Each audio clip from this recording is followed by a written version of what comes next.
And here we go.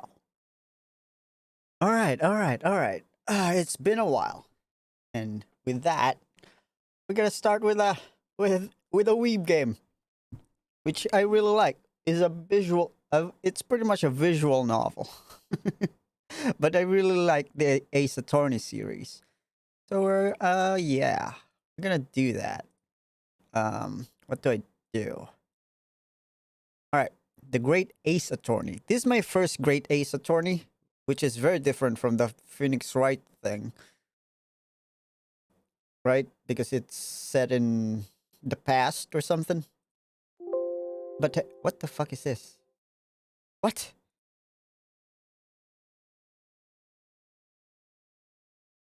Oh, it's the first time setup. I thought it was something a little more. Why is it Japanese? Okay. Was that loud? Okay, I'm checking for deal. I don't have a DLC. Yeah. Okay. Yeah. Okay.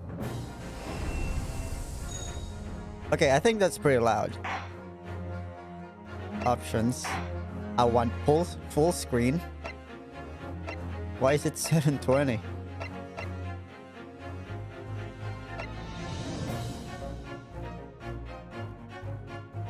What? What? Okay. Man, Capcom, what the fuck are you doing? Okay. Okay. Jesus Christ.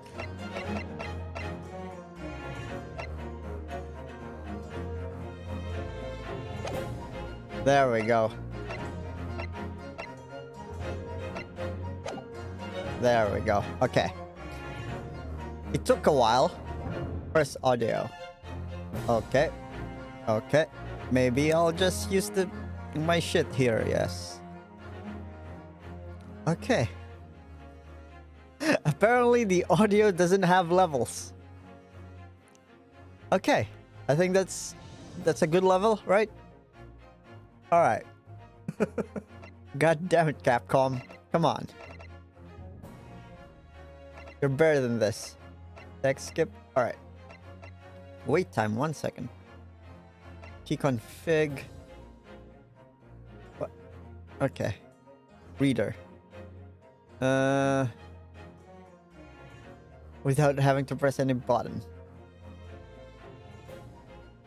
Okay, this is the movie mode. I don't have to do anything. I don't have to play the video game. Alright, I don't want that. This exit. Nope. Alright, why is Z back? Alright. Let's do this. Let's begin. Oh. Okay. I need to click 2 buttons to start the game. The Empire of Japan. After opening its doors, a push for cultural transformation brought great waves of Western influence to this far eastern island nation. Wait, we're in Japan? The revolution washed over the land, making life in the capital exciting and unsettling. It was a period of great change, and some was swept away by the tide. The normal Ace Attorney isn't Japan. It's just the country. Oh, somebody got shot. Oh boy. Wait, isn't that us? For one man, the turbulence of that era was just the beginning of an extraordinary story. I knew it. We're a murderer.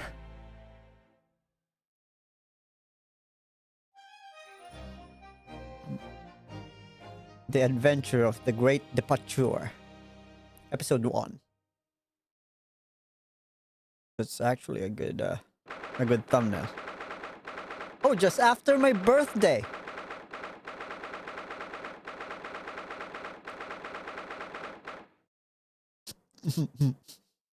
22nd of November, 8:43 a.m. Supreme Court of Judicature. Defendant's Antechamber 5. Can I remove this? Uh. Uh.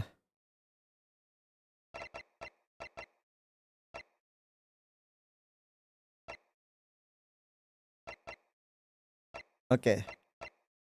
What is wait time? I don't need that because I don't have autoplay. Okay. I think it's just gonna be there, the options. Man, I still can't believe it's happening. Wait, what? I still can't believe it.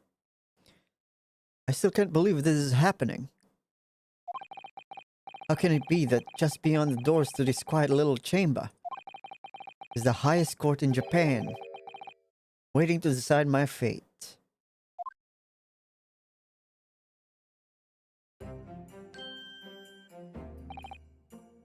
What? Oh, no, nothing.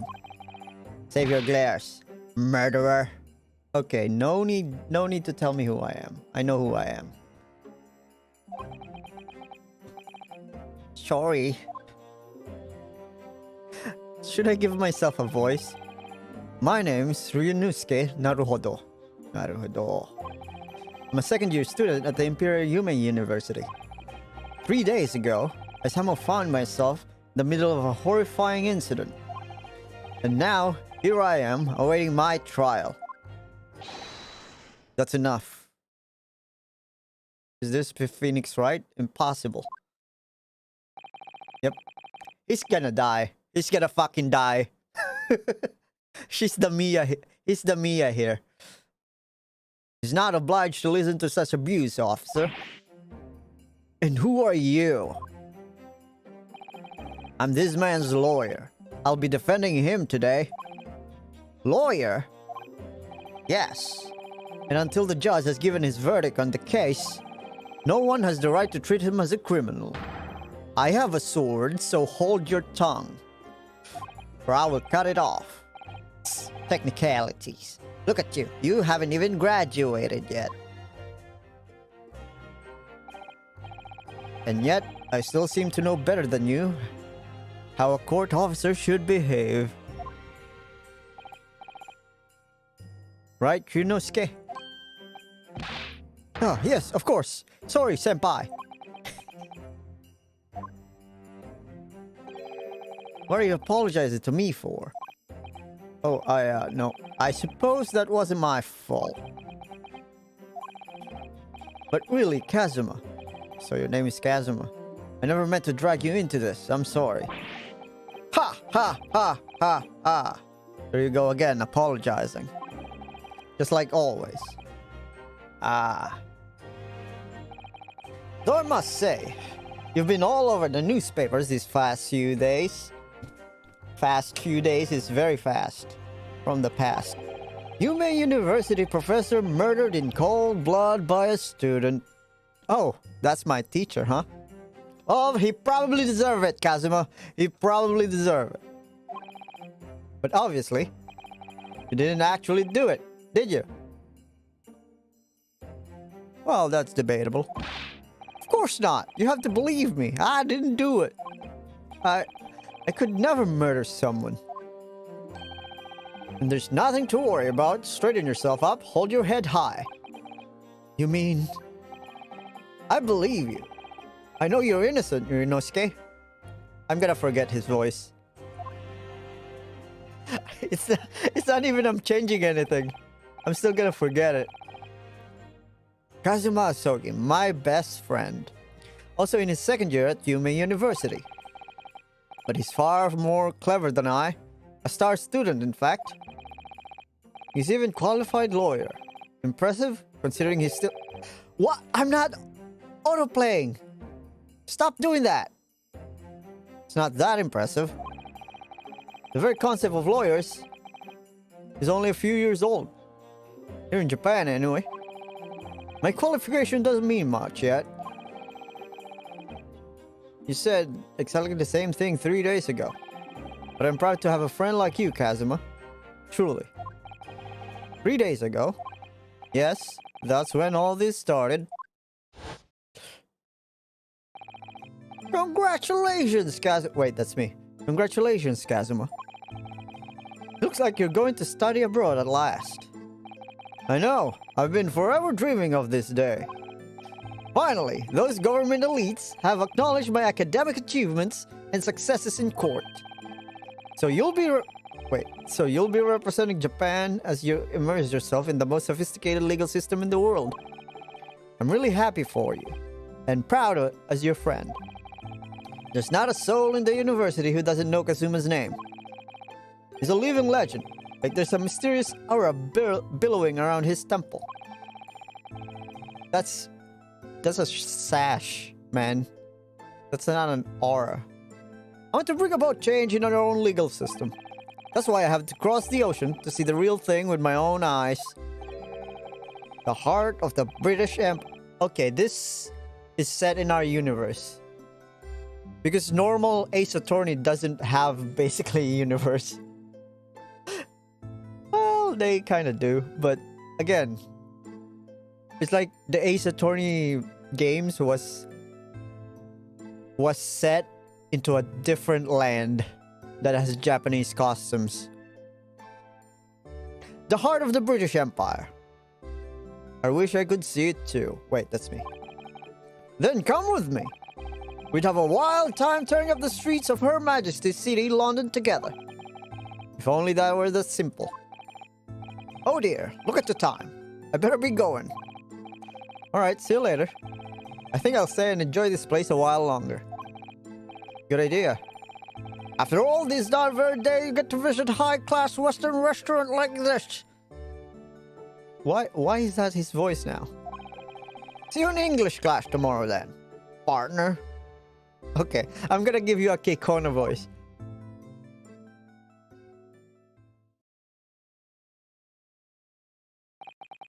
It was straight after that.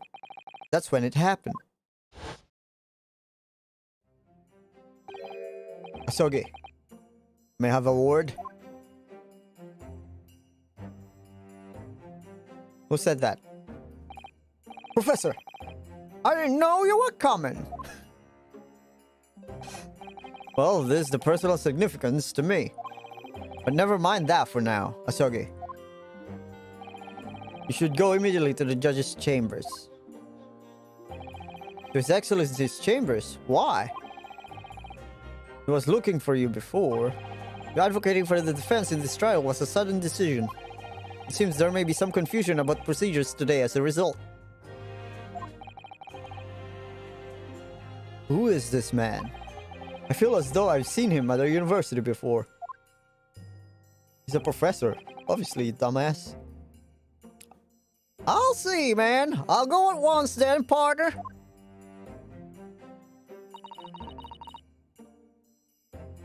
I shall accompany you.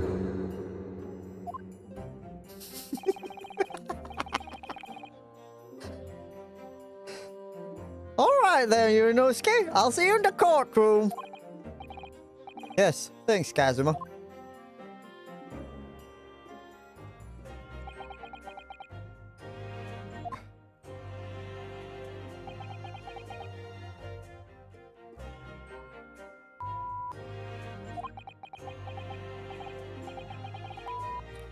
This is awkward. If I may. Yes, sorry? You must be the defendant. Yunosuke Naruhodo, I believe. Yes, that's right. It's me. Your boy. My name is Eugene Mikotoba. I'm a professor of forensic medicine at Yume University. Ah, Professor Mikotoba. I've heard that name from Kazuma before. Yeah, that's his professor, man. This is dumber than Phoenix Wright.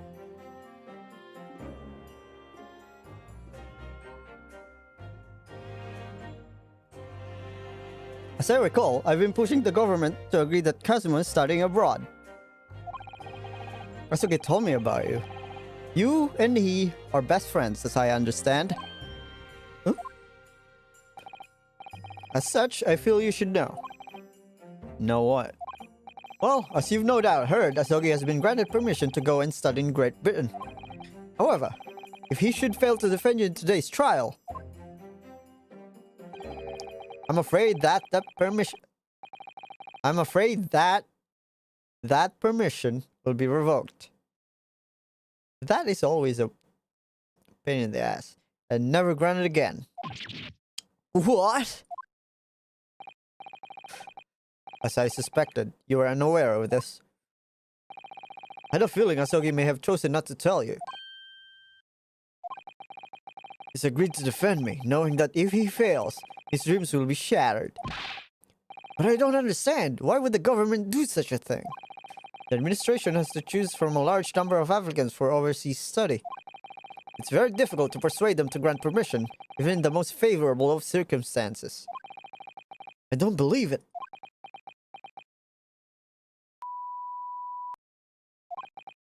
But I didn't do it. I swear it. And I'm not a murderer. Again, debatable. I'm sure that's true. Nevertheless, I can assure you that proving your innocence will be no easy task. You see, there are certain peculiarities about today's trial. Oh yeah, there we go. There's the music. Sorry? What do you mean? You'll soon understand when the proceeding gets underway. But then what should I do? Well, naturally, I'm not going to suggest doing anything that could lead to a conviction. Yeah, don't murder anymore. Right, so as soon as the trial starts, the judge will pose a certain question to the defense. When that happens, you must answer before anyone else. You must say, I do. I do. But what will the question be? Surely not, will you marry me? Do you accept the accusations brought before you? Of course not. Defendant! Court is about to begin. Proceed to the courtroom at once. It would seem our superstitious discussion. Oh, surreptitious. What does that mean? Our surreptitious discussion are to be cut short. So allow me to summarize. Kazuma Asogi must not be the defense lawyer in this trial. Am I gonna defend myself? Give me a gun. Of course, as a defendant, the final decision is yours.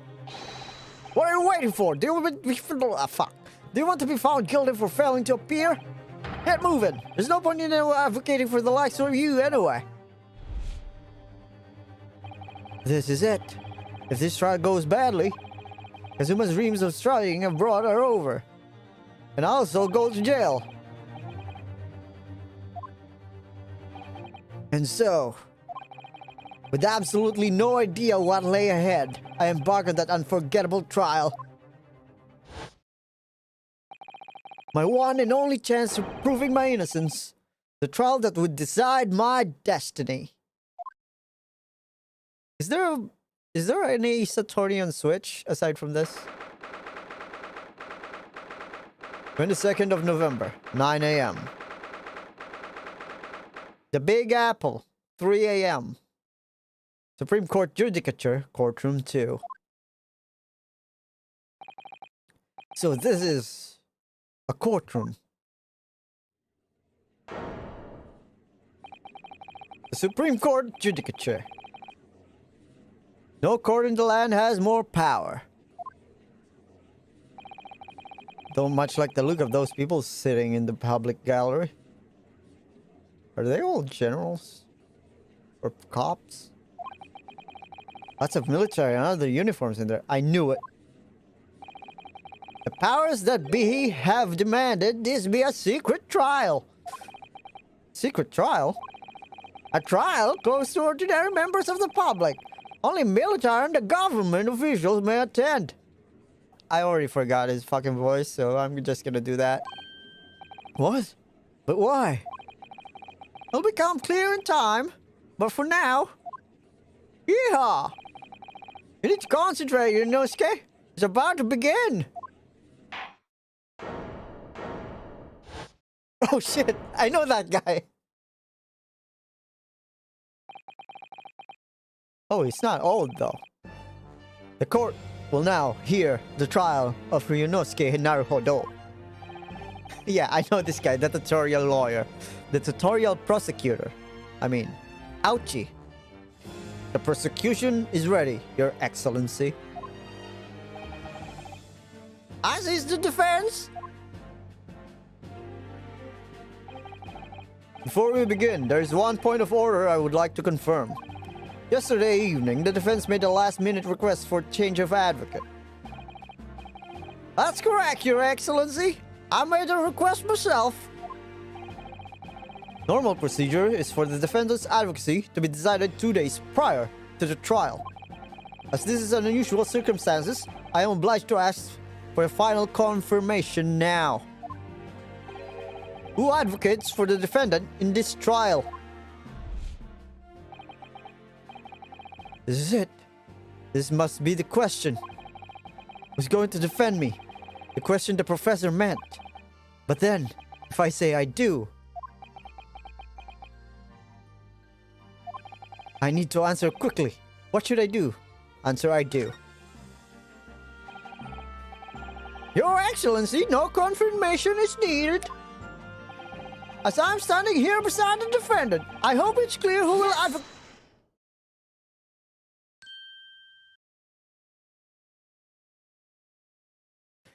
What is wrong with your eyes? What is the meaning of this unruly outburst? I would like to inform the court that I, Ryunosuke Naruhodo, will be defending myself. You'll be... What? What are you playing at, Ryunosuke? Professor Mikotoba told me everything. Just now, before the trial. He did what?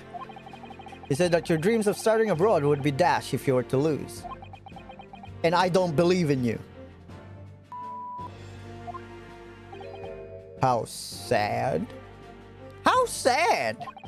It means you don't have... That's what I told you. It means you don't have faith in me. You think I won't be able to get you all? Okay. Okay, we're just best friends, man. Come on.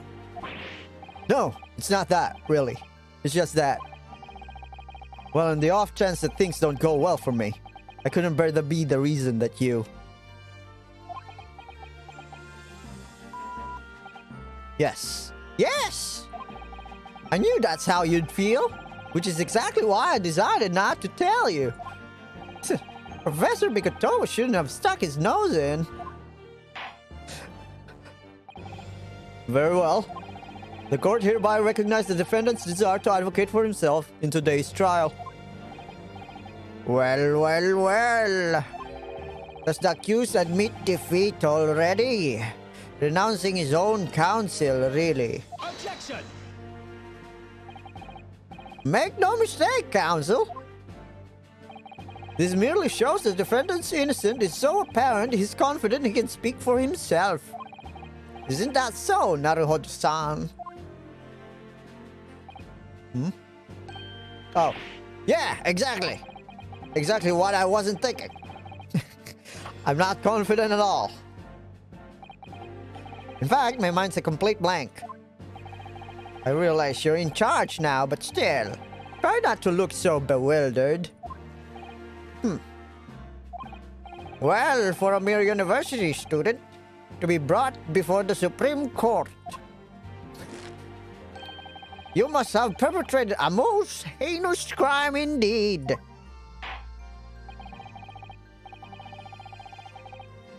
As you are no doubt aware, this is the Supreme Court. As you are no doubt aware, this is the Supreme Court of Judicature of Japan.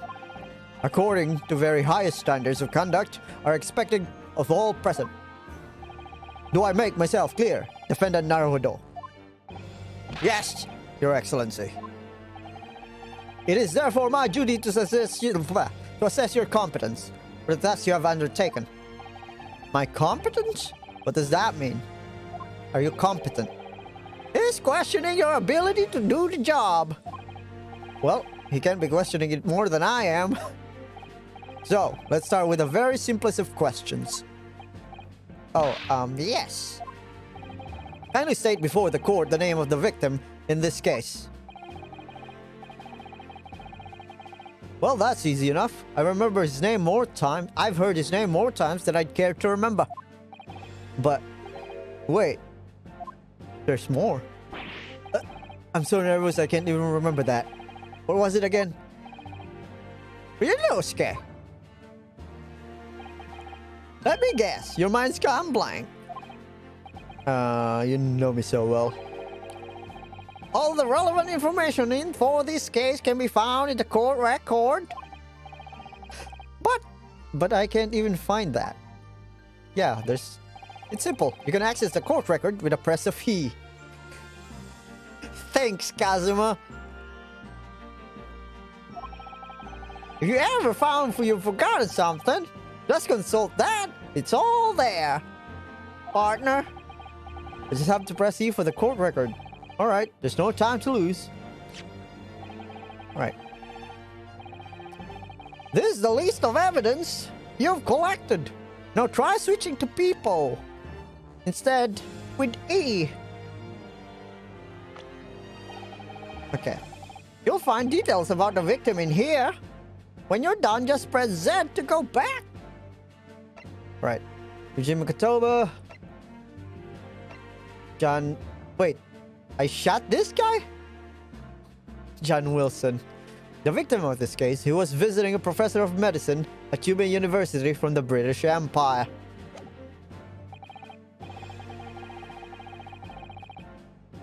So remember, everything to do with the current case can be found in the court record. Now you'd better not keep His Excellency waiting or longer. Any longer. Go on. Partner. Find the victim in the people section of the court record, then press R to present. Right now. Yes! The victim's name was Dr. John Wilson. Well, at least you can remember the name of an esteemed member of your own university. Dr. Wilson was a visiting... Oh my god. Dr. Wilson was a visiting professor from England, invited to Yuma University 3 years ago. Why is your voice that now? Indeed, which is the reason why this case has such profound implications. The British Empire is at present our country's most valuable foreign ally. And as most of you will be aware, we have just signed a new treaty together after lengthy negotiations. There can be anyone who hasn't heard of the Anglo-Japanese Treaty of Friendship and Navigation, sir. And yet, despite this delicate circumstances, the blood of an Englishman, that's racist, has been spilt on our soil. You two, both undergraduates at the Imperial Yuma University, are you not? Murdering a professor from the very institution that provides your education. Have you no honor? But I didn't do it. This case is coming under great scrutiny from our allies on the other side of the world. The court therefore wishes for a speedy resolution for this matter. In other words, our feeble government is scared of upsetting England policymakers. You don't have patriotism. And you're convenient and expendable scapegoat to blame for this crime. So that's why this trial has this unusual peculiarities, is it?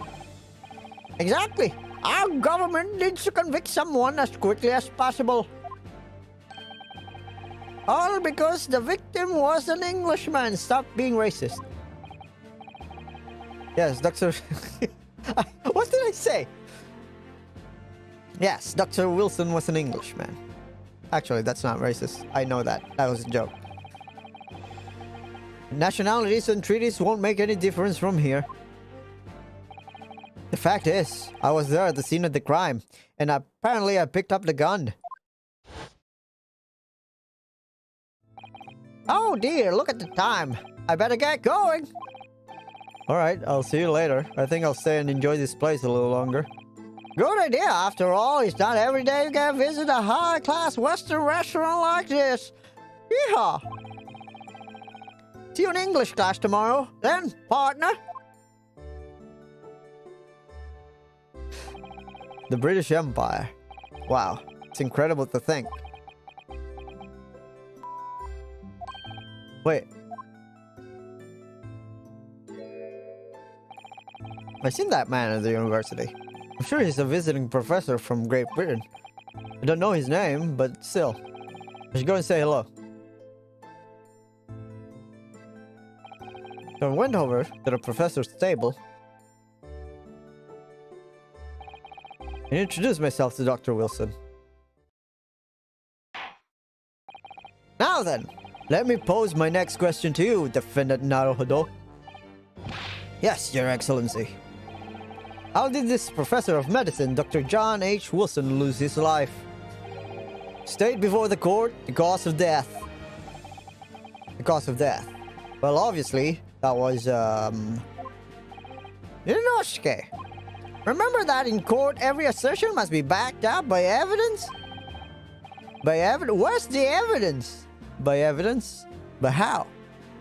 I know how this works. Find a piece of evidence that shows the professor's cause of death. And select present. Do it now. University color pen. Death occurred a little after 2 p.m. Was caused by loss of blood from a gunshot to the chest. The bullet did not pass through the victim's body. Okay. Male, British, time on 19th November, shortly after 2 p.m. Single bullet fired at close range. Fatal hemorrhage from the pectoral ballistic trauma. No exit wound. The bullet did not pass through the body. That's gonna be important later. Yes! Well? Oh, I can press space. According to this document, the victim suffered a hemorrhagic due to gunshot trauma. Learn to read, you imbecile! That's the post-mortem report, I take it. Sorry, yes, that's right. The post-mortem report. In the West, a doctor dissects corpses to identify the cause of death in an autopsy. But here in Japan, a police officer merely inspects the body and draw conclusions that way. Oh, I see. As long as I'm not going to be tested any for this later. This is a so-called pornographic print. Wait. This is a so-called pornographic print of the scene of the crime. You can clearly discern scorch marks on the bullet hole produced by the powder explosion. It's close range, yeah? In other words, we should assume that the victim was at close range. I've already read that. Thank you, counsel. The court will accept this modern scientific evidence into the record. The photographic print of a victim has been entered into the courtroom. I almost said into the chat. So that's photographic print. Well, that's something I've never seen before. It's clearly superior to a drawing. The detail is incredible. Very well. I'm satisfied with your answers. Let us start the trial. Certainly, Your Excellency. So, without further ado, in order to better apprise the court with the facts of the case, the prosecution hereby calls its first witness, who was there at the scene of the crime when it happened. This is it then. I think I may have worked out the professor had in mind. The professor? You mean Dr. Mikotoa? Yes, clearly you're the defense lawyer today, not me. But that doesn't mean... Well, I can still act as your assistant. Of course. When he was speaking with me before, he simply said, Kazuma Sogi must not be the defense lawyer in this trial. He really has been sticking in his Orient, His Orient, hasn't he? Maybe, but... Wait, that's me. Maybe, but any help you can give me would be greatly appreciated, Kazuma. Well, my first piece of advice is radio the crazy look of bewilderment and control the cold sweats. Only if you were rein in the crazy headband and control the cold stares first.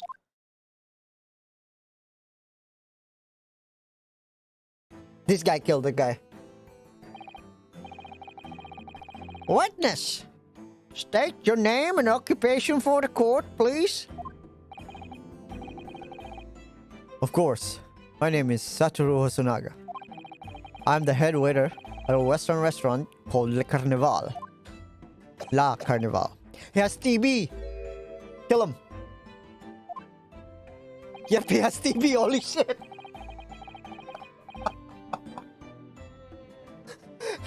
He actually has TB!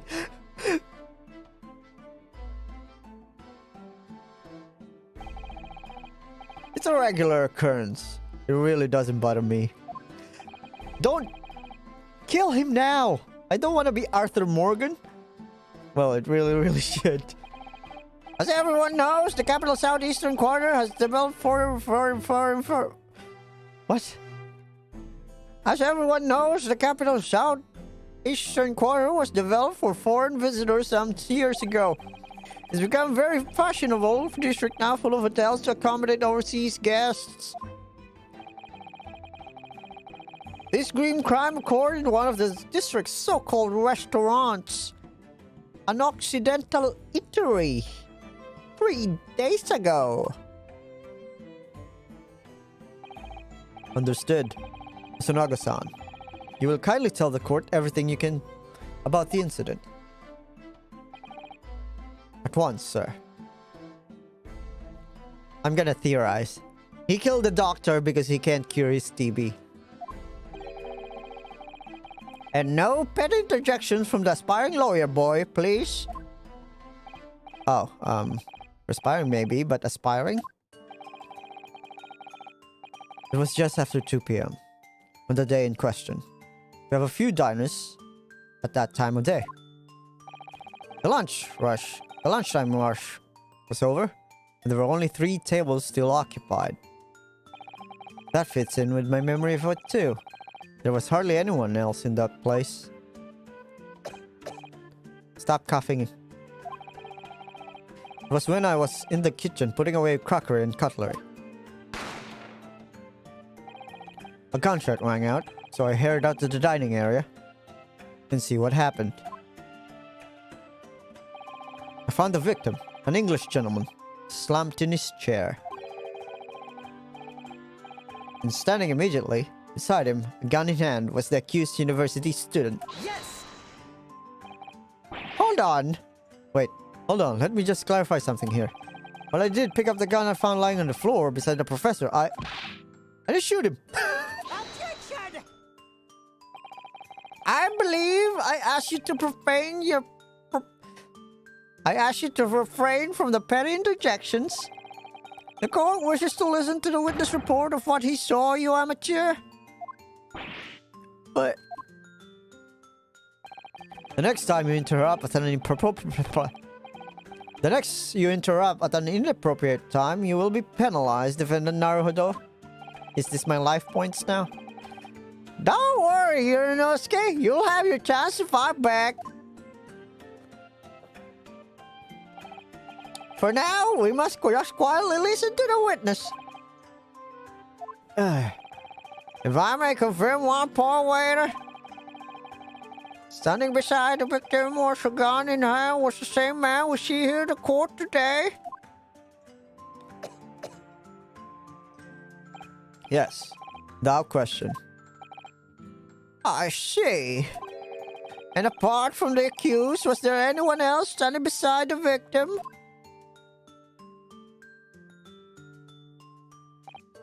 No. There was no one else around the table but the deceased Englishman and the university student. Huh? Wait, what did he just say? There was no one else around the table? What's the matter, Yunosuke? That's just not right. I went over to Dr. Whistle to say hello. There was a woman sitting to the opposite of him at his table. Really? That's not something the waiter could have missed. I've been warned about interjecting, but still, what should I do? Wait and see. Wait and see. We're gonna do that at the... I already know how to play the game. And there's a cross-examination, right? Yeah. I desperately want to say something, but I was told not to interject. You're not scared? If your parents tell you to study, you're in the kind of man who diligently get to work, aren't you? I suppose I am. I never have got into human university otherwise. But you can't just always follow the rules in life, you know. If you don't want to say what you say right now, you'll seriously regret the fact. If you don't say what you want to say right now, you'll seriously regret it when you're found guilty. Alright, you scared me. I won't forget that piece of advice in a hurry. And there is something I want to say. I'm just going to shut my eyes and say it. Yes! It's not a cross-examination, though. This is bullshit. They changed the game. Just a moment, please. Dr. Wilson wasn't alone that day. I'm sure of it. There was a lady sitting with him at the same table. Objection! Dear me, what are we going to do with you? With your blatant disregard for the court proceedings, I'm beginning to wonder if you're not a fraud. Could it be that the accused is this mere student is not a real lawyer after all? But I'm sure what I saw. Mr. Nagasan, is there any chance you're mistaken? Perhaps your memory of events is hazy? No. The deceased gentleman came to dine alone. Wait, what? Oh yeah. I don't believe it. Him. I actually have a rough plan of the restaurant as it was that day. Why? You creepy fuck. Please have a look if you'd like to.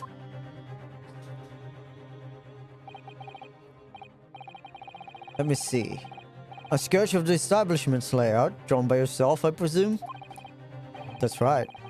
I'm afraid I used the back of my business card. It was a turbulent situation. However, as you can see, the gentleman in question was seated alone. Well, you're clearly a very consensuous waiter. Or a creepy one. Thank you, sir. The court will take this plan and add it to the court record as evidence. Oh, well. Is there a problem? And the plan to the court officer at once. Of course. Here you are. What was that about? Wait, what was that about? He's been completely calm and collected until now. Something certainly should have shaken him.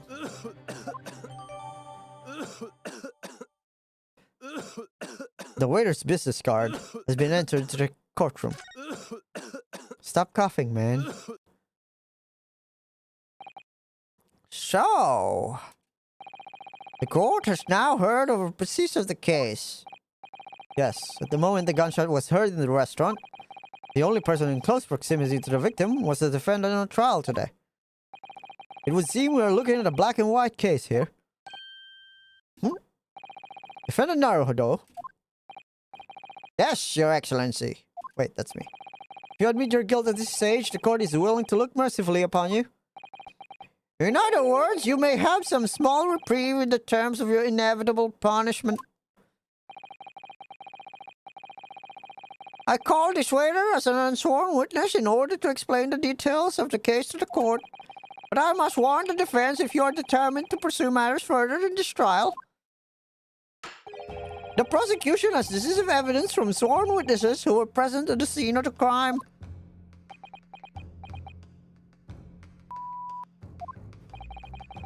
What do you think I should do, Kazuma? Wait, that's me. What do you think I should do, Kazuma? What do you mean? Well, I'm going to be found guilty one way or another, it seems. Would it be sensible to plead guilty at this age and hope for a more lenient sentence? Everyone keeps telling me that this trial is unusual about these peculiarities. You said it. Professor Mikotova said it. And so has the judge, the prosecution. I'm scared of what lies ahead if I push this. As I said from the outset, I believe you're innocent. I trust you. And yet, despite knowing that, you're willing to throw that trust back in my face? Is that it? What? If the accused is in fact innocent, then the defense lawyer is duty-bound to prove that innocence by whatever means necessary. Are you just going to abandon that duty? Are you going to give up on yourself for this country? Yeehaw! The battle hasn't even begun yet, Ryunosuke. The defense plead not guilty, Your Excellency. We invite the prosecution to stop making empty threats and bring out its witnesses. Then we'll see how decisive this evidence really is.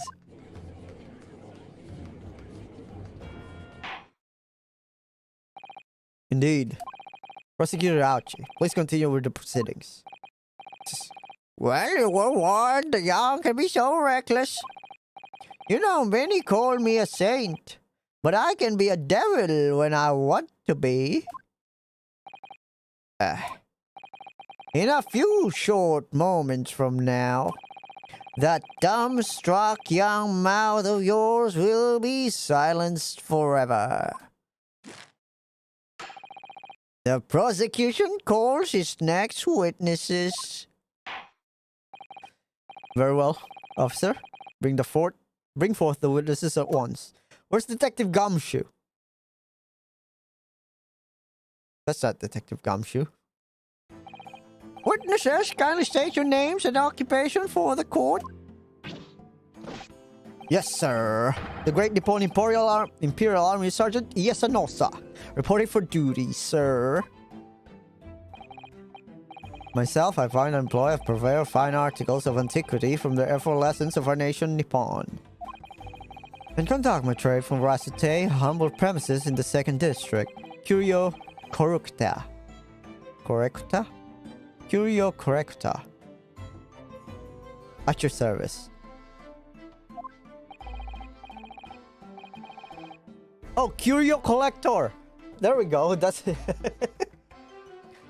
A drug... not drug. Okay, sorry for that Freudian slip. An antique dealer and a soldier. What an unusual pairing. Both of these gentlemen were present at the restaurant on the day in question. They must be the diners on the other table that waiter mentioned. Myself, I habitually take a tea of the most exquisite aroma at the establishment in question. Always post-noon. And, not infrequently, converse with interested parties regarding the curios, which I make my business. I can't understand a word that old man is saying. He's an antique dealer, and it sounds like he's a regular like La Carnival. He seeks out potential customers who may have an interest in antiques and try to sell his wares to them. He obviously targets La Carnival because it's a high-class restaurant with rich clientele. Right, I see. Although, to be honest, that sergeant looks more like he'd be a seller rather than a buyer. Now, both have witnessed the precise moment of this atrocious incident. Is that correct? Affirmative. The enemy was seen attacking the foreigner in what can only be described as an act of war, sir. It was that black uniformed rogue infantryman over there who unloaded his firearms, sir. This man's as impossible to understand as the other. What? But I'm almost sure I heard a strange noise during that last thing he said. So, this is the decisive evidence the prosecution was threatening. The soldier is claiming he actually saw the precise moment you shot the victim dead. Yes. Well, are you starting to feel uncomfortable? If I'm honest, I was feeling uncomfortable from the start. Now, the court will hear your formal testimony. Please. You will state everything you saw, the precise moment that the incident occurred. Yes, sir. Yes, sir. Started by ready. What? What was that? Is that a baby? Sir, yes, sir. Started by ready to report, sir. Unsavory memories of a most acerbic afternoon. Witness testimony. What the witnesses saw. I was investigating a regulation beefsteak at the restaurant while having a tactical discussion with the old man. Myself, I was extolling the virtues of a particularly fine golden curio to the military gentleman. At that precise moment, the firearm was discharged. I observed the enemy's actions with my own eyes. The black uniformed varsity cadet fired on the English civilian. And from the back... What? A cowardly little weasel. That's a contradiction. I was on my hands and knees, investigating whereabouts of my mysteriously absconded precious curio. Alright, we solved this case. This is easy. Well, so you, Sergeant Nosa, actually witnessed the vital moment. You saw the split second when the defendant fired the weapon at the victim. Yes, sir! Affirmative, sir! That wicked university cadet, sir! The cruel and unforgivable enemy. What times we live in, when an English gentleman may be assailed in broad light of day. They do have a fucking dagger. But that's just ridiculous. I didn't shoot anyone. Is that really true, Yonosuke? What the fuck, man? Yes, all I did was pick up the gun I saw lying on the floor. But why? After I said hello to Dr. Wilson, I went back to my table and started drinking some coffee. Then, when I'd finished, I got up from my seat to leave the restaurant. When I noticed an English-made gun next to the chair where the professor was sitting. Wait, you didn't even hear it? Well, we didn't hear it. I thought perhaps the professor had dropped it. So I bent down. Just as I was picking it up... Bang! Okay, this is a fucking setup, huh? Well, if that's the truth, there was obviously a criminal on the scene somewhere. And somewhere in these two witnesses' testimonies, there's a clue who the masked criminal was. What? There was a clue as to who that criminal was. There is? Yonosuke, you must exercise your right. You must exercise your right to examine to cross-examine a witness. Cross-examine? Do it now! As we have heard, Your Excellency... I forgot your voice already. I'm not good at voices. As we have heard, Your Excellency, there's no room for doubt in this testimony of these witnesses. The defendant is clearly guilty. It is time to bring this despicable student to justice. Certainly, the testimony in court we has just heard eliminates the vestige of doubt. Therefore, it is my grave duty to declare the verdict. What? No, not yes. Yonosuke. What in the name of Emperor is the meaning of this outburst? I mean, the defense demands its right to cross-examination. Why are you surprised? This part of the... Dear me. Let me guess, the Hachimaki headband boy next door told me to do it. How pathetic. Huh? How did you know? The prosecution objects. This is a clear waste of time. The defendant obviously has no experience. How can he possibly carry out a cross-examination? Objection! You're not part of it. You're not my lawyer. The defense is asserting it's right. It's right! God damn it, it's right! It's a God-given right of the American people for a cross-examination. Whether or not you think he's capable of it, it's irrelevant. Gulp. Why am I so commanding? Very well. Let the defense conduct a cross-examination of the witnesses. Alright, partner, this is where the battle really begins, Ryunosuke. But I don't even know what I have to do in a cross-examination. Isn't it obvious? You have to expose the lies in the witness statements. How? You didn't fire the gun, which means that the soldier said has to be a lie. Well, yes, but it's just a case of proving it. And the key to doing it, that is evidence.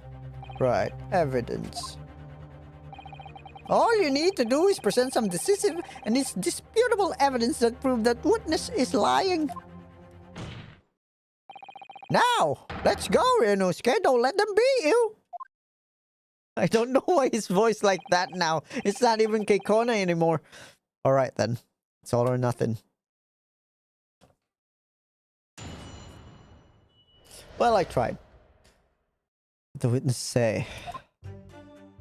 Oh, that's my life then. I was ingesting regulation beefsteak on the... Oh, yeah.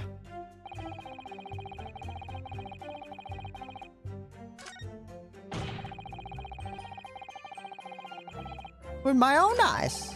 Black uniform was fired from the back, the cowardly little weasel. Yes! Let's press first. So this black uniform university cadet, you're saying that was... I've had just about enough of your sauce, cadet. Who else do you see around here wearing black uniform, Well, there's someone standing right next to me who fits the description as well, but... It was you, you little weasel! You loaded the firearm on that man from behind his back and you call yourself citizen of great empire of this pawn? You disgust me!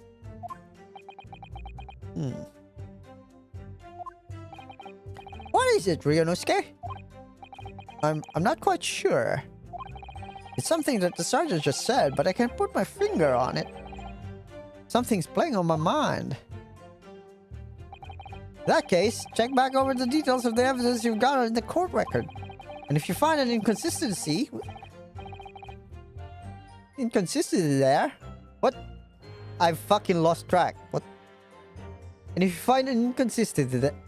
And if you find an inconsistency there with what the witness just said, then hold back. There we go. If I'm not doing the voice, I forget what I say.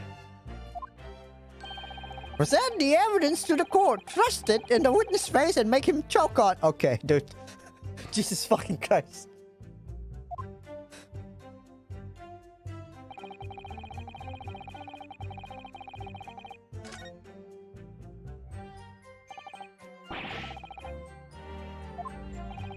Listen, Ryunosuke. We know there are lies lurking in the statements. It's time to expose them. Understand that. The question is, how? Like I said before, the key to this using evidence, You can examine and present the evidence while a witness is giving testimony by pressing E. Go through each witness's statement and the details about each piece of evidence and compare all the facts. Somewhere in there, you'll find something that doesn't add up. In other words, an inconsistency. An inconsistency? When you find a statement and a piece of evidence that seems to contradict each other, present your evidence with R and rip the witnesses apart. Dude, calm down. Just be careful. Because if you assert contradiction that has no basis, you will be given a penalty. If you're dealt too many penalties, the defense case will fall apart and you'll receive guilty verdict. So that's it. First the evidence, the court record, and find inconsistency with a witness's statement. Alright, I'll give it a try. Wait, that's me. You can hear the witness's statement over and over again as many times as you like. So keep your head up and be measured in your attack. Good luck, partner. Yeah.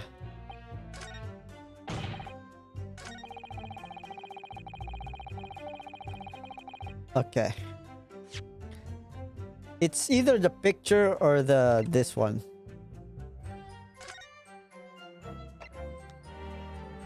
Single fire bullet. Yeah, it's not this. because it doesn't say on the front. Yep, this is it. Yes!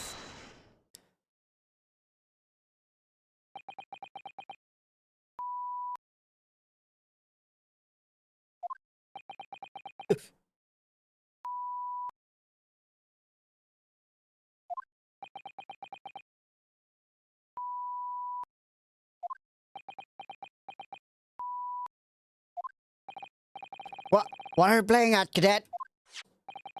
What's the meaning of this subordination? Tossing someone photographic print in my mustache. Inconsistency, sir.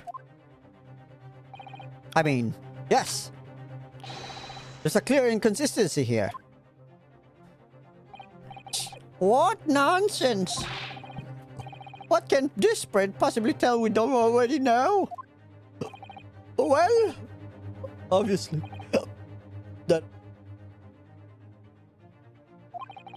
that I'm from the back.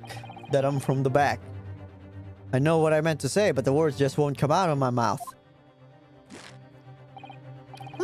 I think this proves beyond any doubt, Your Excellency, that there is no place for an amateur student here in this grand courtroom. This is so frustrating. Oh, please. Surely this doesn't require an explanation. Couldn't it be more plain? To spell it out would be an insult to the court. And to America. Kazuma, what? What are you talking about? It's apparent from a single glance at the photographic print presented by the defense that there's a clear discrepancy here with its sergeant's statement. What? Sergeant, yes or no, sir? Yes, sir. What, sir? Why are you calling him sir and not me? The statement you just made was this. The black uniform varsity cadet fired from an English civilian from the back. The cowardly little wheel. Yes, sir. Affirmative, sir. I witnessed the crime with my own military-grade eyes, sir. Yes. But no, that just can't be. Wait, that's me. Why not, cadet? Because, dude, just take a close look at the print. The victim, Dr. Wilson, died from a bullet wound to the chest. Sergeant, according to your witness statement, the culprit shot the victim from behind. And that is an obvious discrepancy here. Well, how do you explain it? Do your own research. Oh, that's a baby. Oh, well, what are you doing? Why is a baby? What the? What was that? Something just popped from behind his back. But he pushed it down again. Certainly. There's a clear discrepancy with the facts here. Would you not agree, Sergeant Nosa? No, sir. Yes, sir. At this juncture, that would appear to be indisputable. Until the moment I heard the firearm discharge, my eyes were... my absolutely delicious like carnival steak, sir. What? Last testimony in the court had heard proven one thing beyond reasonable doubt. This witness, Sergeant Iasanosa, is no witness at all. Did not see the defendant firing a gun at all. That's absurd. I think the conclusion we must draw is simple. There's no place for an amateur prosecutor here in this grand courtroom. Kikona, bitch.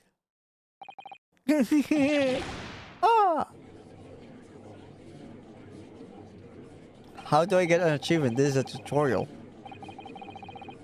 There has been complete turnabout in the mood of this trial, just from the one discrepancy. So this is what being an ace attorney is all about. But I definitely saw him. That university cadet there was pointing the firearm directly at the victim's back. Yes. But I never fired the gun. All I did was pick it up on the floor.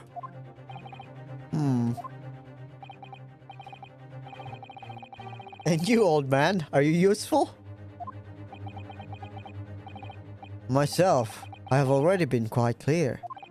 The gunshot interested me not. I was far too busy on the floor. Sorry, what were you doing? Hunting for treasure. Treasure? Indeed. The Hoei Koban, my prized coin.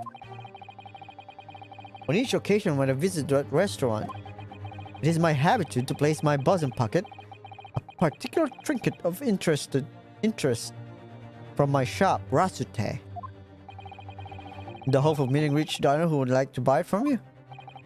On the day under scrutiny, it was just the military man that I preferred my Hoye treasure. Believed that he would purchase such a rare find, I did not. But I was presented with little alternative. And then, after averting my eyes for the briefest of moments, it was there no more. It simply vanished. The baby got it. The Koban vanished? That's not my voice. Again, the Koban vanished? Hunting around the table, I was, in case mayhap it had fallen there. And then it happened. You heard the gunshot, you mean? Right. You heard the gunshot, you mean? Indeed I did. But I heeded it not, for I was concerned only with finding my absconded Hoye treasure. Nothing could distract me.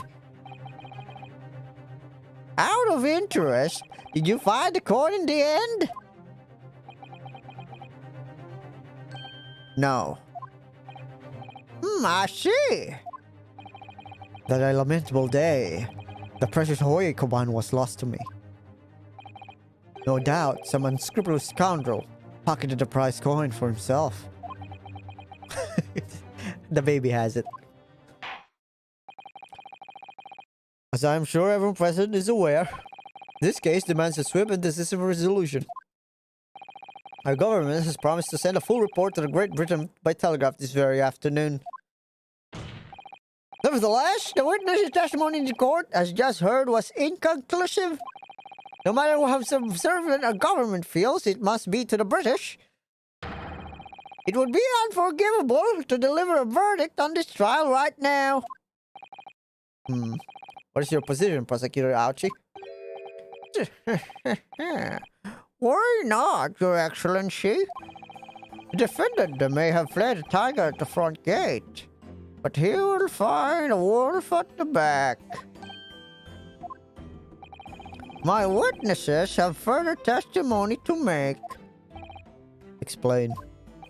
Upon hearing their next statements, it will become abundantly clear that there is only one person who could have possibly committed this despicable crime. The equally despicable defendant, Ryunosuke Naruhodo. What? He really seems to have a despicable opinion of you, doesn't he? I keep changing his voice. I keep forgetting his voice. Very well. The court invites the witnesses to testify again. We will thoroughly explain the reasoning behind the prosecution allegation. Is that clear? As clear as crystal glass, Your Excellency. Yes, sir, at once, sir. Awaiting your signal to testify, sir. Excuse me, but there's something or someone peeking out over your shoulder, I think. Affirmative. The newest member of Nosa family to rise up through the ranks, sir. Name, Ido. It won't seem those straps are signs of sergeants being too strapped to afford a nanny. Ido. Attention! Your father is about to quell the enemy. Watch and learn, my boy.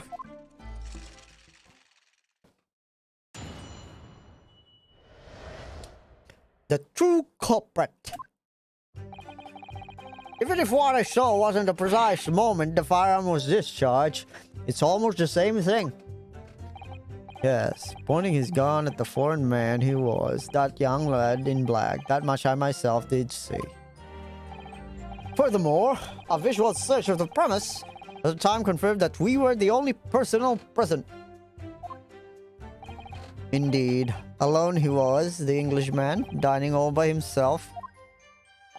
Therefore, no one other than the black uniformed cadet could have dispatched the Englishman. Over and out. Okay, who is this woman? Yes! What? I haven't read that yet. Wait, that's nonsense. The victim, Dr. Wilson, wasn't alone at all. Please, enough of this outburst already. But there was a woman. There was a young woman at his table. You must have seen her. Everyone there must have seen her. Objection! If you call yourself a lawyer, then you will respect the rules of the court and speak accordingly. We are not here to listen to your fantasies. It is evident beyond all reasonable doubt that the victim was alone at the time of the incident. The prosecution has photographic evidence of this fact. Is this a photographic print of the scene of the crime, Counsel? Indeed. Of the table at which the victim was dining. No, he wasn't. Right? Because he was... The chair is on the back. Or turned around. Okay, anyway. Indeed. Of the table at which the victim was dining. Taken by an investigator immediately after the incident. As can plainly be seen, there is only one place set. Certainly, based on that appearance of this print, it would be reasonable to conclude that the victim was not in company of anyone else. This doesn't make any sense. The court will add this new photographic evidence to the record. A bottle of carbonated water and a steak lunch can be seen on the victim's table. Is this really the victim's table, though? I don't understand. What's going on here? Why am I an anime boy? It's just not possible that nobody else saw that woman. The waiter before said the same thing. He maintains that Dr. Wilson came to the restaurant alone as well. But that's not true. I saw her. I swear that I saw a woman with him.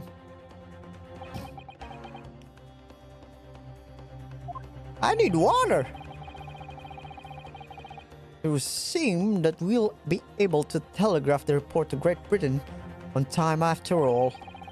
The witness testimonies we've just heard leave no further room for doubt. This are very sensitive political times, as we all know. The ink is still fresh on the treaty with Great Britain. And to think that I, Akatsuchi Auchi, will be contributed to the amity of these two great empires is an honor. My head hurts.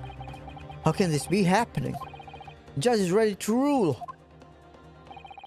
Stand tall, Ryunosuke. It's not over yet. Wait, that's you? Ah. If you what say is true, then there's something going on here behind the scenes. And now is your chance to expose it, to draw out truth in your cross-examination, partner.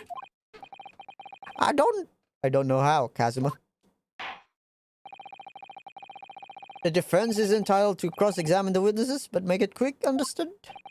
These rules can be so unbending at times.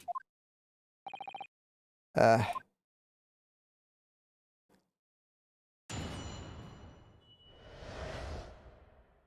true culprit. We're gonna press everything. Press. No, that's not the same thing at all. For start, it didn't fire the gun. We have a difference of opinion on that. The opinion of an infirm officer versus a fledgling cadet. I don't think so. Consider this, defendant. Just a moment ago, I blinked. Did you? Did you see it? Did you see me blink? How could I? And yet, it is an undeniable fact that I blinked. So there you have it.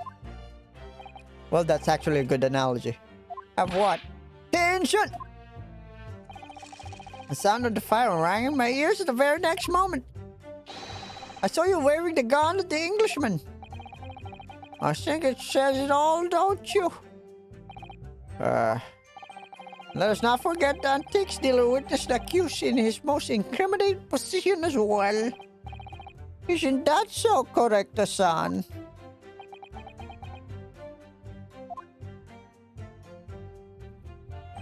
Yes, pointing his gun at the foreign man, he was young lad in black. That myself I did see. Yes! Yes, it may be true that I was holding the gun at the point in time. But I've told you already, that's only because I picked it up on the floor. Well, obviously, as the culprit, that's the only way you could explain it away. I had just finished drinking my coffee, and I was about to leave the restaurant when I noticed a gun on the floor at Dr. Wilson's feet, so I picked it up. And at exactly that moment, bang! A gunshot rang in my ears. Full of events beyond our control, life is. Sorry? What do you mean? In your case, you found a pistol on the floor and picked it up, which precipitated the testing predicament. Whereas conversely, I failed to pick up the coband from the floor and find myself in an equally testing predicament as a result. That's not comparable at all. Anyway, the fact remains, myself, I did see you. With pistol in hand, standing over the foreigner. Foreigners! Furthermore, a visual search of the premises at the time confirmed that we were the only personnel present. Yes! You must have noticed someone else, Dr. Whistle Sable. There was a lady there. Objection! As you have been in pains to point out time and again, I feel growing a callus in my ear. And yet, no one else appears to have caught even a glimpse of this woman. Only there'd been more people dining there at the time than someone else would have noticed her. Unfortunately, it was already past 2 p.m. when it happened. The quiet time between lunch and dinner in any restaurant. I know. Of course, the place was almost empty. It's what you'd expect. Certainly, 2 p.m. is neither here nor there in terms of time to eat. I just ate at 2 p.m. What the fuck, man? I wonder if there was a reason why the victim was eating at the time of day. And why he was alone. Yes, Your Excellency, there was indeed a reason. There was? It was found in the victim's jacket pocket. Wait, you didn't give it? What is that, Counsel? It's a medical report card, Your Excellency. It would seem that the victim had an appointment at a clinic prior to visiting the restaurant. Hot a clinic? Yes. There will indeed appear to be an entry for the date in question. 19th November, noon past 1 p.m. Noon to past. The very day of the incident. So the victim went for lunch following his appointment. The explanation couldn't be more simple. The prosecution felt no need to submit this evidence before, as it really has no bearing on the case. I wonder, what do you think, Reinusuke? Well, it's hard to see how it could be related, really. Remember, you can request for it to be entered in the court record as evidence if you think it could be useful. Wait, what? What's that voice? That's his voice. Yep. Should I ask for it? Yes. Yes! If I may, I would like to the medical. Wait, if I may, I'd like to ask for that medical report card to be submitted as evidence, Your Excellency. On what grounds? The court has already heard conclusive witness testimony. Additional evidence would be extraneous.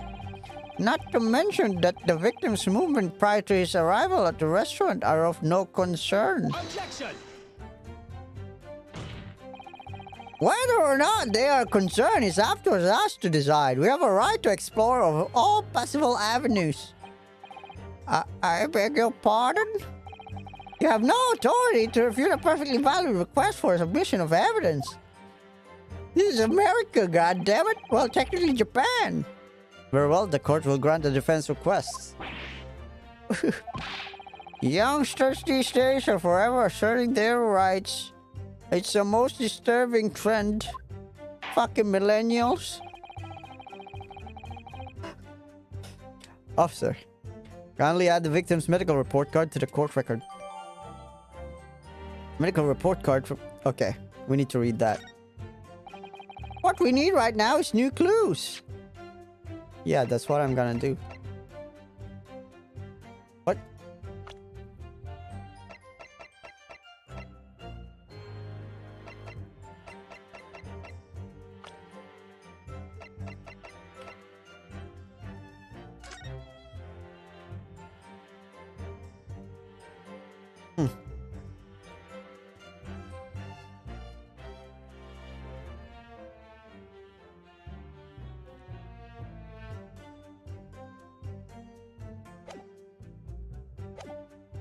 Oh, maybe this is the examine tutorial.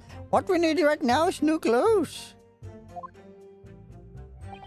You have to explore things from every possible angle, even if they don't seem relevant at first. Right, I hear you. You can conspire to prolong this trial as much as you like, but it's the day after the festival already for you. Or perhaps you'd forgotten that these witnesses' testimonies leave no room for doubt. Feel free to reiterate it for the accused, correct, son. Indeed. Alone he was, the Englishman, dining all by himself. Yes! So you actually saw that with your own eyes, did you? The victim, Dr. Wilson, dining alone. What the fuck? That I did. Forgive me for the position I placed you in.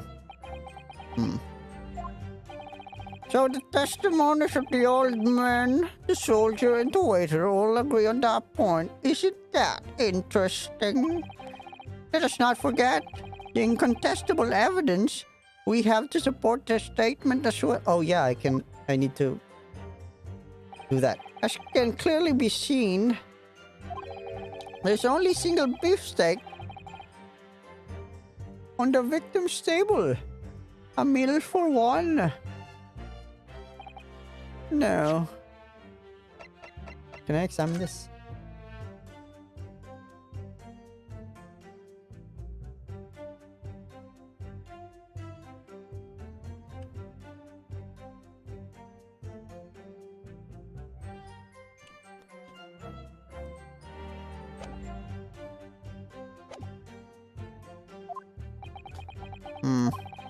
The antique dealer, the sergeant, and the waiter who testified before. It's not impossible that they're all lying. But it's improbable. But if so, then why? If I'm perfectly honest... Wait, if I'm perfectly honest, I have absolutely no idea. Therefore, no one other than the black uniform cadet could have dispatched the Englishman. Over and out. Oh, Zed can go back. Alright. Therefore, yeah. Yes! Why aren't you telling the truth? What did you say, cadet? I clearly remember. There was a woman sitting across the table from the professor. Perhaps one of you might not have noticed. But for both of you to have failed to see the professor's dining companion, It's just not possible. I gotta stop doing that. It's annoying me. Fortunately for you, Defendant Naruto, it's not just the case of these two witnesses alone. Sorry? The waiter, whose testimony to the court heard earlier, clearly stated the same thing. He also said that the victim was alone. That's right. Precisely. In other words, you are the sole proponent of this phantom lady. But if such a woman were indeed present at the scene, the prosecution demands to see proof.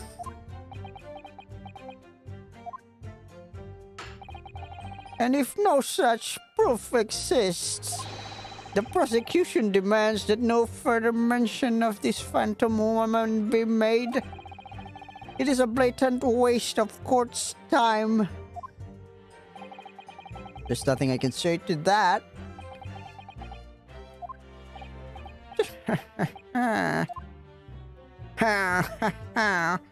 Right. Excellent work, Yunosuke. We have gleaned some new information now. Well, yes, but I don't feel like it changes much. I can see that it brings any real discrepancies to light. I wouldn't be so sure, partner. Let me see that medical report card you got before. Yep, there we go. Oh, you mean this? Yes, this is a brand new piece of evidence. Where's the evidence? So perhaps we should examine it with a little more detail, finally. How exactly? I know how to do it. Yeah, you'll notice some piece of evidence bear a magnifying glass there as you may examine. Press space and you can take a closer look at the piece in question. Use arrow keys. Oh shit. Rotate the evidence in all directions and examine it from all angles. By using Wash D.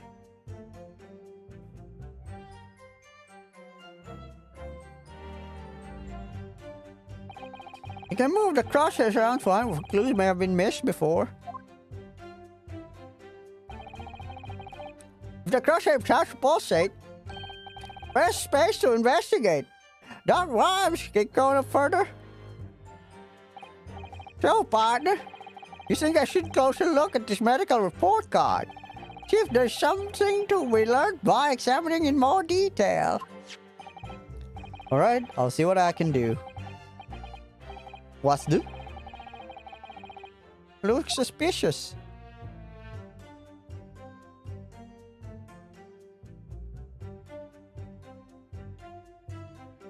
Dentist? Hot. Oh, dentist. Nice.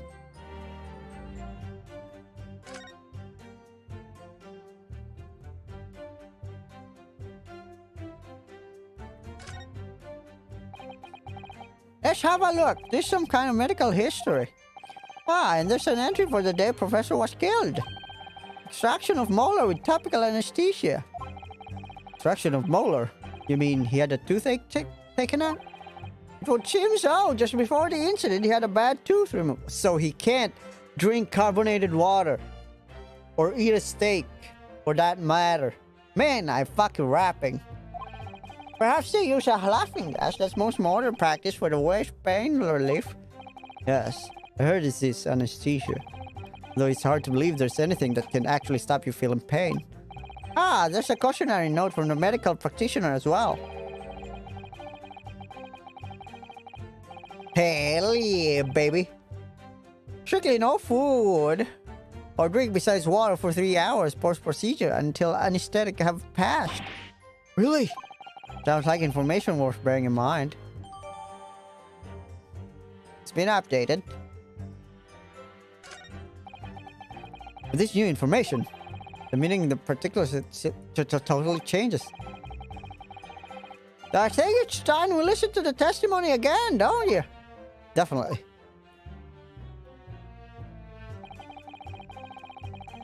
Yeah.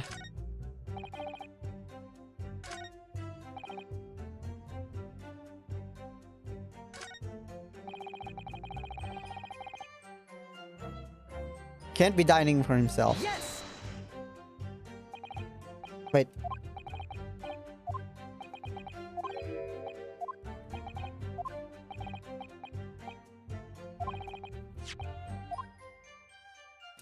Shit. I meant to present, not press.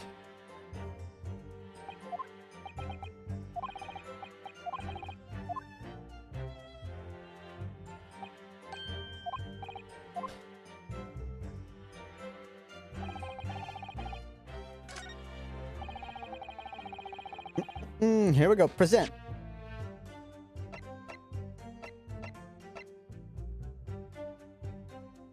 Take this. Yes!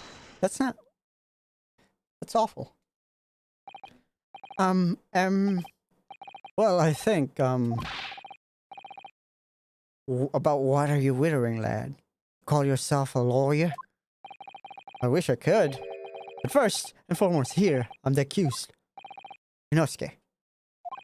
Everyone stumbles on their words occasionally under circumstances. I wouldn't worry about it.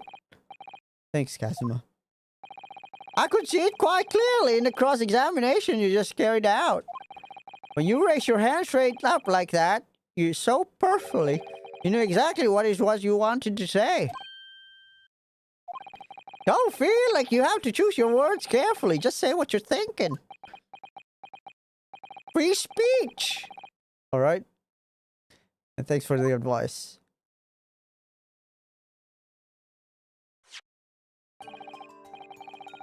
Correct-a-san.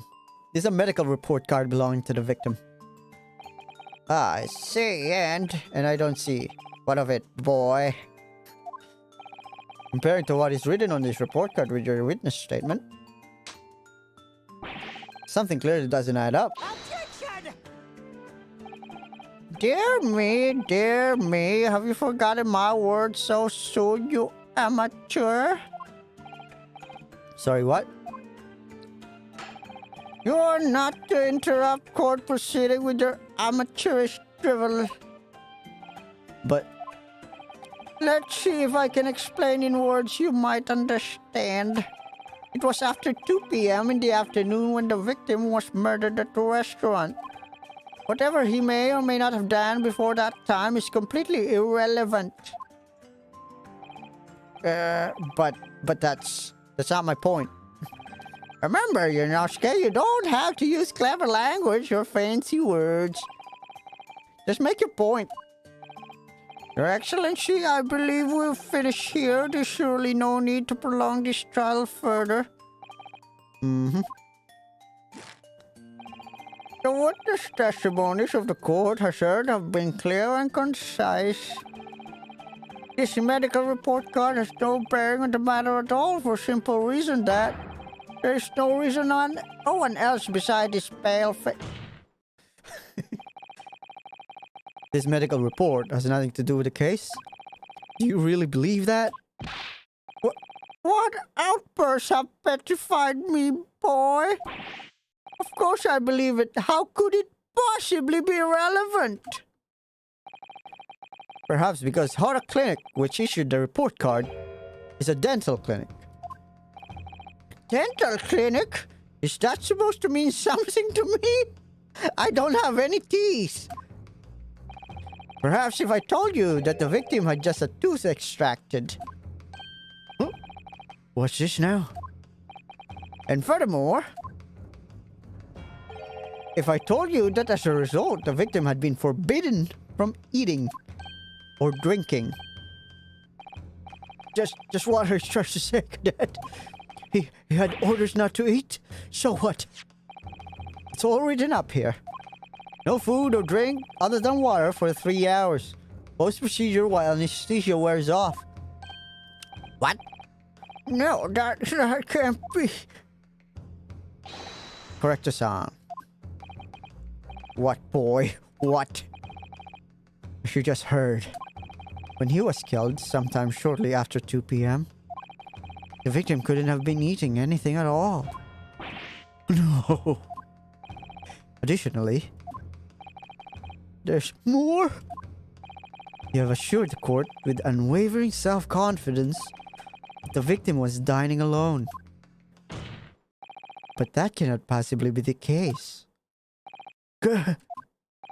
Because the victim, as we now know, had just had one of his teeth extracted and was still experiencing the effects of anesthetic. Expertly done, partner! Objection! What is this nonsense, you little upstart?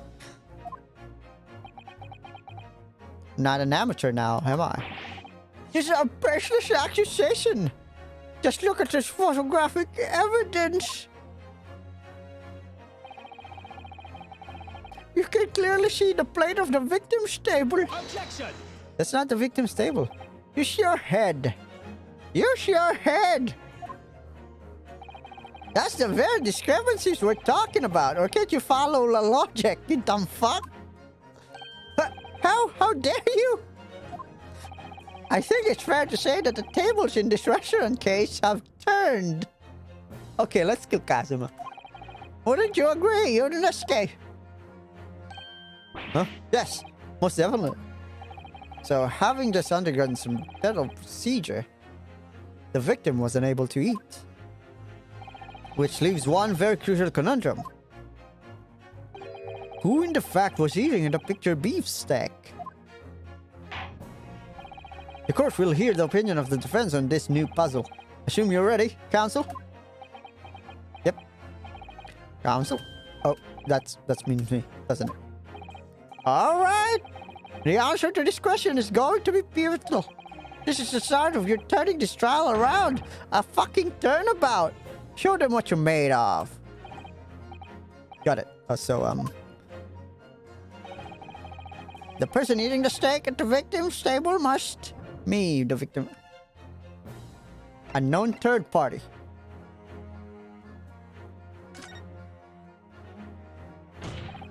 Obviously, it can be someone else who was sitting at the professor's table. Objection!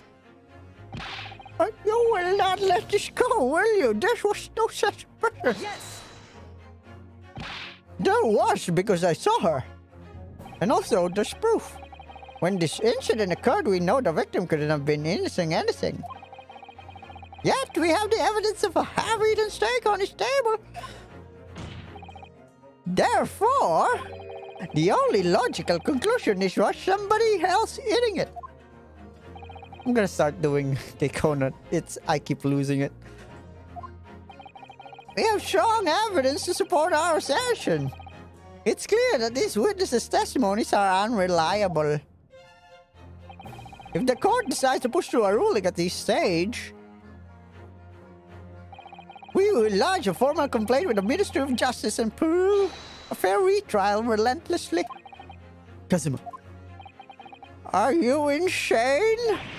You would take on the government? Fuck the government. Dakota bitch. Don't worry, counsel. I have no issues with you. You're a dumb fuck. What do you mean? I have issue with them. Those two witnesses in the stand. What are you talking about? We have demonstrated with evidence that the victim was not alone. So, if now it turns out that you two deliberately lied when giving your testimonies, obviously you will be charged with perjury. Perjury? And since this is a murder trial, obstruction of justice. Complicit in the killing. Yes, that's what I meant.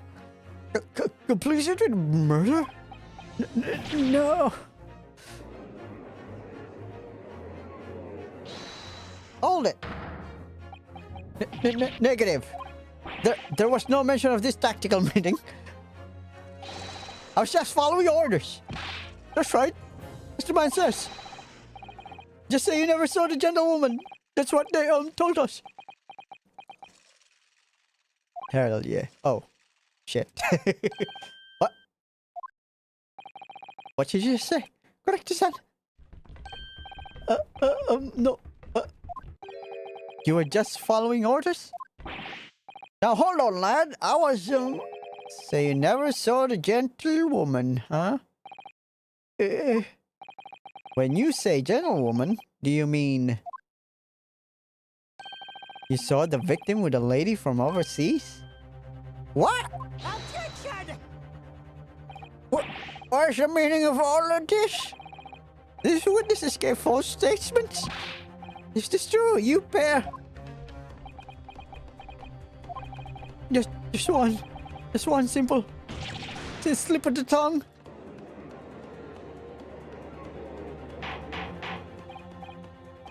Order, counsel, explain what's going on here.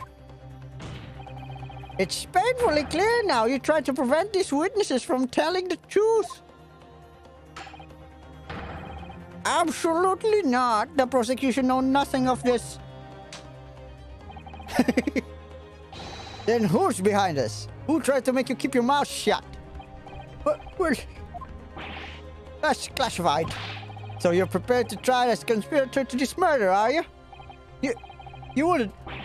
This can't be happening. I have a baby. You know, stay. Judging from the way they reacted to this, I say they were sworn to silence by someone with considerable influence. However,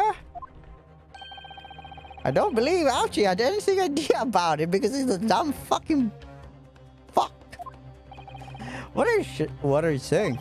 I mean, to wield that kind of influence, there are only a handful of possibilities. It could have only been the government, the military, or the police, I suppose. Well, any ideas about who might be behind this? If we can affirm who tried to silence these witnesses, then we can continue our pursuit. So we need to name whoever it was who tried to make the witnesses keep their mouths shut. Of course, we'll need evidence before we make any firm accusations.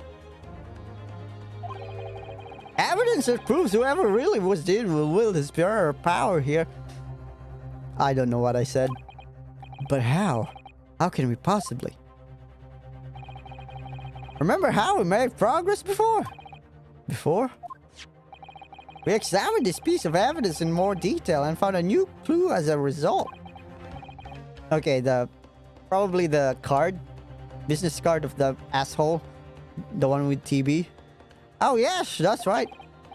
Well, that's not the only piece of evidence we have, is it? We need to examine everything and make sure there's nothing we've missed. There's no time to lose. And what answers?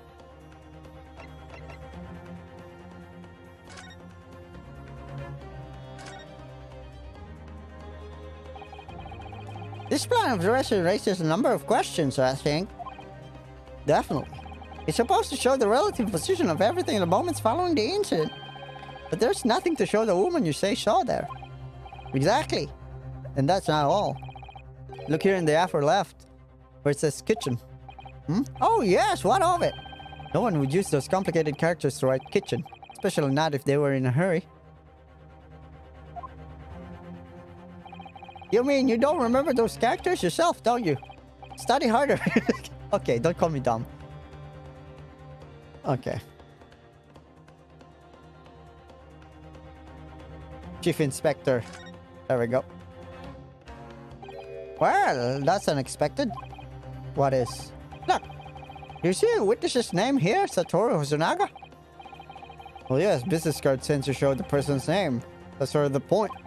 It's not the name unexpected. It's his job title. His job... Oh. Chief Inspector Satoru Hosonaga. Primary Criminal Investigation Division. Imperial Police Bureau. Inspector... What on earth? I have no idea. But let's face it, the police have a lot of power and influence. They're wielding it somewhere here. Back the blue! The waiter's business card, yeah. Right. If it's proven that these witnesses have been manipulated, I assure you the penalty will be severe. Please, wait, Your Excellency. I had no idea about any of this. I swear to every Shinto god. I knew nothing. And what does the defense have to say about all this? Well, Your Excellency. No time to think. I'm just going to have to close my eyes and shout out the first name that comes to my head.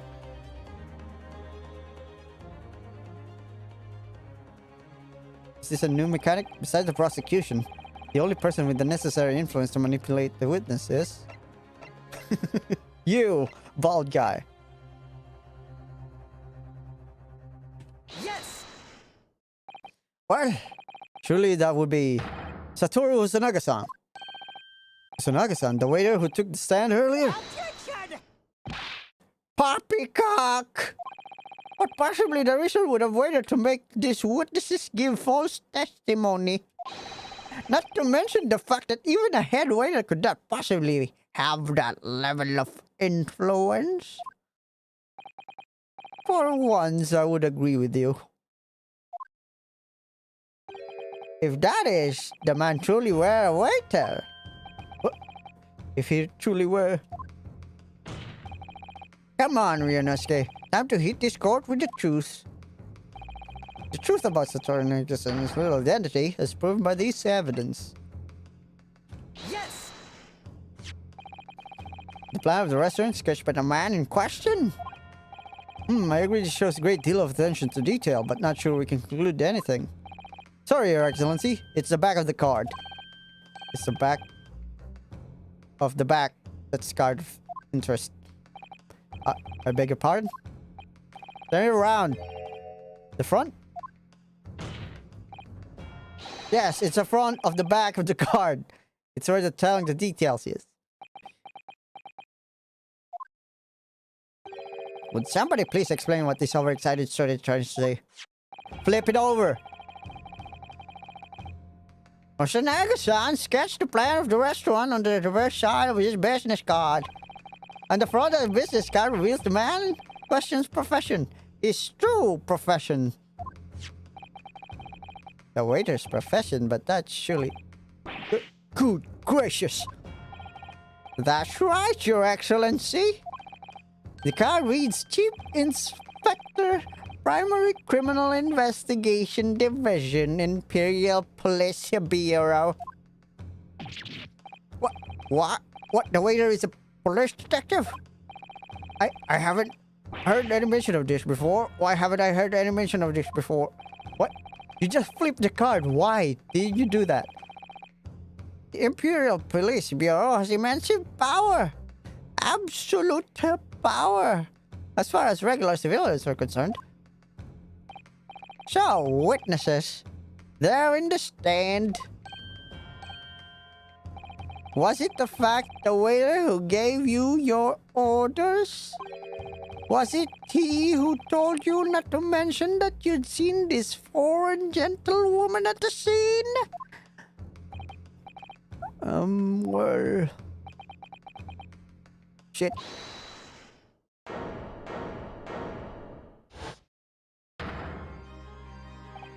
Inspector Hosonaga. I was worried something like this may happen.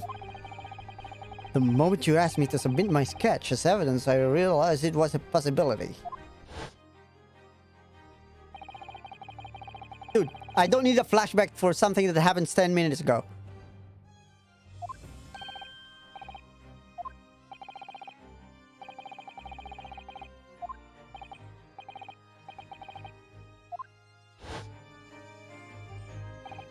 Yes, I remember now. Did act strangely when the judge asked him to hand his business card.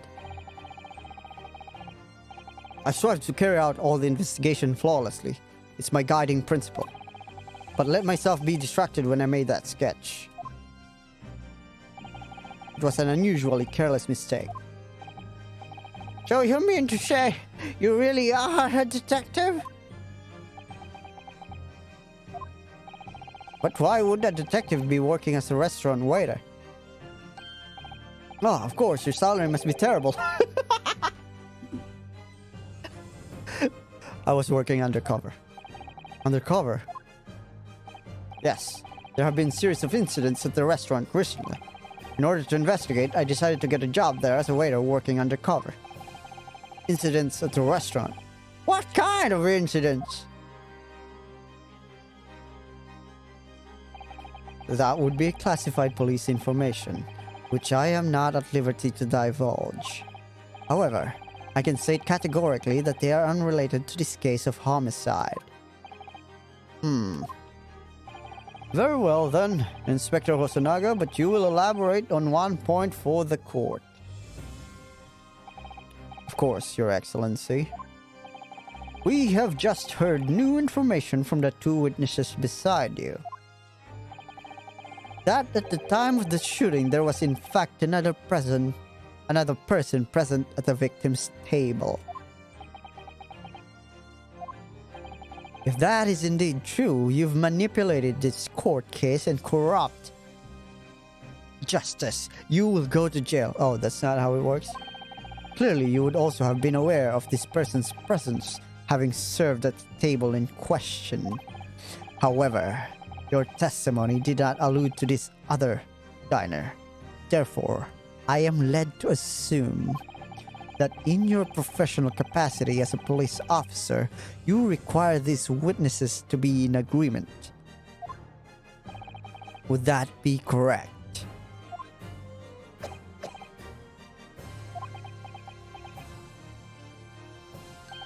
Correct, Your Excellency. Unbelievable. As I suspected.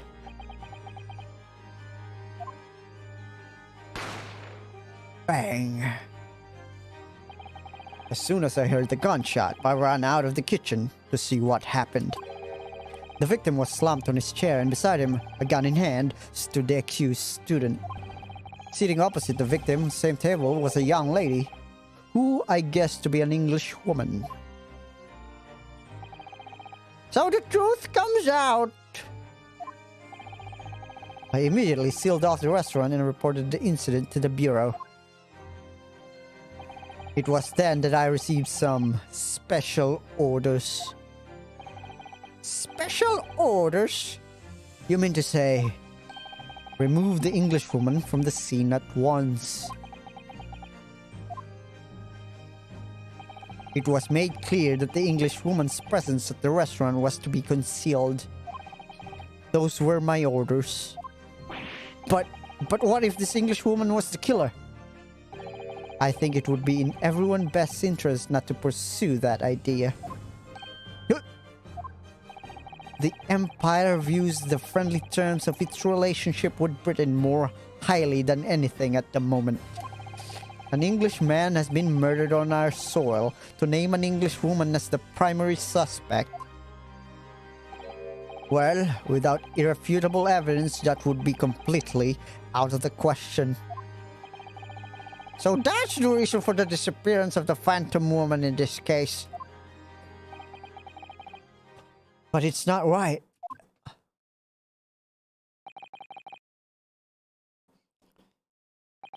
So you're okay with framing me, you piece of shit? What the hell's wrong with you?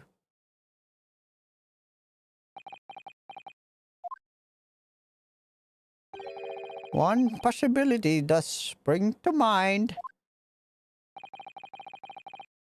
What do you mean, Kazuma?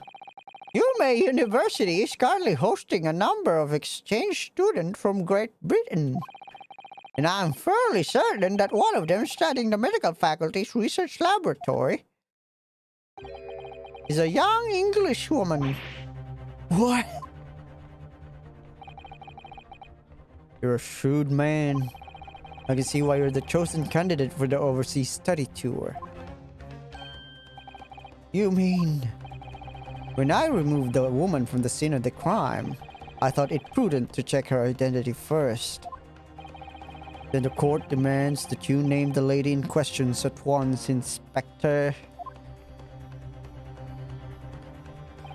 The English woman sitting at the university's professor's table was certain Miss Giselle Brett. She is indeed a foreign student studying in the research laboratory of Yume University's medical faculty. What is happening here? I admit that under orders from the police bureau, I erased all the evidence of this lady's presence at the scene and ordered the witnesses to make no mention of her in their testimonies. It must now be up to your excellency to decide how to deal with this situation. Man, I like the judge here. He's very judgy. Unlike the bald guy. Very well. My thoughts on the matter are as follows. Thus far, the case presented to the court has been underpinned by a particularly critical premise. Namely, that the victim was dining alone. However, as we have now discovered that this premise is false, it would be a desecration of our justice system to ignore the truth and give a ruling at this point. Objection! But Your Excellency, that would mean missing the noon deadline of a ruling in order to send a telegraphic report to Great Britain. Our own government will surely be displeased by such actions. Calm yourself, Counsel. I will not allow the government of our country or any other to influence the proceedings of my courtroom. Inspector Hosonaga. Yes, sir. You will locate this Jezeel Brett and escort her to the courtroom with the utmost urgency. At once, Your Excellency. But that means you'll be going against the special orders you were given from the police bureau. I will not be held contempt for the court. As I said before, it is my guiding principle to carry out all investigations flawlessly. So it won't be a problem.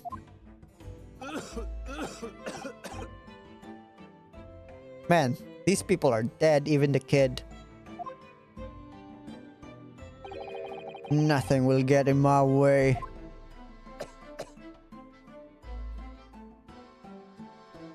That guy's dead. Court will adjourn briefly. The prosecution must call the English student Jezeel Brett to the witness stand. Do I make myself clear? Yes. Your Excellency. Good. Then we will have a 30-minute recess before reconvening. Alright, I've been talking a lot for almost 2 hours, holy shit. So I'll be taking a break as well. I'm gonna grab a drink and be right back.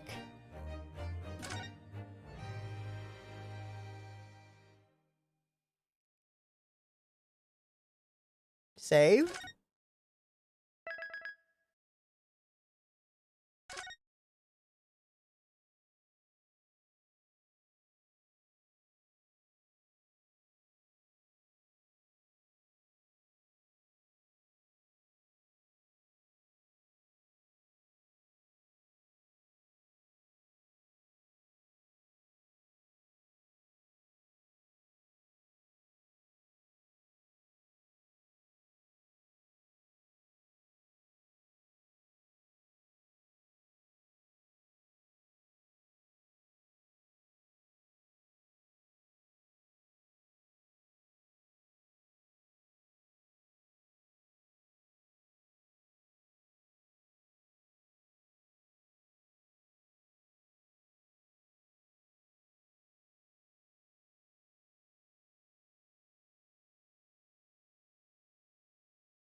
Alright.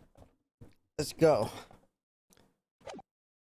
Maybe I should hold back on the voices. 22nd November, 11:38 a.m. Supreme Court of Judicature. Defendants. Antechamber. 5. Excellent work, Ryunosuke. Excellent work, Ryunosuke. That was superb. My heart was in my mouth the entire time. It was almost unbelievable. I mean, looking at you in there. You were drenched in sweat, your eyes popping, your knees knocking, and you were grinding your teeth. It was a grim sight, but before I knew it, you'd started finding inconsistencies in the testimonies. I think you might have a natural talent for being a lawyer. Forget it. It's terrifying. If I get through this, I don't ever want to see the inside of a courtroom again. Ha ha ha ha! Gekona. Anyway, looks like we've exposed your phantom lady at last. Miss Giselle Brett, a student from Great Britain, is she? That's what I was trying to tell everyone from the start. Dr. Wilson wasn't alone. There was a young woman with him. Like I've been saying all along. Yes, you have, but haven't you? I might not be overly confident in the courtroom, but my powers of observation are one thing I am sure of. Yes, I can see that. So, about this young gentlewoman. Is she hot? Thanks to our detective friend, she was hastily escorted away from the scene, it seems. Did you see what happened with that? No, I did not see any of it. Is she hot? No. God damn it, what? I was just on my way out of the restaurant myself. Then on the floor next to Dr. Wilson's table, I noticed there was a gun lying on the floor, and just after I bent down and picked it up, bang! I didn't have time to think about where the sound of the gunshot came from. The waiter had run over to me looking as white as a sheet, and he bundled me in some sort of small pantry next to the kitchen. Fast thinking by the detective. He apprehended his suspect without a moment's delay. Yes, and because I was shut in the pantry, I have no idea what happened outside in the dining area. Ah, there you are. Well done, both of you.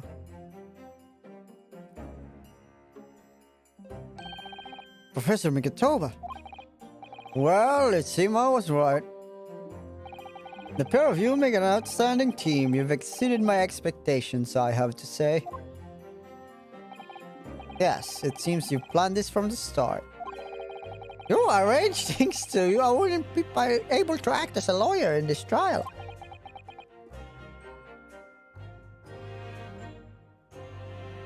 Toba. Our modern country is still in its infancy. Our justice system, even more so. Which is why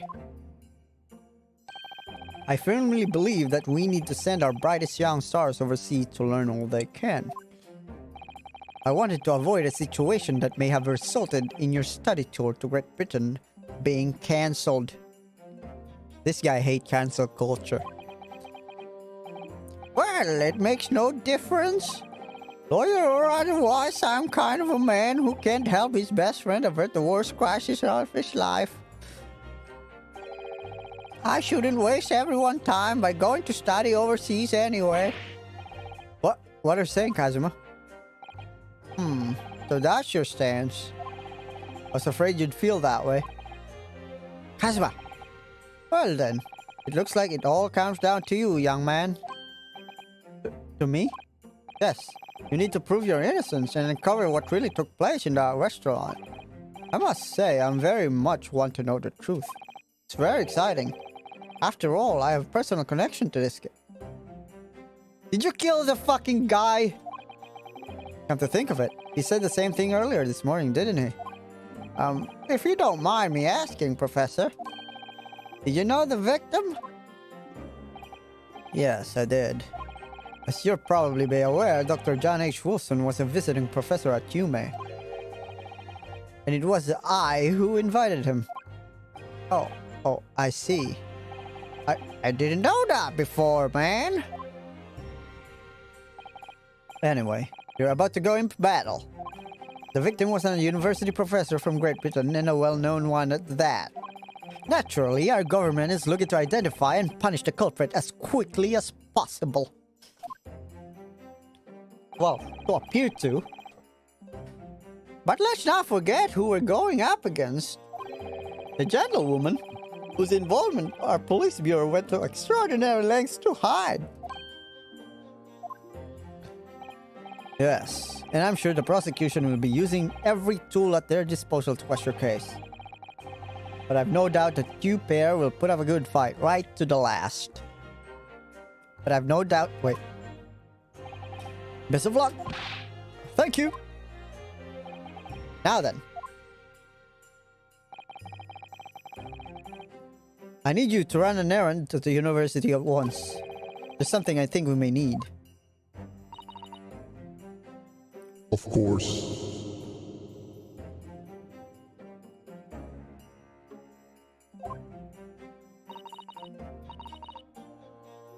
Good luck, Kazuma-sama.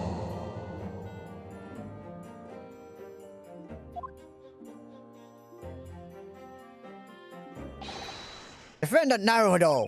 Court recess is over. Please make your way back inside to the courtroom at once. It's time, partner. Let's get back to it, partner. Let's go in there and deal a decisive blow before these old fossils know what's hit them. Kazuma? What? Thank you. Really. What for? Well, if you hadn't said that you believed in me, then I'm fairly sure I'd already been found guilty by now.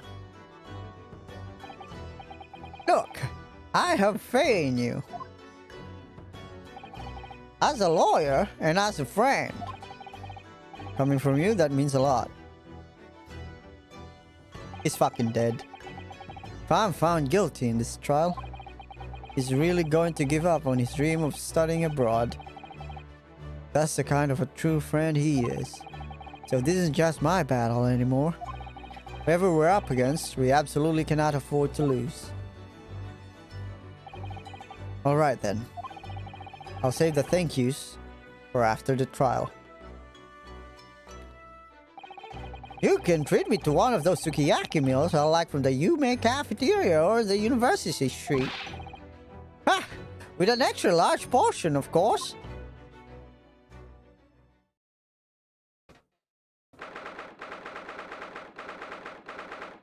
On the 2nd of November, 12:09 p.m., Supreme Court Judicature, Courtroom 2.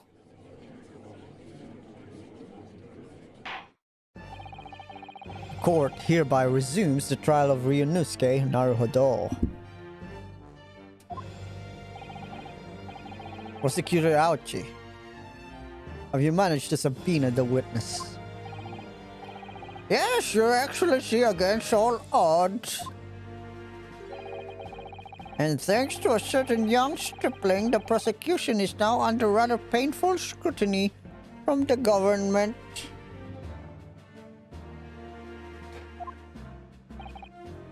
Sorry. Let the government scrutinize. That's their job. It's nothing to worry about. It's highly unlikely what the good relations we forged with Great Britain will emerge from this trial unscathed. Will you still think it's nothing to worry about when the new treaty breaks down and our nation founders? That should be flounders, right? Again, terribly sorry.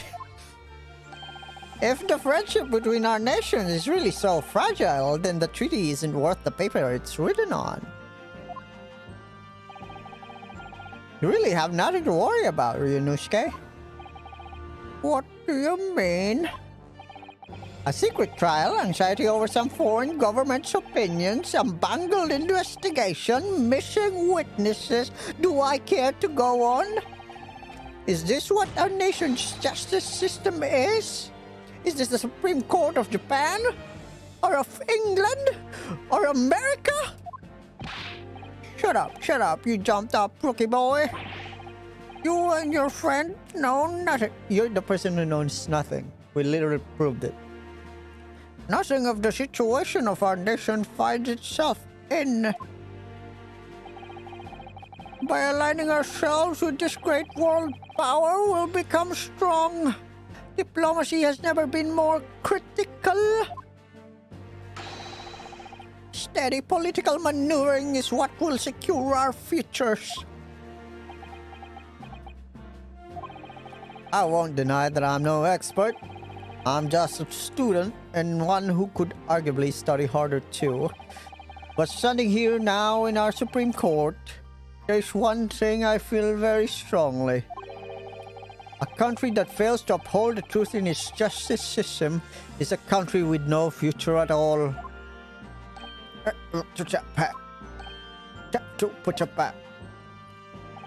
Well said, Ryunosuke. Despite the wide-eyed look of terror. You little brats. Thank you, Council. This court is the pinnacle of our nation's justice system and exists solely for the pursuance of truth. With that in mind, this trial will now resume with the next witness taking the stand. The visiting student from Great Britain, Miss Giselle Brett. Yes. Your Excellency.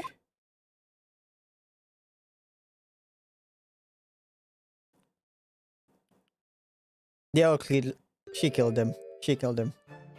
She killed him. Well, what a delight it is to welcome such a fine gentlewoman to Japan. From such a distant... Stop simping.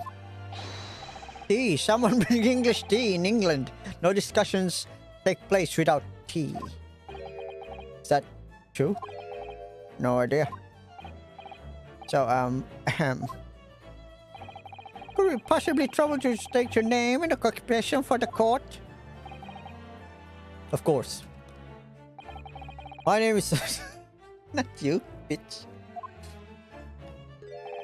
I have been working undercover as a head waiter at the Carnival, but... Yes, we all know about you already. Inspector Hosonaga, where are your manners? In England, it's always ladies first. Is that true? No idea.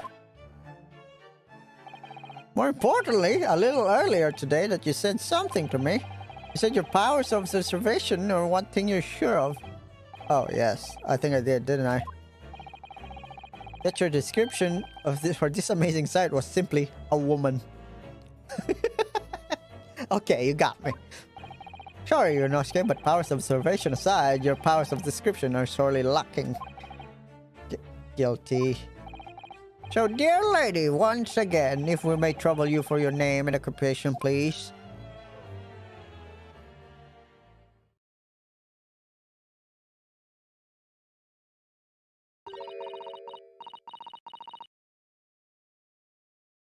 Hello there, bruv.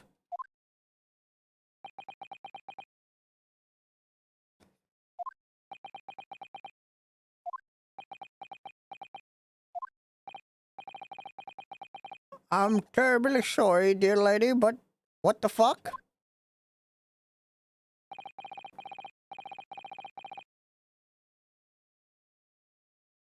Biscuits.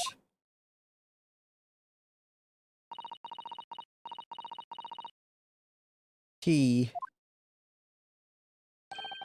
The lady said her name is Giselle Brett. She comes from London, England. She's a visiting research student currently enrolled in Yume University's medical faculty. Oh my, what a rare treat to hear dulcet tones of the delightful language of the British people. I'm afraid I don't understand a word you said, but it was as beautiful as a hummingbird's song. As far as I can tell. Speak English, god damn it, you're in America, Japan. The detective is translating her words faithfully enough. Yes, I agree. You obviously do fine in England, Kazuma. Her English doesn't really rattle you at all, does it? Nor you. You've clearly been paying attention in your English class. Yunosuke? The court thanks the beautiful lady for taking the stand. Now, if we may trouble you to confirm something, Miss Brett.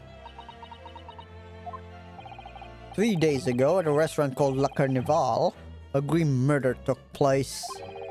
The court had been led to believe that you were dining there with the victim, Dr. Wilson, at the time. Is that correct? Football.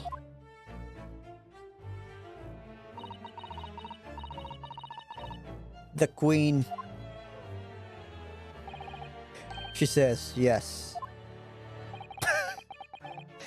This could take some time.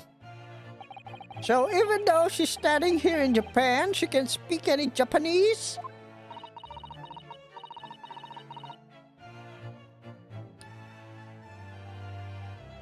The Thames. Big Ben. She'd like to apologize for disappearing from the scene.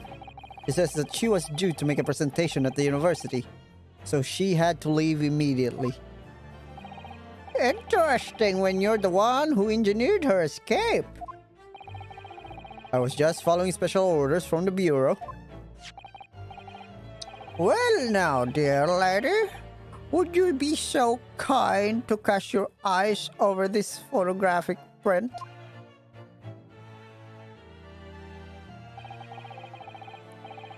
Seeing as you were so unfortunately present at the scene of the crime, could it be that your resplendent eyes caught sight of the wicked perpetrator, perhaps?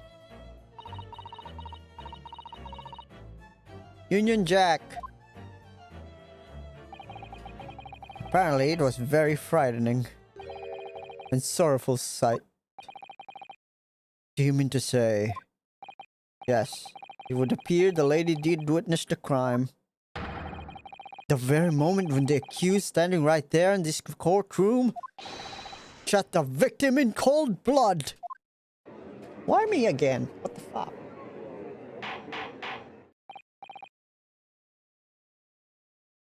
Order. Order in the court. Did you hear that, Your Excellency? Here we have an absolutely conclusive witness statement. Well, it looks like it's clearly now clear who our real enemy is.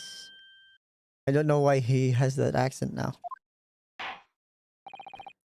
Unfortunately, I will have to ask you formally testify, if you please. Kindly tell the court the exact nature of this frightening and sorrowful sight you described.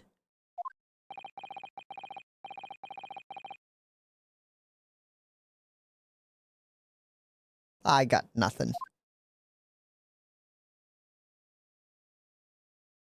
Downton Abbey. There we go. A frightening and sorrowful sight. Oh, no, I'm not gonna do this. I had arranged to meet for a slightly late luncheon with Dr. Wilson that day. The professor was unable to eat, so I ordered for myself. Only a beefsteak. That's a lie. You also ordered a carbonated thing. Which is not tea, which is illegal. After a while, the accused came over to greet the professor. And they got into a fierce argument. Which... Then not long afterwards, the accused took the professor's gun and shot him right before my eyes.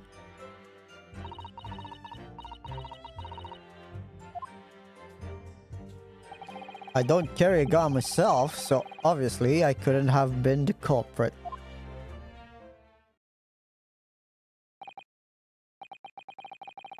Yes. I haven't read it yet. No, I didn't. I didn't have kind of argument with the professor at all. Objection! Quiet, you filthy wretch!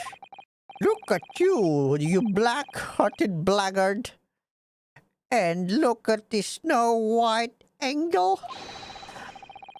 I am sure even a dark-minded scoundrel like you can even imagine whose words the court is going to believe. You're still making the same mistake, Runosuke. You mustn't blurt out when you go to like that. That's a lesson you need to learn. Ah, but she's so annoying. Of course, I was at the scene as well.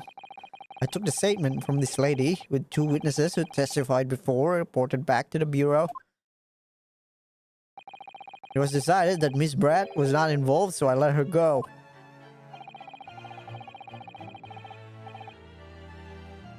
The testimonies of the last witnesses were completely worthless, however. Well, even so. On the day in question, the lady was wearing the same outfit she is today. As you can see, there is nowhere to about her person where she'd conceal a firearm. Well, I would think she could hide a gun almost anywhere in that outfit if she wanted to.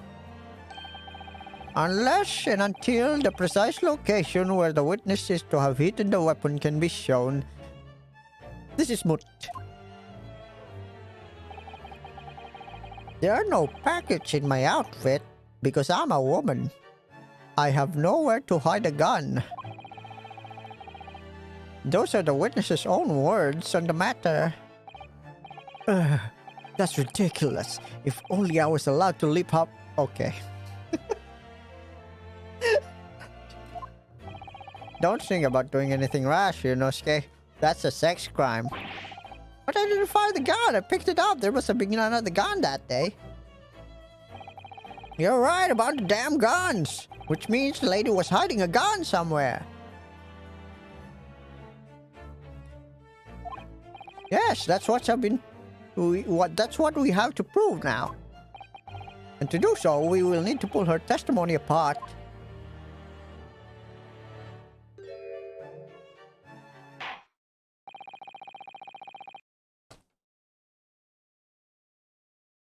The defense may now cross-examine the witness.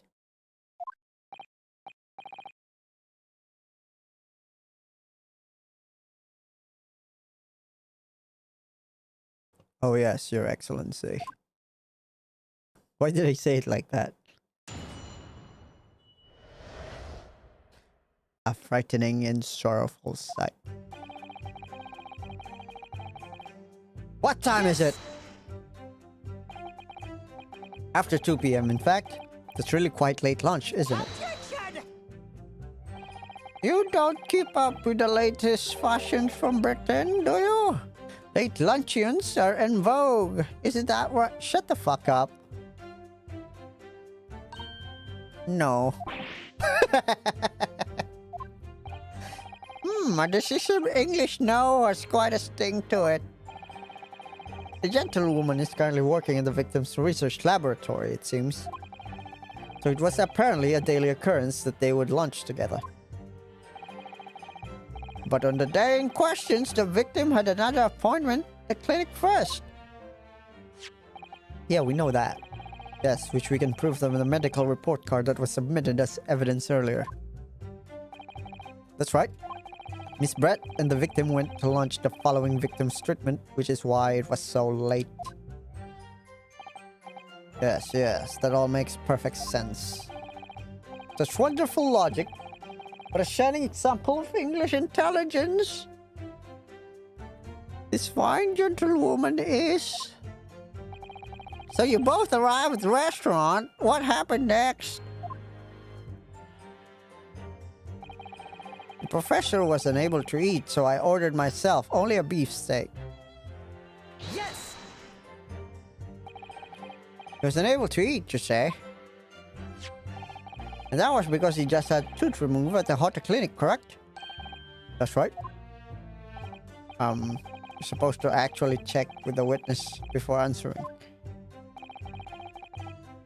Was Miss Brett aware of that fact? It seems so, yes. She'd heard the professor was to have some dental treatment. So that would mean that it was you who ate the steak pictured here. Is that right, Miss Brett? That's right. Yes. The print you have there shows the table exactly as it was left before after the horrifying events. Exactly as it was left. Dear me, what a harrowing experience. To have traveled to a distant land on the far side of the world and be embroiled in such a tragic incident. Have no fear, my dear lady. I swear I will crush the evil fiend that has subjected you to this terrible plight. So, the victim, Dr. Wilson, had nothing to eat or drink at all? That's right, other than some carbonated water. Just water?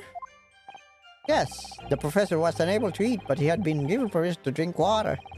So it appears that the diners toasted their lunch with a glass of water each. False!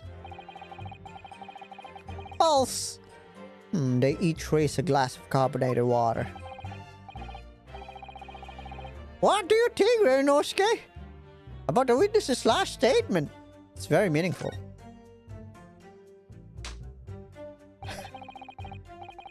The last statement of yours, Miss Brett, has a profound bearing in this case. Well, well, well, how fascinating. Do tell us, what is this profound bearing?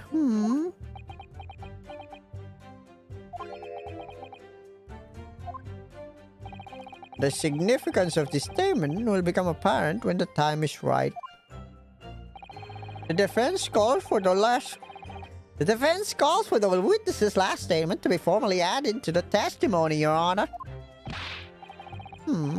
Well, sidestep, counsel. I'm the counsel. Very well, Miss Brett. Kindly repeat what you just said to be added to your official testimony. Gladly, she said.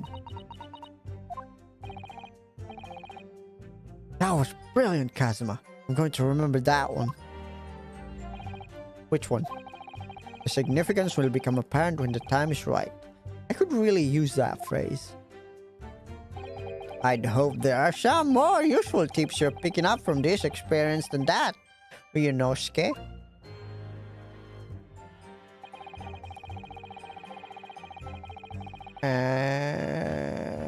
Present. Yes! When the music stops, that means you're right. That's it. Let me just confirm something. Wait, that's me. Let me just confirm something, please. It's to do with this photographic print. Just a short while ago, you spoke of this print showing the victim's table at the crime scene. There was, exactly as it was left.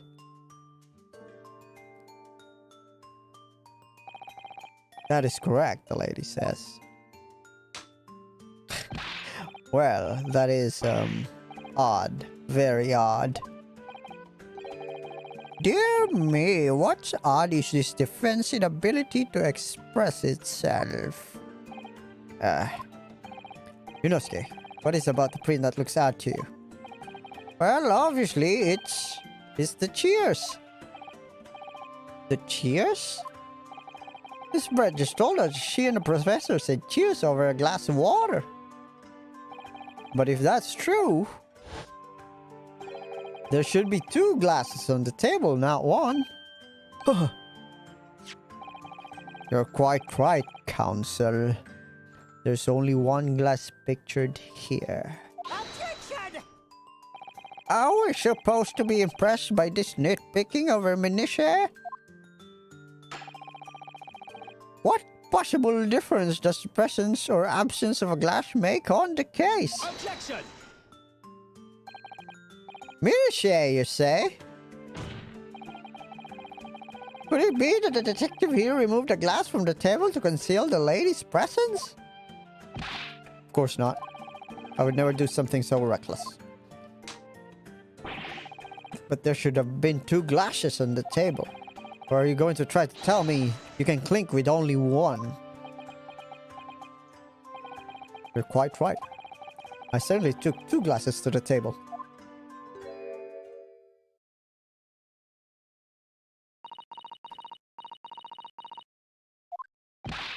Inspector, what did the lady say?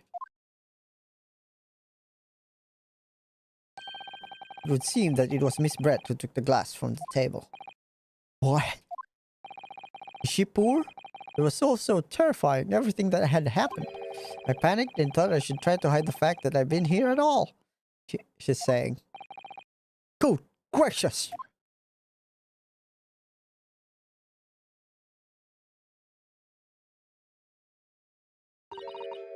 Sorry.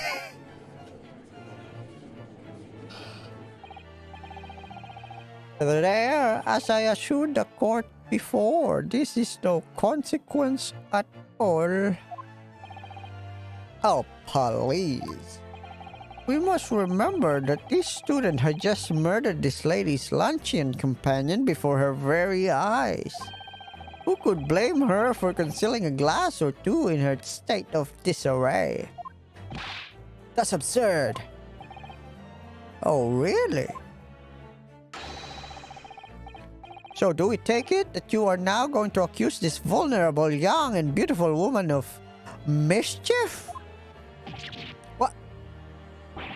No. This can't be put down to mischief. I'd like to know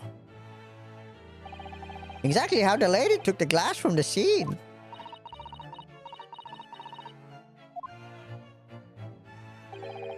It would seem that she slipped in the small handbag she was carrying.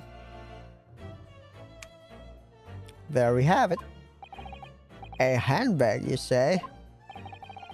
Yes, Your Excellency. Small handheld pouch commonly carried by well-to-do women in England.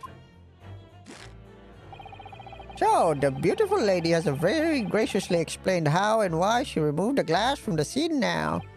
However, the fact remains that this glass has absolutely no bearing on the case. This student has been trying to confuse the court with the logical reasoning, but in the end it comes to nothing. But she has a bag now. No more pretentious accusations! You would have wasted enough time already! Indeed, the lady has offered satisfactory explanation as to why she removed this glass. I think henceforth we can consider the matter to have no bearing on the case. Counsel for defense, are you in agreement? I don't know really. If you want to pursue this matter further, you're going to need to show that it has some deeper significance. Yes, you're right.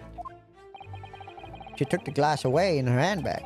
There's a deeper significance. It's the handbag. Wait, the lady put the glass in her handbag, you say? Yes, do try to keep up, boy. It's already been explained to the court. All English gentlewomen carry handbags for small items. Small items like a gun? Let me see. A little while ago, Miss Britt stated the following. There are no pockets in my outfit. I have nowhere to hide a gun. But what she forgot to mention was her handbag, in which would be perfectly possible to conceal a gun. You're right. Well done, partner. I had a feeling you'd pick up on that too. Shut the fuck up. What are you insinuating, you vile blackguard? It's really very simple. The gunshot was heard when the defendant picked up a gun from the restaurant floor. And he didn't fire that gun. We can deduce there must be another firearm at the scene. The true murder weapon, if you will. You can't be seriously by suggesting... Inspector Masunaga. Yes? Did you or did you not search Miss Giselle Brett's handbag on the day of the murder? No, sir, I did not. The fuck? As I thought. In other words, another gun, the one that actually used to kill the professor, could have been hidden in Miss Brett's handbag. No!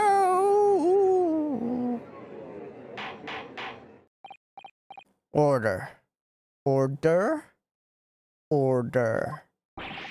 What is the meaning of this, Inspector? The meaning of what, Prosecutor Ouchie?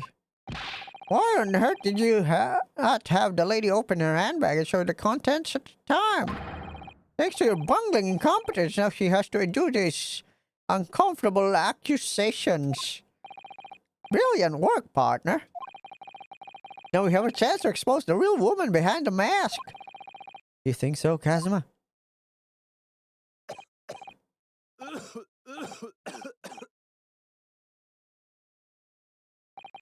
Well, what a sorry situation. Clearly, you have no faith in the police. As I said, I did not search the lady's handbag after the shooting, simply because it was unnecessary. Unnecessary in what way? I ought to thank the student lawyer, really. I have a piece of evidence here that I had completely forgotten about. This photographic print.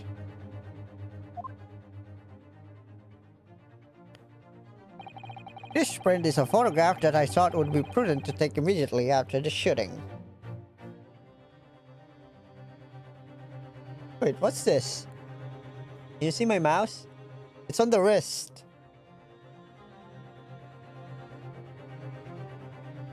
Huh. It's a cow. Oh shit. Alright. Wait, what? There it is, boys!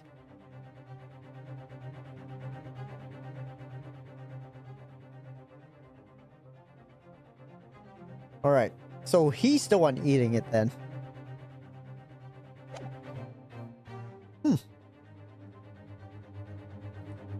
Is that his right hand? I think it's his right hand, right? Yeah. This print is a photograph. Oh, wait. This print is a photograph I thought would be pretty. Yeah. As you can see, it's clearly showing Miss Brett's handbag. Well, I've never. You can see right through to what's inside. That's right. Apparently, meshwork bags like this are the height of fashion in London at the moment. So the contents clearly visible. Exactly, so there was no need to search the lady's handbag. If there had been a gun inside, it would have been immediately obvious. As you can see, there's nothing to imply Miss Brett's guilt here.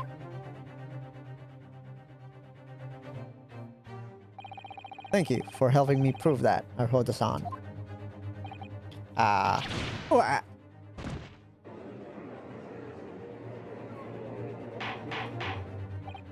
Order. Order. Inspector Hosonaga, you will submit that print as evidence at once. Certainly, Your Excellency. The photograph of the handbag. A photograph taken by Hosonaga-san after the incident occurred. It shows Miss Brett's handbag on a chair by the victim's table. I think you would have had long enough to cross-examine the witness, counsel. The court has now shown considerable evidence. As the photographic print just submitted to the court appears to have no further significance. I am satisfied no longer any room for a doubt for this matter. I must make my ruling. Indeed, there's only one logical conclusion. The pathetic rookie slumped over the bench before us is the only possible perpetrator of this crime. No. That's when I thought I was beginning to turn things around. I'm in a worse situation than I was at the start. Kazuma? I'm sorry, Urinosuke. Now that the cross-examination of the witness is over, there's no way to force the trial to continue. What? You mean this is it?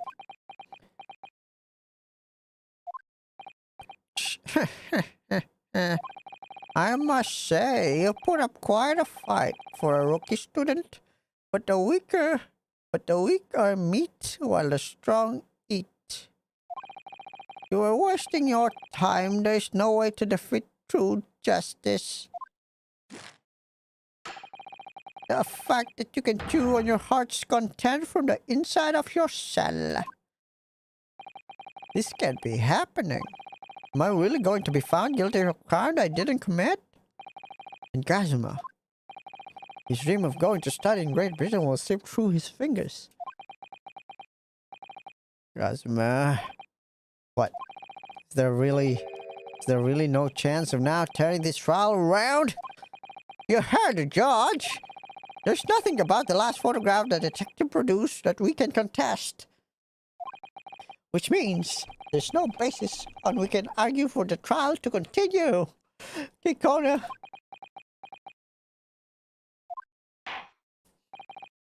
Objection. Very well. I will now proceed immediately to the ruling. It seems we will be able to report to the British government on time after all. That smug little... Yunosuke Naruhodo, having considered all the evidence placed before me, No.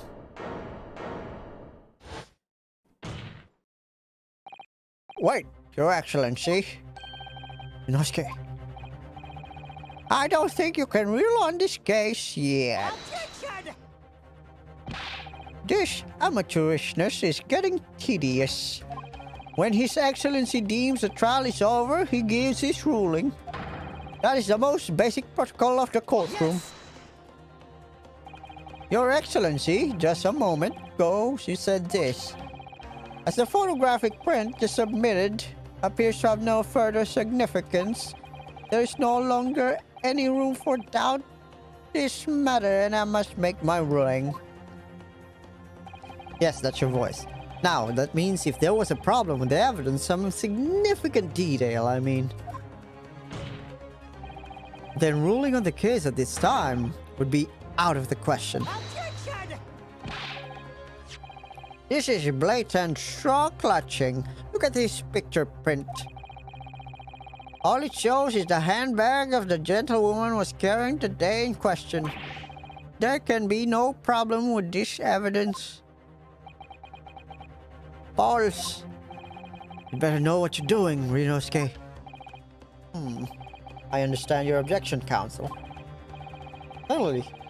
Certainly, the new evidence submitted by the detective has not undergone court scrutiny. However, I fail to see how we can glean any new information from this handbag. Ha! My thoughts exactly. Really, the prosecution is becoming tired of this rookie's desperate wheezes. Yes, I am desperate, but this isn't a wheeze. There's something about this photograph which just doesn't seem right. If only I could put my finger on it. Very well, I will grant the defense one final opportunity. What? But be warned that if I am satisfied by your responses here, the trial will be over with immediate effect. Do I make myself clear? Yes, Your Excellency. So, take another look at the photographic print Inspector Hosenaga submitted before. You will identify for the court where in the print we see the significant detail to which you have alluded.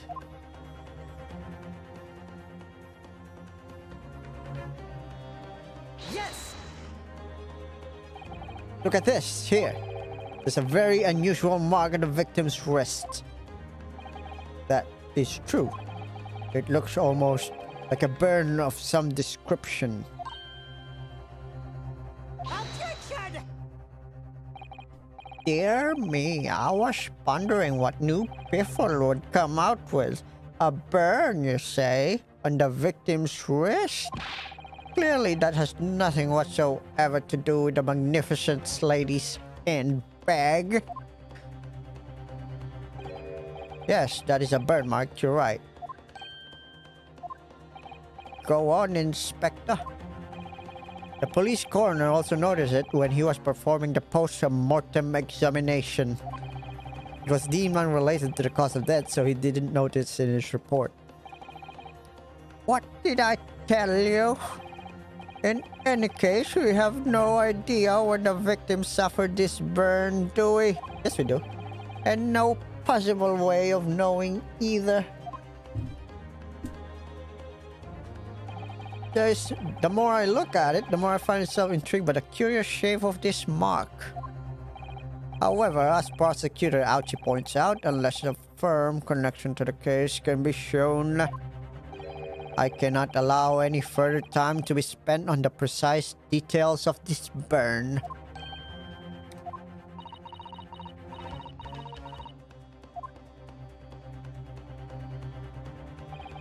Excuse me, Your Excellency. It would seem Miss Brett has lunch appointment with the Dean and other university staff. She would like to know if she may be excused from the stand now.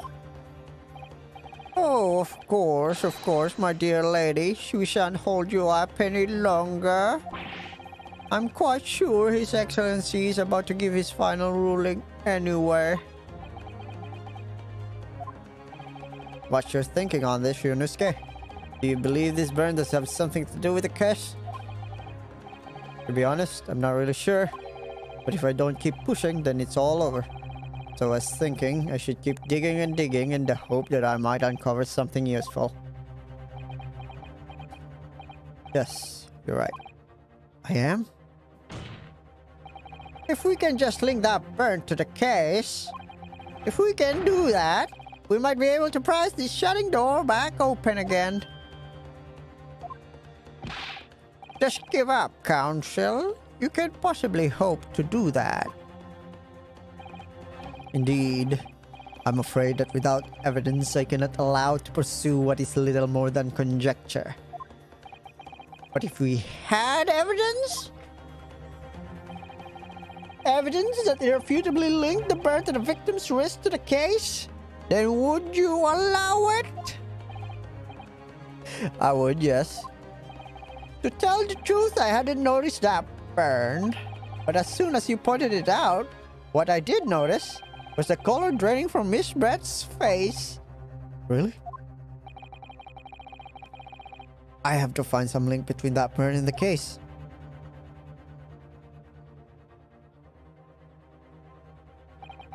This is the moment of truth. It's time to find evidence to prove what that burn really means. So then, the defense will now present its evidence to the court.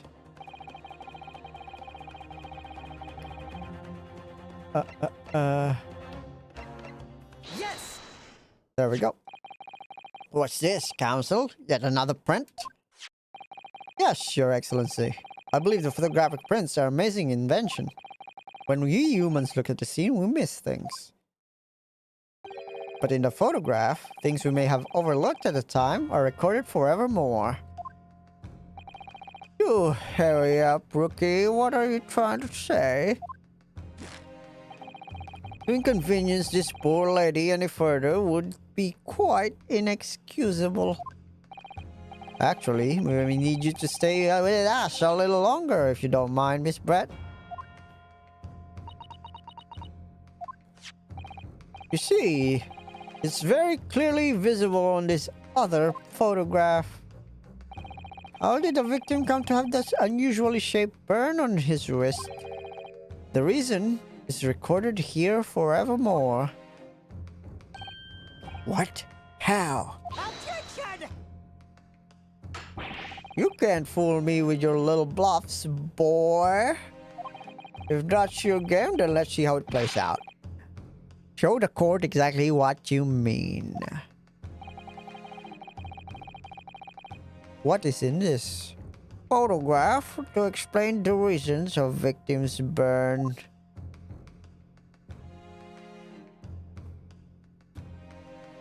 Hey, Yes! the beefsteak? Actually, the point is the metal plate the steak was served on. The plate? Your Excellency? Are you alright? As you can see, there's an emblem on the plate. I would guess it's some sort of trademark of La Carnival.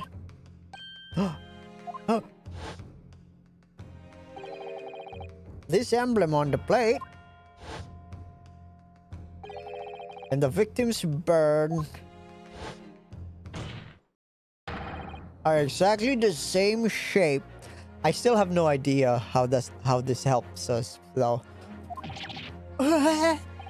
Yunosuke, you genius! You're spot on. Which means the victim must have suffered this burn while he was present at the restaurant. Objection! But even that is the case, we can't know if it happened on the day in question or not. It could have been the day before that. It most likely happened some other unrelated time. Well, Objection! sadly, Prosecutor Ouchi, the chances of that are extremely slim. Wait. Thanks. Why? The outline of the burn is clearly discernible. Such a serious injury would have caused quite a commotion at the restaurant. Wouldn't you agree, Inspector Hosonaga? I can't imagine having missed such a terrible disaster. Certainly. But... So I would say, looking at the picture of the wound, that it wasn't suffered very long ago. And although it's not particularly large burn, it's extremely well defined, as the defense pointed out. This was no mild burn, that's for sure. Can you be more specific, Inspector? Well, let's see. If the plate was at around 90 degrees centigrade, a burn like that would have taken around 3 seconds. It's inconceivable that the victim would have let out a scream of pain then. I've been investigating the restaurant for several weeks already, but I've not heard anyone scream at all. As the head waiter of La Carnival, I can testify to that without hesitation. But you're a detective, not a waiter? Yes! There you have it. Something isn't right here. As the detective said, anyone who burnt themselves on a piping hot plate for 3 whole seconds would scream in pain. There's no question of that. And yet the Inspector Hosonaga never heard the professor scream. Not on that day or any before it. That's right, and the strange thing is, on the day he was shot, I didn't hear him cry out either. What are you suggesting? Well, if the professor had carelessly laid his wrist on the plate for anything like 3 seconds that day, he has anesthesia though. That would be beyond careless, I think, Counsel. Then the rest of us in the restaurant, myself, and the sergeant, and the old antiques dealer, all of us would, without any question, have heard him scream. Wouldn't you agree, Prosecutor Ouchi? Well, I suppose. So the question is, why didn't a single person hear Dr. Wilson scream? Because he's anesthesia. I almost don't believe it. Ryunosuke, Do you think he was already dead? Or he has anesthesia? The effect of anesthesia. Anesthesia. I never dreamt we'd arrive at a conclusion like this. But I'm starting to think that maybe we've been led to a terrible trap. He was already dead. There's only one explanation I can think of makes sense of this apparent impossibility. On the day in question, when he suffered a burn to his wrist, Dr. Wilson was already dead. Or, you know, under the effect of anesthesia. But, you know, probably still gonna hurt a lot. No man could remain silent while his wrist was burning on a piping hot plate for 3 whole seconds. That's clearly impossible. Apart from in one particular situation. Counsel? Are you suggesting... Yes, the only possible... If the man was already dead. Already? Dead?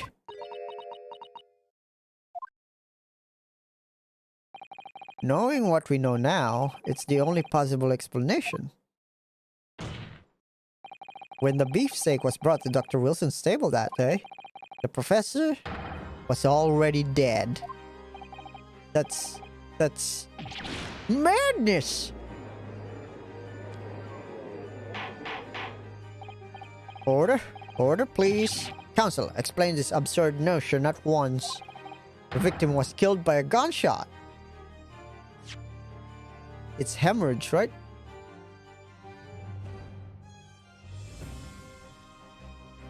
Yeah. That's right. That's absolutely right, Your Excellency. This is just another ridiculous ploy by the rookie student, but clearly he has no grasp on the facts.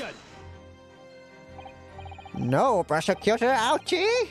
It's you who has no grasp of the facts by your feelings.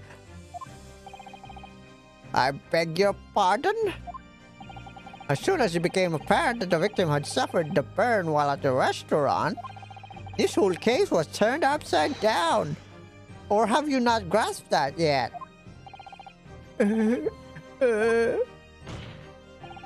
Your Excellency, the court must hear from this witness again. If it's true, as we believe that the victim was already dead before the gunshot was heard, it's highly likely that Miss Brett knows something about it. Incredible. I certainly didn't anticipate this twist of events. I'm sorry to say, Miss Brett, you're not gonna meet your fucking teachers. But you will have to forget your luncheon engagement. But Your Excellency...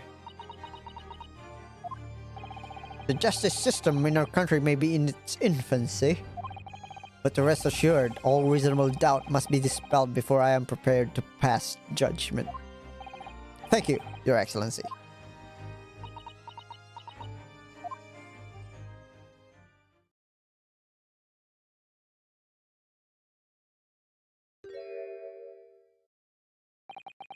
What was that smile? Yes, of course. I mean, I'd be delighted to help.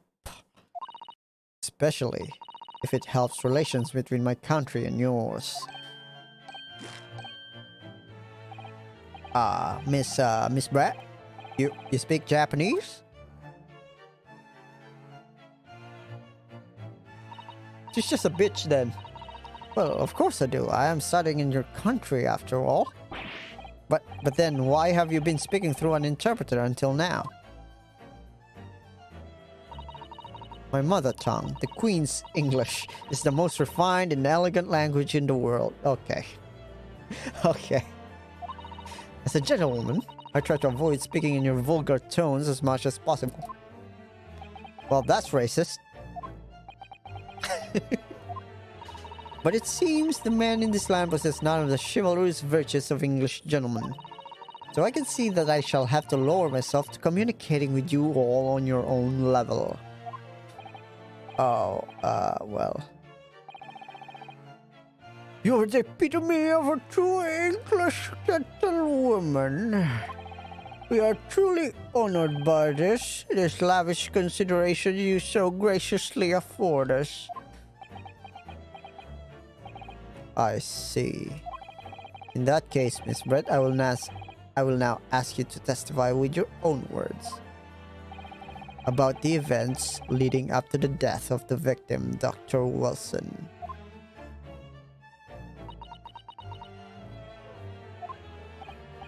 So, we are finally going to hear our own words on the matter. Things are getting interesting, Ryunosuke. I'm getting dead.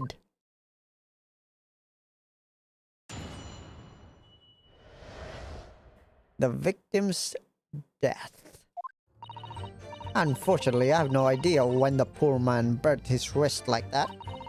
The waiter brought my steak. The professor and I raised our glasses in a toast. As far as I've heard, the post-mortem report showed no other possible cause beside the gunshot. If there's some other way a man's life can be taken without leaving a trace, please do show me. But of course, this country's inferior investigative techniques probably wouldn't pick up on it anyway.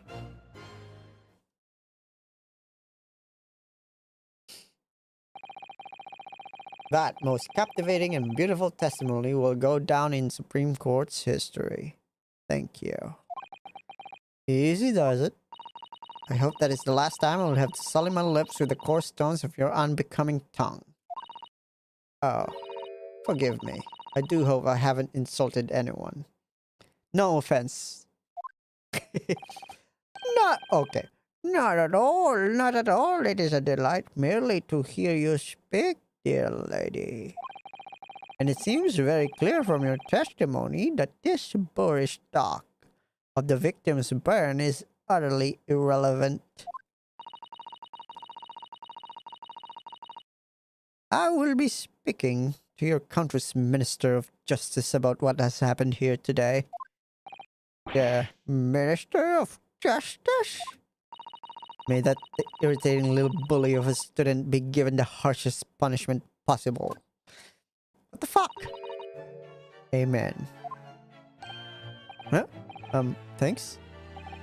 Was that a prayer then? Well, you'll have to forgive the irritation, Miss Bratt.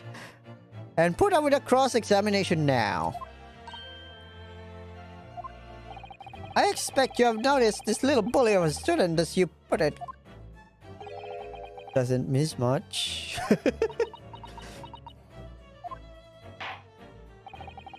I'm sure I don't need to remind you, counsel, that this will be your final cross-examination in this trial. If you fail to demonstrate any problem with this witness testimony, I will be ruling on the case immediately. Is that clear?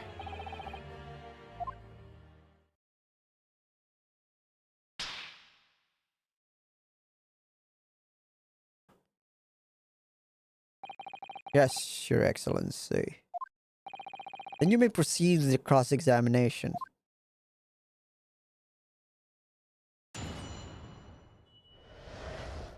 The victim's death.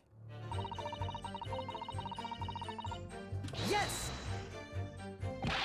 But his hand was on the steering hard plate for at least 3 whole seconds. You're gonna not have no notice.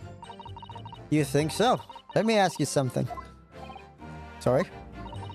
Ever since I arrived this courtroom, and even still now, the fly on those unsightly black trousers of yours has been wide open. You can't have not noticed, can you? Huh? What? What fun. You hadn't realized. The dear lady is absolutely right. As your friend, you've embarrassed me as well as yourself, Yunosuke. Why did you tell me? Dr. Wilson was a true English gentleman. He chose the honorable silence over a vulgar scream. Can your tiny brains imagine such a thing? Oh, yes. I think my tiny brain can. Yes. Well, I can't. Anyway. When the waiter brought my steak, the professor and I raised our glasses into... How did you... Okay. Yes! That's my problem. How did he burn his hand on your plate? As you testified before, you were drinking carbonated water, is that right? Dr. Wilson was only permitted to drink water at the time, if you remember. Which explains why he ordered that drink. Correct, waiter? Exactly as you say, sir. Although, whether or not the professor actually drank any of the water when I delivered the steak to the table. Did I say steak? I'm afraid I don't remember that. Damn you. I have been enough to English to understand. Poison! Poison! Poison! That's why he grabbed the fucking thing. That's why she grabbed the fucking thing, the fucking glass. Hell yeah. I have enough English to understand that. For the benefit of others in court, it means bless you. I think it means the exact opposite. Anyway.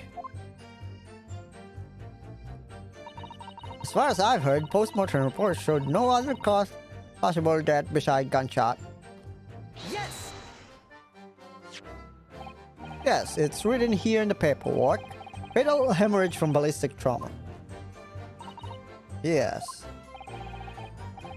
Luckily for all of us, a little burn on the wrist isn't going to kill us.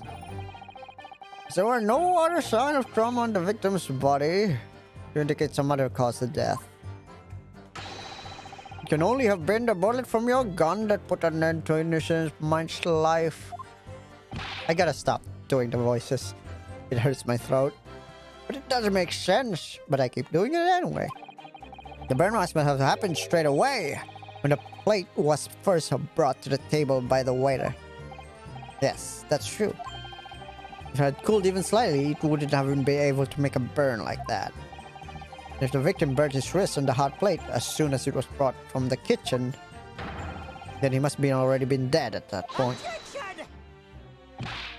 Yet, the fact was killed by a victim gunshot comes to the chest.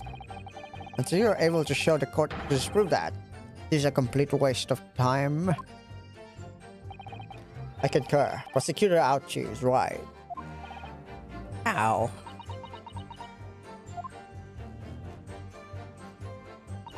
If there's some other way man's life can be taken without leaving a trace, please do show me. Poison. Yes!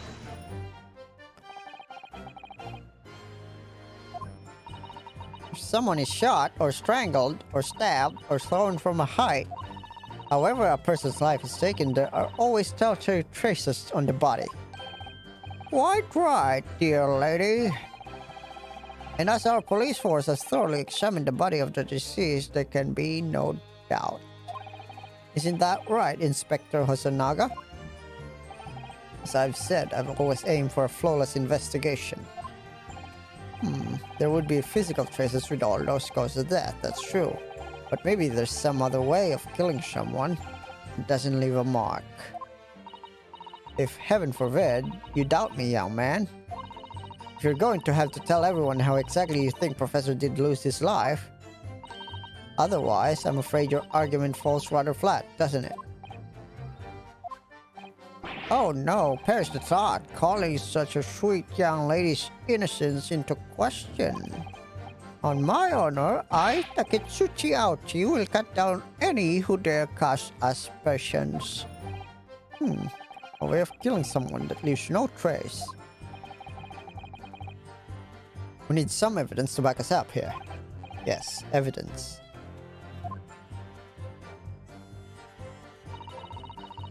But of course, this country's inferior investigative techniques probably wouldn't pick up on it anyway. Yes!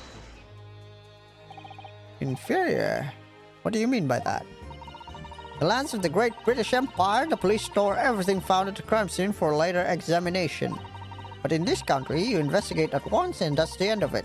Isn't that so? Quite right. La Carnival is open for business as usual. Today, just days after the incident. Exactly. Which means that even if the investigation takes a different directions, vital evidence must be lost. Doesn't even occur to your naive detectives to try to preserve the crime scene. I'm trying to be as tactful about this as I can. You understand. Ha, killer blow. The lady is formidable as she is beautiful. Amazing. He's actually admitting our police may be flawed. Perhaps Prosecutor Ouchie is finally starting to see sense. I very much doubt that. Still, there's something about what Miss Brett just said. There was a moment before when something didn't seem quite right.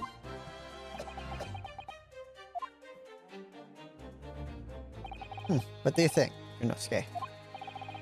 I think it's going terribly. No matter how much I press her, I'm not turning up any new information. Yes, as I suspected. She's a tough witness. We need to find a way to break her testimony, or the cross-examination will be over. But that would mean I have to find a way!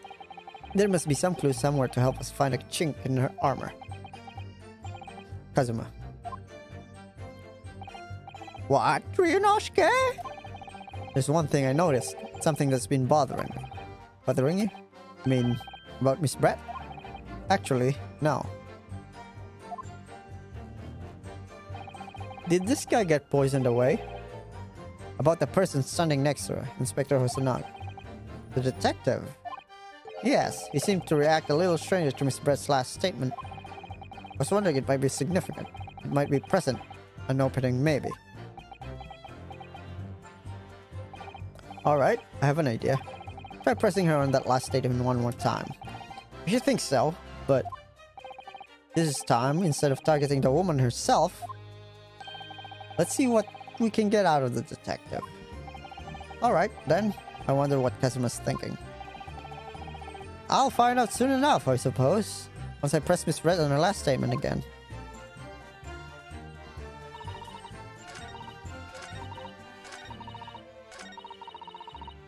Yes! Inferior? In the lands of the Great British Empire, yeah. Wait. How the fuck do I do this? Yes, there it is again. The detective's reaction is just the same as before. Why? Up until now, the detective has been in stand with Miss Brett as her interpreter. But things are very different now.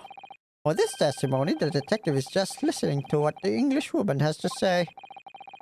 Maybe this could be a golden opportunity. What do you mean? When people are actually testifying, they're usually very careful not to let anything slip. However, when they're listening to someone else speak, you'll find they often let their guard down. You're right, look at him, he's lost in his own thoughts. Is this the gimmick of this game? Or, yeah, this game? There's always dual witness. It's time to pursue the man and his train of thought. Sorry, pursue. I'll explain below how to do it, Yunosuke. It's all to do with the witness marker. What marker? Oh, at the moment we're focused on Miss Brett, who's the person actually making the current statement. But by moving the marker left and right with A and D, you can turn your attention to other people in the stand. While you're looking at the other witness, you'll be able to pursue them with space. If you can catch the person at just the right time, you might uncover some new information to pursue. If you ever notice a strange atmosphere among the people on the stand, take a good look around. Alright then. And pursue with space. Here we go. Wait.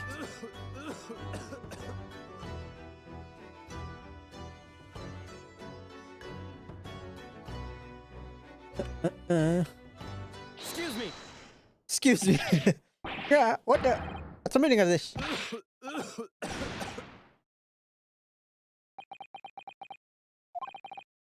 I'm so sorry. I didn't mean to shock you.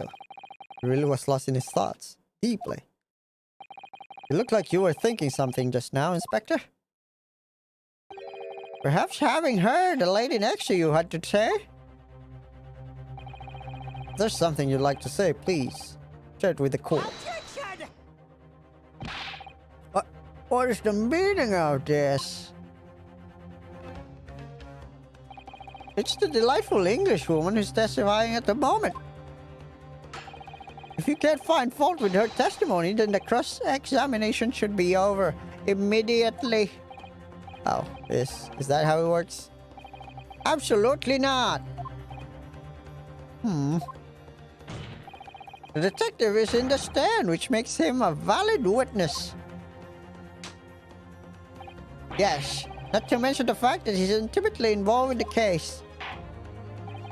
Inspector Hasanaga? Yes? Do you have something to add in relation to the statement just made by Miss Brett?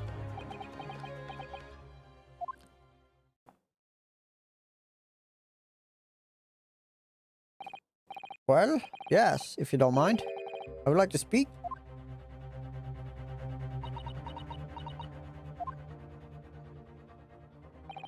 The lady is right. Our country's police practices are not as modern as used in Great Britain. Which is why I, Satoru Asanaga, always strive to make every investigation involved in flawless. What do you really mean by that? I'll tell you what I mean. I won't have the evidence lacking on my watch. I'm not afraid to take everything I can from the scene of the crime. It's preserving evidence, you see. I don't care if they call me a crime scene thief.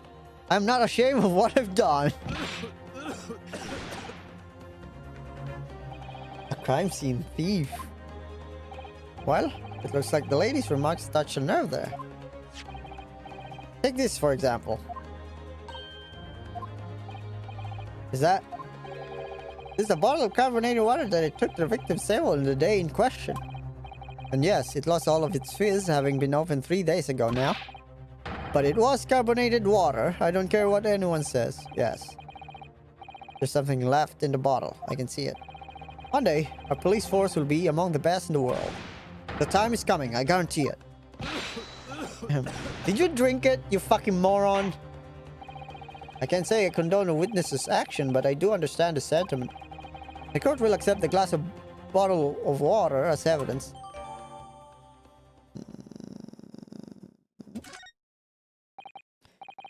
Miss Brett? Can you confirm this is indeed the bottle of you which drank on the day of the victim's death? Yes, it was that bottle. What was that about? She seemed to avert her eyes when she answered the judge's question. Very well, counsel, you may resume cross-examination. The inspector will kindly control his, fervor.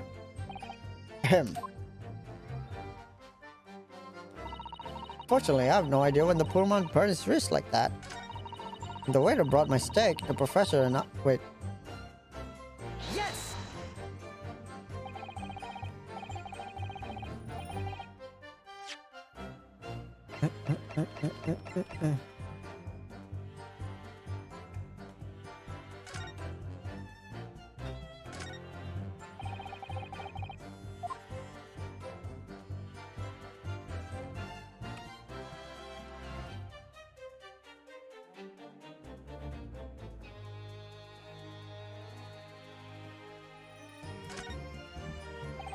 The label is written in foreign language that I don't recognize.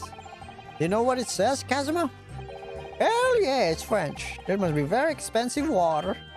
Yes, but what does it say? That's what I was asking. Then go to France and ask. You could just say that you don't know.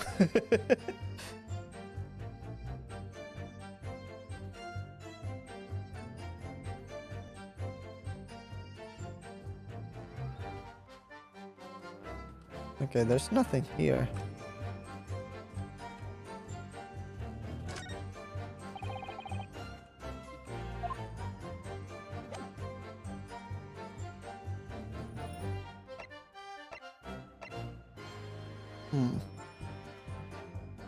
Right.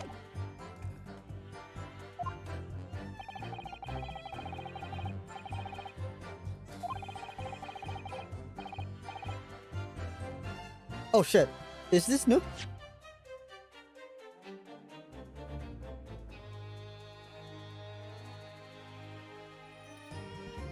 As you testified before, you were drinking carbonated water, is that right? Dr. Wilson was only permitted to drink water at the time, if you remember. Which explains why he ordered that drink, correct, waiter? Exactly as you say, sir. Although, whether or not the professor actually drank any of the water delivered to the table, I'm afraid I don't remember that.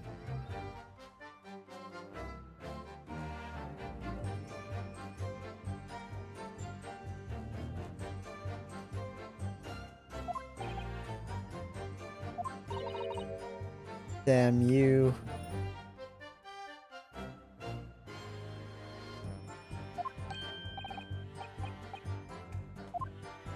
Oh, it's not new.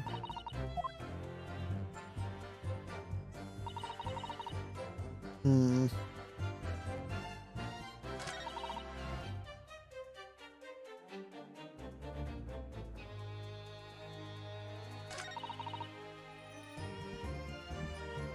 Yes! Okay, we already did this.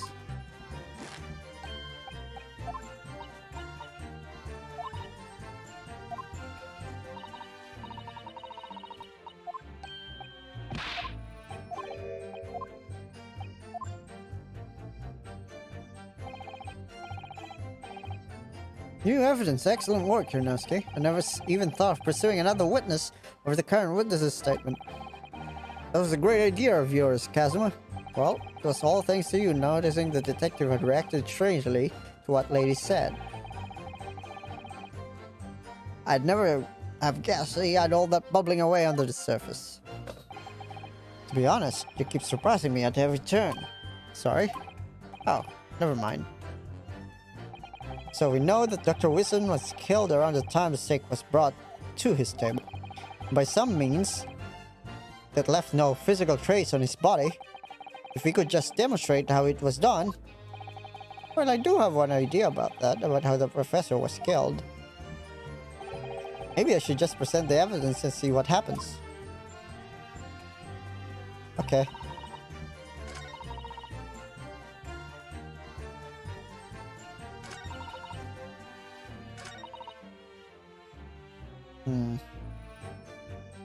Should I present this now?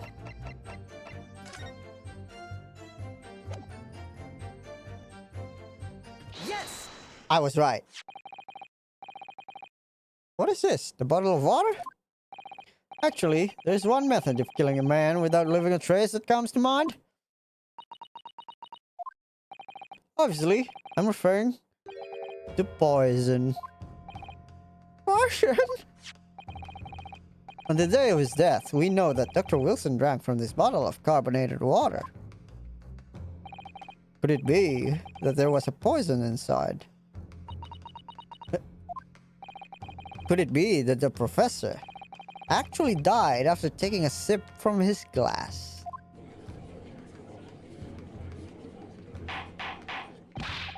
Order! Order! Order!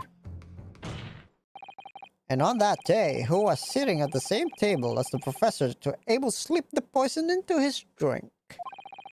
There's only one person who could have possibly done it. I'll bet it was you. Objection! This is outrageous to suggest such a thing without a scrap of evidence. You little rookie imbecile, have you even considered how delicate the situation our country finds itself in now? Have you forgotten that we have only just signed an accord of friendship with the British Empire? Have you even the vaguest inkling that your rash accusation could jeopardize the entire treaty? Objection! This is not political arena. This is a trial to determine one individual's guilt with respect to one crime. The fact that this woman is British makes no difference. We are here to determine the truth. Bitch. Ahem, if I may. I will silence you forever for... Okay. It is you who should be silent. Of course. Dear lady! Where did that come from? She just snapped. I'm afraid I may have spoken unfairly before. I may offer my humble apologies. I'm sorry, my lady. What are you referring to? I describe your police force as inferior. But no matter how inferior they may be, you still investigated this particular point thoroughly, I believe. The bottle, I mean, Inspector. And whether it contained poison or not. Because it's in the glass. That's why you took it. Bitch. Of course. You did. Have you forgotten what my guiding principle is already? I strive for a flawless investigation every time. I don't believe it. Naturally, we tested the inside of the bottle and its constants. And? What did you find, Inspector? I ordered a test for every toxin that's available in this country at the present time. We could find no trace of poison of any description in the bottle of carbonated water, Your Excellency. What? Are you sure? The tests were meticulously carried by the chief of coroner himself. No! I'm very grateful to all you Japanese. You've successfully established my complete innocence in this horrid affair. Thank you. But of course, my dear lady, the pleasure was all ours. I was so sure. This can't be right. Everything falls into place if it was poison. Thank you, Counsel. I think the cross-examination has clarified everything. As the prosecution have asserted, shot to the chest from the gun is the only conceivable cause of death. Furthermore, the accused, who by his own admission was holding this weapon, is the only possible culprit. I'm done for. The court wishes to apologize for the great inconvenience this has caused to you, Miss Brett. Oh no, I'm just glad the matter is resolved. Before proceeding, I must ask the counsel for the defense. Do you have any further new evidence to present at the card? Yeah. Kazuma. You're useless. I'm sorry, Yonosuke, I have nothing more. Well, if you'll excuse me now, I really must be leaving. No! Stop her! Hold it!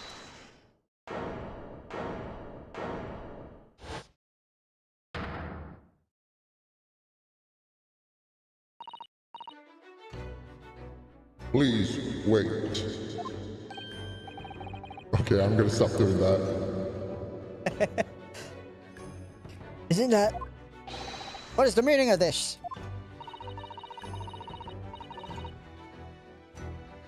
Forgive me for intruding on court proceedings, Your Excellency. Susato Mikotoba, Judicial Assistant to the Defense. Mikotoba. In my darkest hour, with nowhere left to go, she has appeared like a bolt of lightning. And in her hand, she carried a small package, wrapped in fuchsia cloth.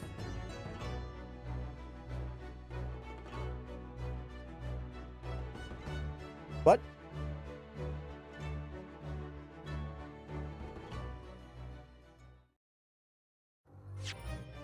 Yes.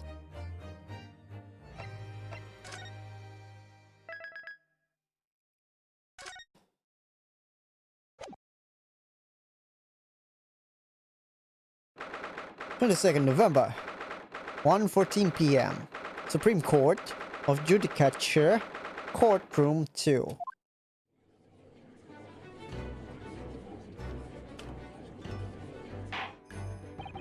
Well, I understand you're the judicial assistant to the defense, but why this sudden ingress into my courtroom? A judicial assistant and a woman no less. The rules state that females are not permitted into this court of law other than to testify. Yes, I fully understand. I only ask 5 minutes of time. I have some vital evidence that must be handed over to the defense. You're too late, little girl. This trial has already been concluded. 5 minutes. I will not allow a moment more. Your Excellency. I am most grateful.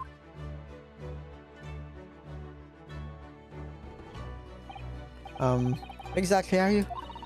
I'm so sorry. There's no time. Please accept this for now. What is this? A report about something? Written in English? It's Giselle's breath research. The English woman's. After the trial resumed earlier, I headed back to the university. I went to Dr. Wilson's laboratory in the medical faculty and borrowed this paper. And yes, that's right. Miss Brett was studying under the professor, wasn't she? So does this research, whatever it is, have something to do with the case? I'm afraid I don't know. I haven't been able to listen to the proceedings of the trial myself. Oh no, of course not. Special characteristics of Cure and its effects on human subjects. Interesting. Cure? Never heard that word before. Time's up! The prosecution demands the immediate removal of these female trespassers from the courtroom. There was too little time for me to read it in detail, but I've summarized what I could in a note inside the cover.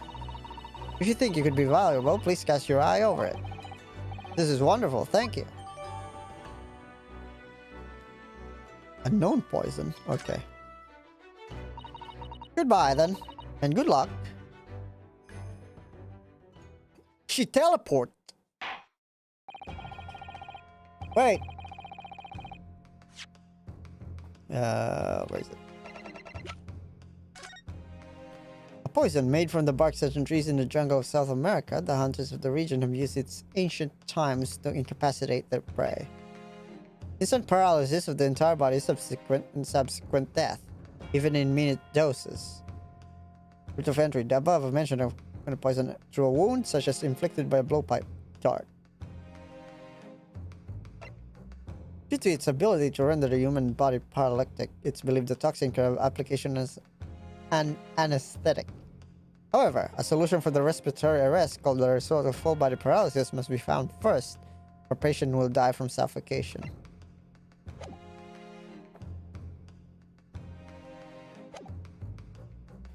Yep.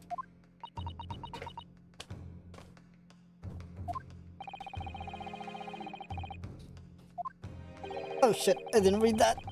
Does either side have any further evidence to present to court? I presume not, but... The prosecution has made its case convincingly enough already. Nothing more to add, Your Excellency. I have options here. This is really our very last chance. Yes, I know. Your Excellency, the defense have new evidence. Of course you do. That look. The unyielding stare of the true Japanese warrior. Well, Miss Brett. Yes, Your Excellency? If you wouldn't mind, perhaps you could grace us with your presence a little longer. It's a delightful invitation, but I'm afraid...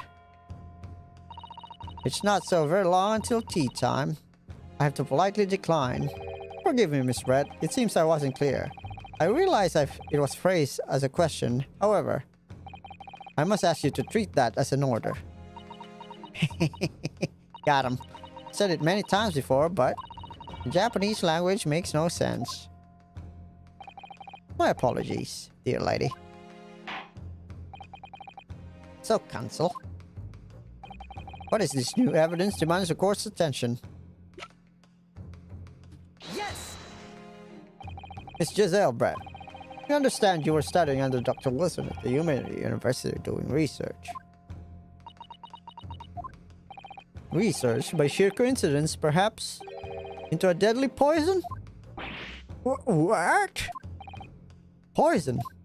Where are you going with this, counsel? Toxin known as Cure. Your Excellency, even the slightest amount is deadly poison entering the body leads to instant death. Objection! What complete utter nonsense? Cure, you say? I've never even heard of it. You wouldn't have done. What do you mean? I mean, you wouldn't have heard of Cure before. For one very simple reason. It doesn't exist in our country. It doesn't exist. Correct. Which means, no matter what test the police can do for toxins, they'd never identify Cure. Why? Because there's no test available here that can identify the presence of his highly deadly poison. What?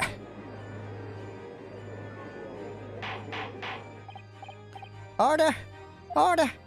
Order. Council. Does this deadly poison truly exist?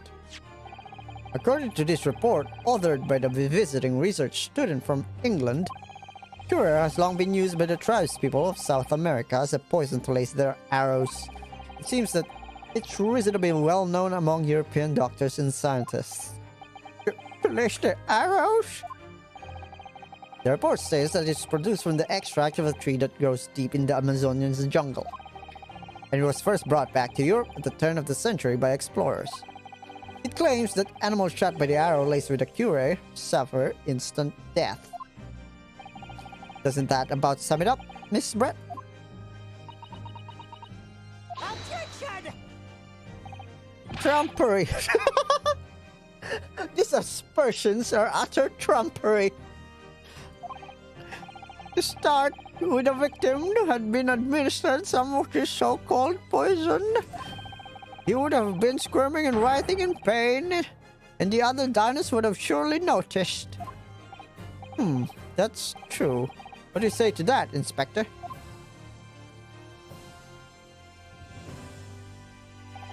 Obviously, I would have noticed a disturbance like that. I don't remember anything like that either. I didn't notice a professor...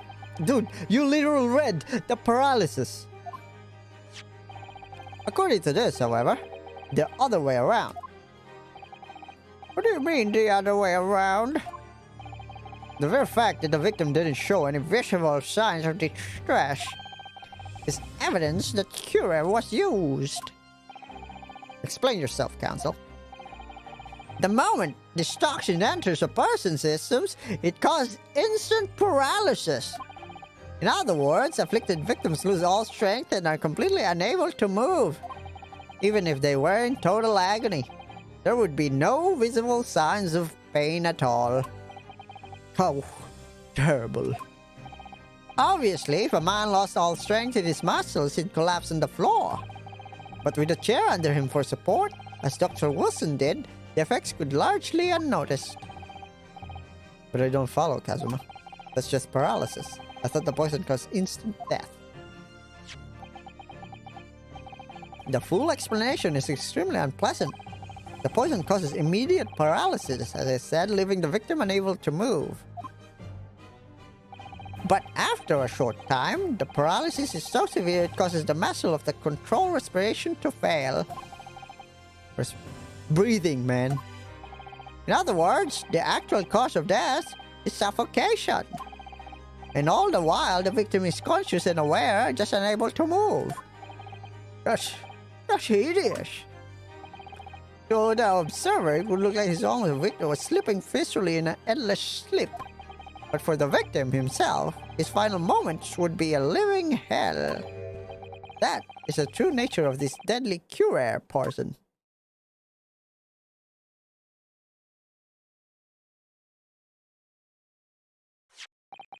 And you're suggesting that this bottle, Counsel, actually contains this terrifying poison? Objection! This is all convenient, isn't it? A hitherto unknown poison for which there's no means of testing. What a happy tale of defense. I mean, I invite you to drink it. Ahem, if I may. All these facts and you think you're so clever? It is you who must be taught. Of course, my lady.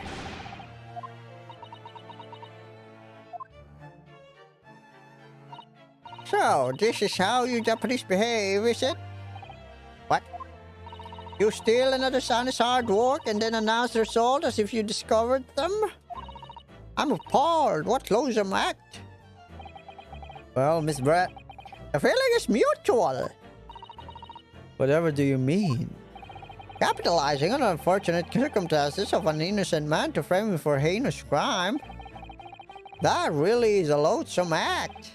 Wouldn't you agree? Objection! Enough of this. I, for one, refuse to accept it. The idea of some poison that doesn't even exist in the great empire of Japan is breaking the rules. Ha ha ha ha ha ha ha. What's so funny, Batman? Oh, excuse me, Your Excellency. Yes, Miss Brett? May I borrow that bottle for a moment, please? Well, yes. I don't see, why not?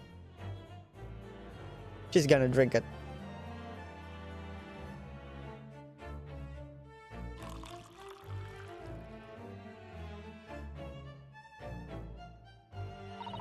Don't get too big for your boots, you insignificant little island boys. Sorry. To an Englishwoman such as myself, this whole affair is a farcical comedy. Your little police games and these foolish courtroom antics is laughable, really. But I'm getting bored of it all now, and it's time for the games to end. Cheers.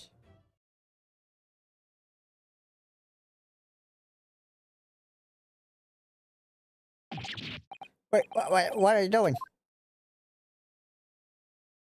Because it's not in the fucking bottle. It's in the fucking glass. No sparkle left at all. How appropriate for this shabby affair.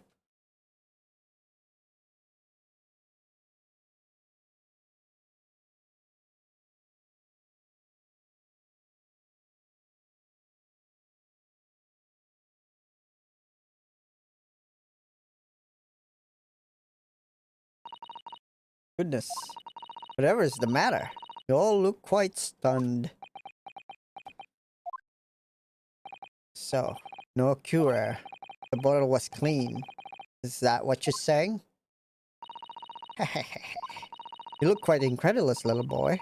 But of course. That's a simple truth.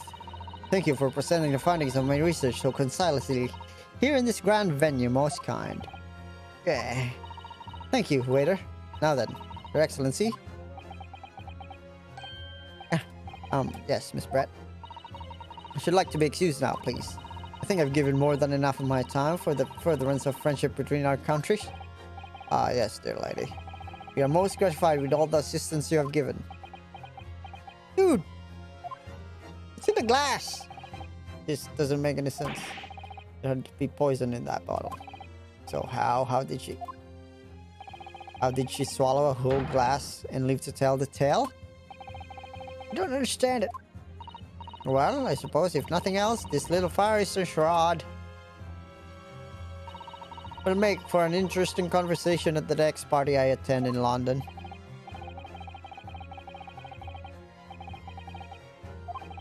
Wait, I didn't read that. Holy shit. But there can have been, because otherwise she would have killed over dead. Come on. We have all the clues now. The bottle of water contains no poison. As I thought, there is no poison in that bottle. What? Why? Why, Inosuke? Isn't it obvious? If there was poison in there, she'd be dead by now. Sometimes your unadulterated naivete really astounds me. But sometimes it's in need of a good staining. Until it's as dark as your uniform in both ways of the word. Oh, is that what this color supposed to be for percent? That was a guileless ending to promising line of inquiry, Counsel.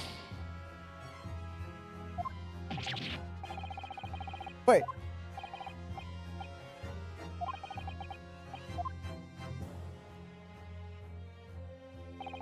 Come on. Yeah, it's bottle.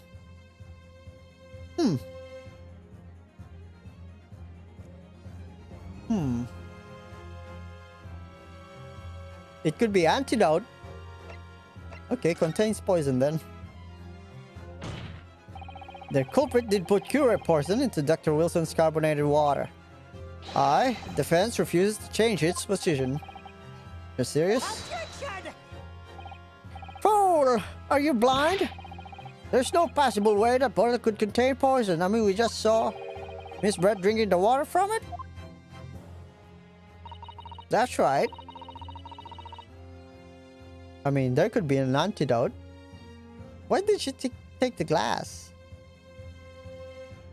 Which rather complicates your argument, I think. And I believe the complication can be explained. How exactly? I need to think through all the things that don't quite up here, one by one. I'm sure the answer is in the evidence we have in the court record somewhere. It has to be. Very well. The defense truly intends to assert this claim. Then I must ask you to support the assertion with evidence. What explains how the witness was able to consume this with water unscathed?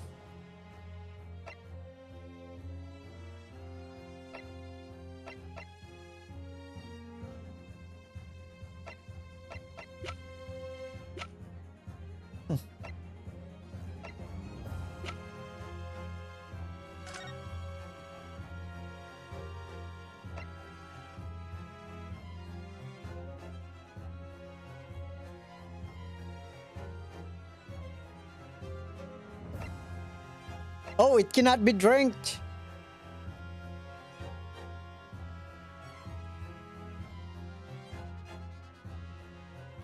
Through a wound, right? So it cannot be drank. Hopefully this is it. Right? It's like a zombie. Yes! Oh shit. Wait. The shit doesn't... Am I wrong or not? Most of the time, if I'm right, the music stops. The answer to this riddle is right here in Miss Brett's own research report. Objection! It's not a valid explanation. No. After all, we don't speak English. The report is utter gibberish. This impudent young scoundrel is trying to ridicule your court, Excellency. I'm not trying to ridicule anyone. Honest. I'm just reading Susanna's notes. Oh, you'll direct us to the pertinent section, Counsel. Which section of the report reveals alleged answer? There we go. Oh shit. Let me just read it again. Special characteristics. Yeah.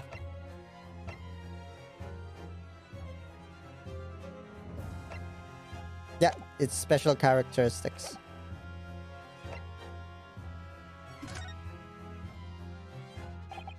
We've been hearing a lot about this rare poison. Wait, that's me. And it's left me curious about something. Oh, Counsel. Well, it sounds as though the indigenous hunters have been using this poison for years and years. To lace the heads of their arrows that they shoot at whatever prey they're hunting. So we've been led to believe, yes? And the point of hunting is to catch prey to eat. Get to the point, please.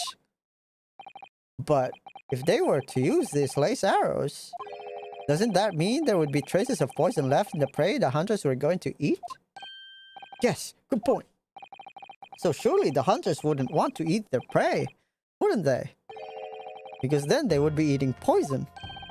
Good gracious, Counsel. Now that would be madness. But I actually found the answer to that conundrum. Research paper here. Under special characteristic, it says this. The poison starts to work after entering the body through a wound.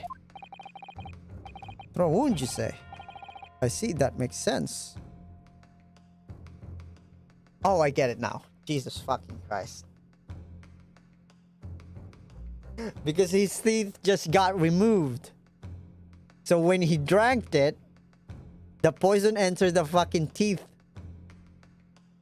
Well, not the teeth. Where was the teeth was supposed to be. Because it counts as a wound. Yes, the mention of that particular details all seems strange to me, though. But it all makes sense when you interpret what's written like this. When Cura enters the body through an open wound, it has terrifying poisonous effects. However, when it enters the body via the mouth, it has no poisonous effects whatsoever. What? Miss Brett? You authored this research. You knew Cure's special characteristics, and you knew that you could make spectacle of drinking the water without any danger to yourself. You meddling little shit. What the fuck? Rapscallion. Well, Renescape. Turns out you're an even better lawyer than I thought you'd be. Really? Me? Lawyer? Objection! All this poison talk is fascinating, I'm sure. But I fail to see how it's possible. So, the ill-bred little puppy has a new toy to play with. Some facts we read in the book. But I'm afraid it doesn't suit you, little boy. Only makes you look silly. What are you trying to say? Your schoolboyish logic has a fatal flaw. Schoolboyish? Flaw? As even your brain has managed to deduce, Cure is safe to ingest. It seems likely that its effects are neutralized by the acidic nature of gastric succus. Oh boy, yes, well, of course. Gastric suckers? What are they? So, if this little poison is completely harmless when drunk, then the professor wouldn't have died when he swallowed it, wouldn't he? We already know this. I answered it. That's right. Good gracious. That's basic science. Science that even a schoolboy should be able to understand, no? I've already explained it, but you're not watching my stream, so I'll give you benefit of the doubt. Order the court. Order? The logic holds. If the lady and the professor drank the same poison, they would be affected the same way. Are you trying to suggest? Yes, this Cure poison is completely irrelevant to the case on trial. That's right. Surely even a little cockroach like you could understand something simple as that.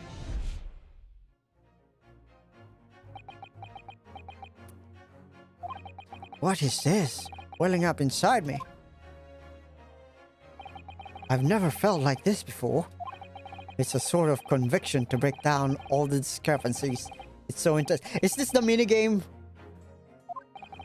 And more than anything else. Like the Apollo Justice one, it's an animalistic desire to take down... Okay, don't be a predator, man. Objection!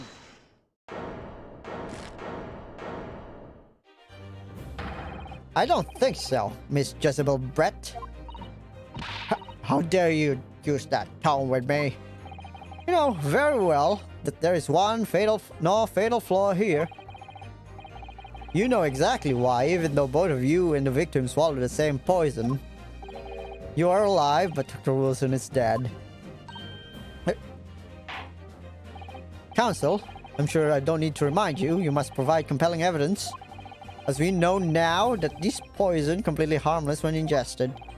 Why would Dr. Wilson alone would have been killed by the Cure? Take that! As Miss Brett so readily pointed out, she drank the same water as the professor. However, there was one fundamental and fatal difference between the two diners. A fatal difference. The toxic effects of the Cure only felt when the poison enters the body through an open wound.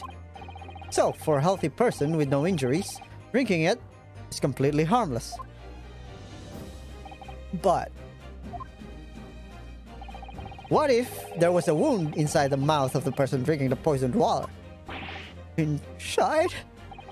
Yes, like the wound you might have if you had just been to the dentist and had a tooth extracted, for example. Miss Brett, you've acknowledged many times in your testimony already that you were well aware of Dr. Wilson's dental appointment that day. So that's it. You use that knowledge to orchestrate this.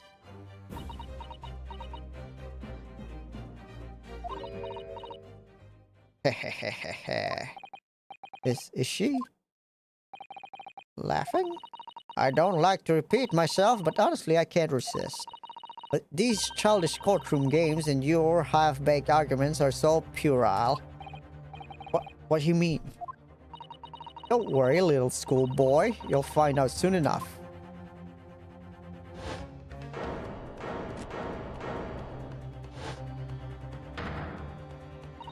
You see, when you leave vital evidence lying around, you never know what might happen to it. No! I mean, it could just slip.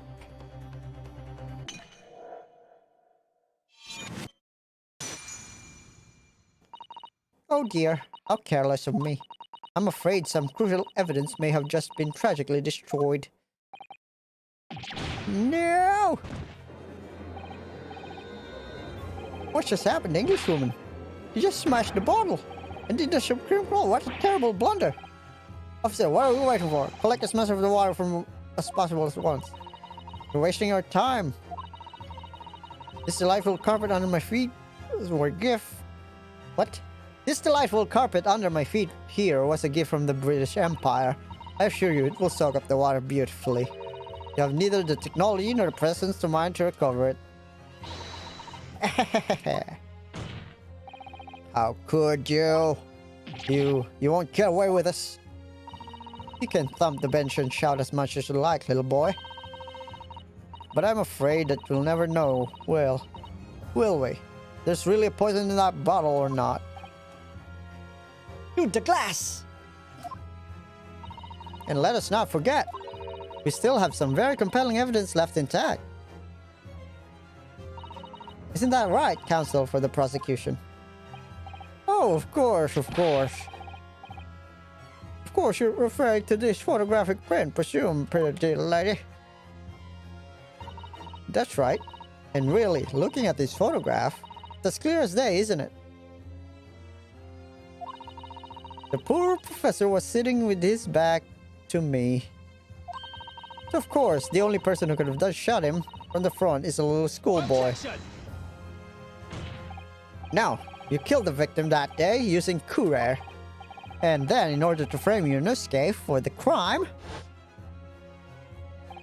you waited until he picked up the pistol you'd arranged for him to find on the floor, before you shot the professor dead in the chest with your own hidden gun. And then, in the confusion that followed, all you had to do was turn the dead professor in his chair around. You see, you had every opportunity to commit this crime. What a wonderful imagination you have, young man. A hidden gun, you say? And I shot the professor's dead body, did I? Well, I'm terribly sorry, but you don't have a shred of evidence. Exactly. And as you have nothing to support your wild claims, the prosecution stance remains unchanged. The victim, Dr. John H. Wilson, was killed by a gunshot to the chest. Delivered in cold blood by the accused, Yunosuke Naruhodo. It's unbelievable. How can this be happening? We had her, but now she really be going to get away with it? The way she destroyed that evidence was obscene. Yunosuke, yes. Come this far, but now you're the only one who can finish it. What do you mean? We've lost a vital piece of evidence, it's true. If there's any clues left for us to use now, they must be in your head. In my head? You told me before that your powers of observation were the one thing you could really depend upon. Well, yes, that's true, but I didn't manage to notice that this woman was a foreigner with a swan on her head. To think back again now, try to remember every last detail about the scene that day. Everything you saw, everything you felt, every color, every smell. What I saw, what I felt. Every color.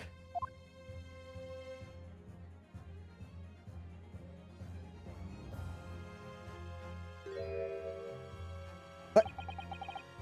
Is Kazuma right? Somewhere in the vibrant memory of this same sin in my head, could there be another clue expose the identity of Dr. Wilson's killer? Of course there's a clue. Actually, Kazuma, I think I might have something.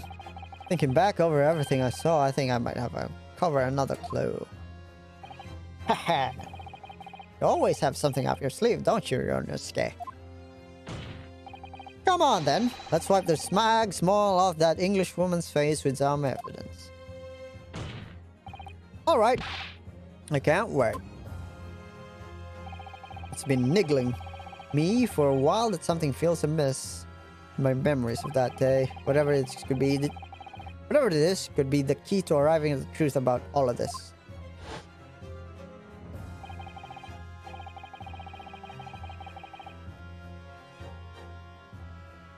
Huh.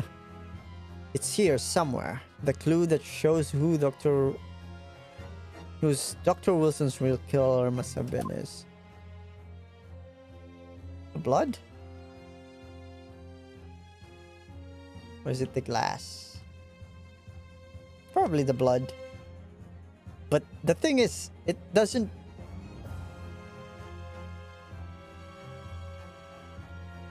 It didn't go through him. Take that! Inspector Osanaga, answer me this. Yes. What is it? He's still miles away. Probably thinking about that bottle being smashed. As you've said a number of times now, you strive for the perfection in your investigations, don't you? Absolutely. I wonder, therefore, if perhaps you took anything else from the scene of the crime. Like, for instance, the plate steak that you took on the victim's table that day. Objection! Wait a minute, where are you going with... Where are you going with this, little boy? It's just a memory that's been troubling me. What memory? I saw this scene showing this photograph print with my own eyes that day. I saw that on the wood base of the plate that the steak was served on was a spattering of blood. What? Where? Oh, really? And what of it? Obviously, that must have happened when you shot the professor. Oh, so he was shot. That's what they're trying to say. He was shot before he was turned around. Which makes sense. No, that can't be the case. Take a good look at the photograph and relative position of everything there. The plate of steak is almost directly behind the victim. If I'm supposed to have shot Dr. Wilson in the chest from the front, there's no way that blood from the victim could have ended up directly behind him. Yes.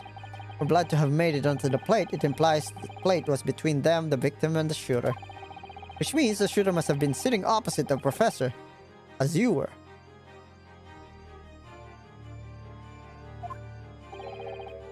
Jezebel Brett. I beg your pardon? Objection! This is beyond ridiculous, fabricated nonsense. Is the court seriously expected to believe something the accuser apparently just remembered seeing? Hold it! Did you bring it? This could be the moment that my entire career in the police force has been leading to. I swear to God, if he says that he coughed on it and the blood was there, I would be pissed. Inspector, you mean? Yes, I took the plate in the interest of preserving evidence from the scene of the crime. I took it, meat and all, and I don't care to call me a crime scene thief because of it. You did what? I took the steak that you had been eating, Miss Brett. I took the steak the sergeant had been eating. And I did it all in the name of justice. Then we can find out for sure whether or not there's a blood stain on Miss Brett's plate. We must examine it now. Inspector. The court wishes to examine the plate from the victim's table immediately. Yes, sir!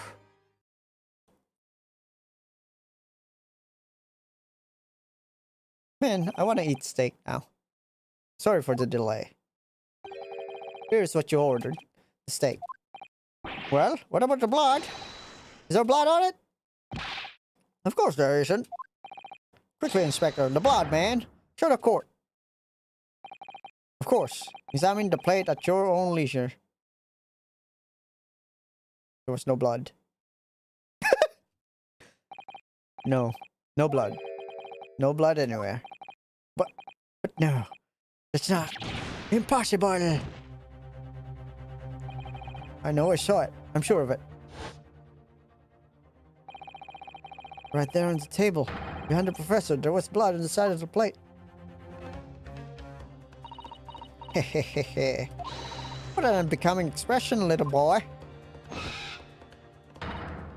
You see, this is why I always say you can trust what the Japanese tell you. Okay, racist. I couldn't agree more. In the case of this disgrace to the Empire, I believe we may finally have reached a conclusion in this trial. Let's hope so. This let's pretend attempt at the courtroom proceeding is painful to watch. But I do promise to do my best to forget about it when it's all over.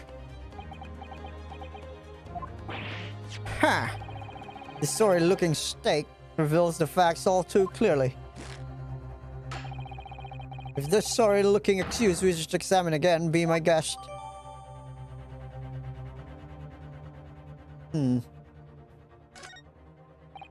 Was the plate I saw or thought I saw just a figment of my imagination? Is it now I've lost?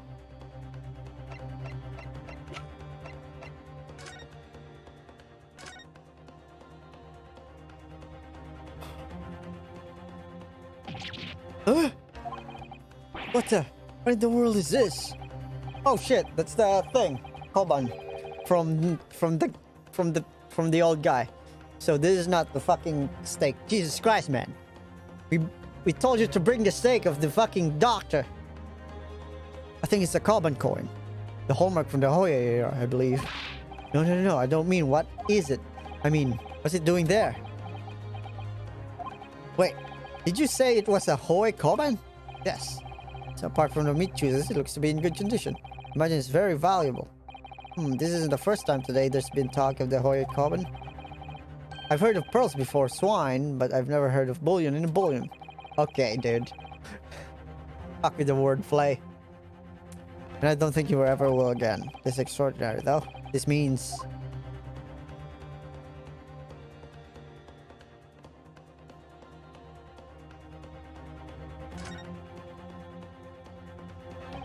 I certainly never expected to find a precious coin underneath this thick cut of meat. And it's from Hoya here too. That would make it really quite valuable. It's well marinated in juices as well, look. What are you thinking of eating it? No. But the next time I order a steak at an expensive restaurant, one thing's for sure, my heart's going to be racing as I lift the meat and peer underneath for a prize.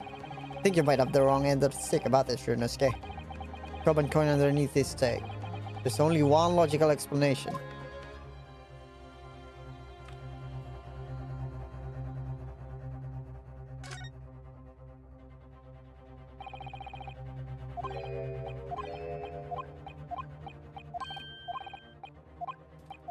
Alright.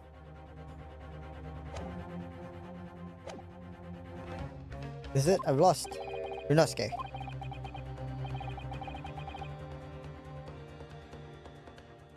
It's not over yet. Not until the final gavel.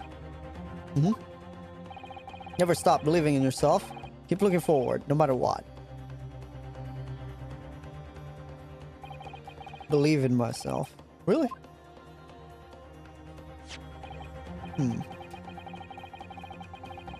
Maybe I should. We already did that. As the evidence requested by the defense has not been shown to be problematic in any way, I presume any further examination of evidence in this trial would be unnecessary. Does the defense have any objection? That bloodstain was going to clinch the trial for me. Can this plate of steak reveal any other clues at all?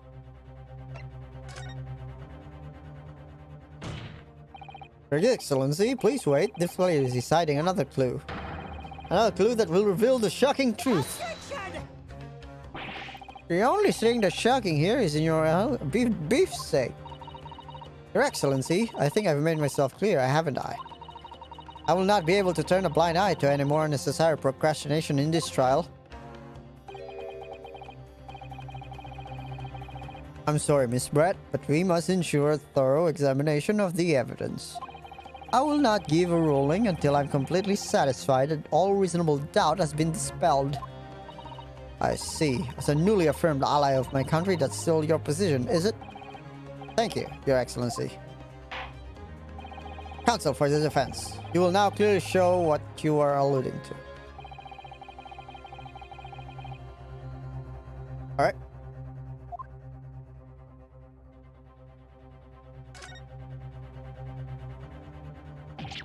Huh? What the? We've already seen these. I think it's Coven coin. The hallmark of Hoya, I believe. Yeah, we already did that.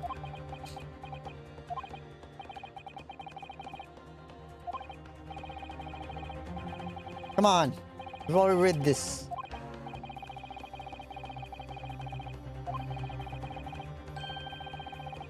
Well, this is the second time I heard of it.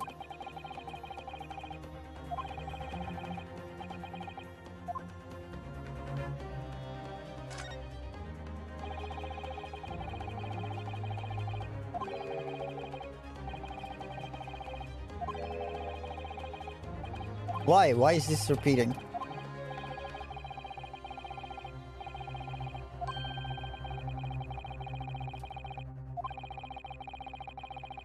Okay, please. Bro, please.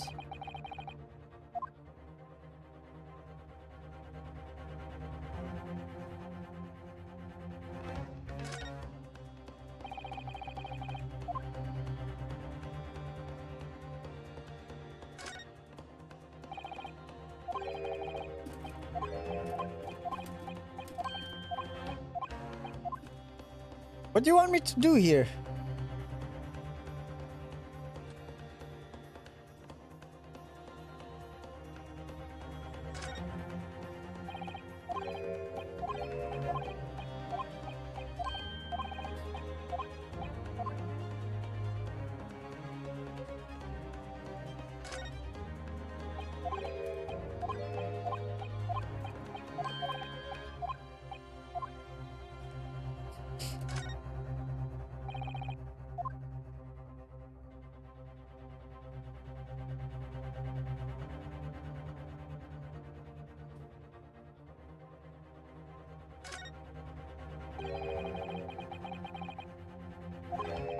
Oh shit.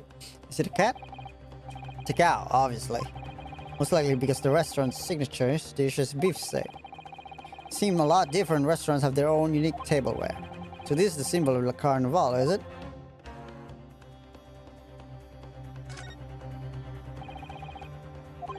Why? How? What?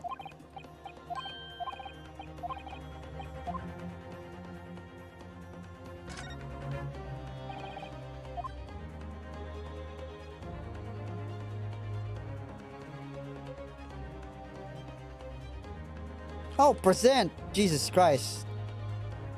I keep pressing space, not R. Got it! Good gracious! Dutch. Koban?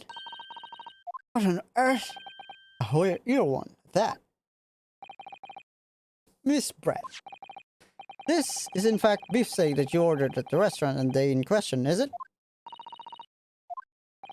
Tell me. Why is there an old coin seemingly hidden underneath the meat? What a ridiculous question. How should I know? I've never seen that thing before in my life, and I don't know what this is, but I don't want no part of it. Attention! I fail to see how this is relevant. A coin under the meat? It could simply been careless mistake by the chef in the moments of distraction. Attention! Don't be absurd. We're supposed to believe that this happened by accident in the kitchen? A rare horrid coven just happens to be underneath a piece of steak? If this turns out to be irrelevant to the case, I'll rip up my ticket and go to Great Britain right now. He's right, it can't be a coincidence. Your Excellency. Yes, Counsel? A rare horrid coin just happens to be hidden underneath a piece of steak. If this turns out to be relevant to the case, I'll give up my lawyer job right now. You're not a lawyer. Attention!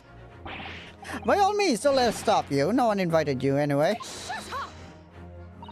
Perhaps, little boy, you should realize that this is you who is relevant.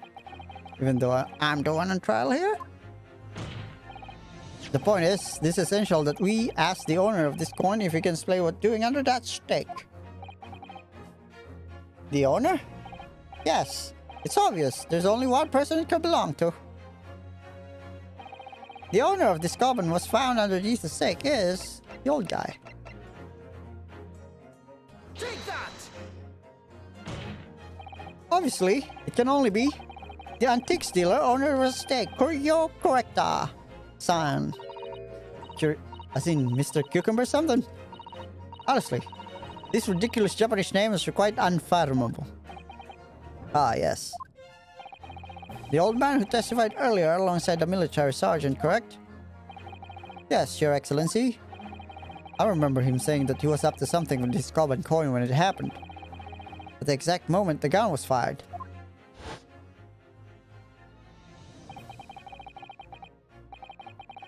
Yeah. That just happened like 5 minutes ago. Come on.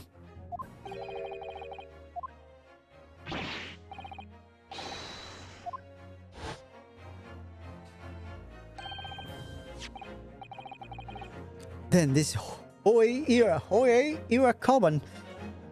Do you mean to tell me? Attention! No, please, why would you? Why would correct son's common be sandwiched between the victim's beefsteak and his plate? It makes no sense. Because it's not his beefsteak. Which is why I'm asking to bring corrector Sam back to the witness stand so we can ask him. Officer, bring the old man. Both witnesses?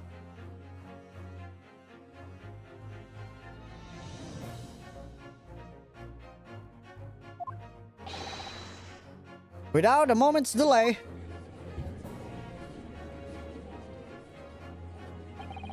I can't believe we've come back to around that pair again. But I have a hunch, a strong hunch, that if we chase down the real significance of this Koban, we'll find a key element in the case.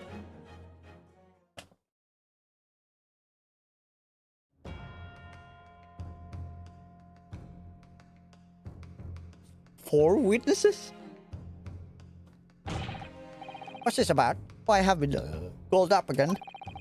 Don't you realize it's dinner time for a little baby idol? When my son's belly is empty, he's fiercer than a pack of wolves. Exploited by the police, we were. Like miserable dogs forced to bear false witness. When cast from this courtroom myself, I became a ruined man in trice. A worthless, withered antique. Nothing more have I to say. Sun has set on this rusty shop owner's existence. Be that as it may, correct son, something has come to light that requires your clarification. As far as your rusty memory serves, have you ever... Yes, that's it. The very exact one that it is. There's splendiferous Hoya treasure that my rusty bones managed to misplace on that fateful day. It can't be. As I thought. Young man, enlighten this decrepit old fool. Put me out of my misery. Where was my treasure? Where was it dropped? Oh, I'm not sure if it was dropped anywhere. We found your coin sandwich between a beefsteak and its plate, soaking in seasoned meat juices. Sandwich? Soaking? Seriously? Clearly, it couldn't have fallen there by accident. Which means somebody must have hidden it there on purpose. Somebody concealed my Hoya treasure between a slab of meat and a metal plate? Who would do such a thing? Such an inconsolable thing?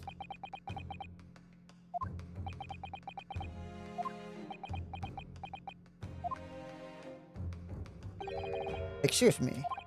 Could I say something? Yes, of course. Proceed, Inspector Hosonaga.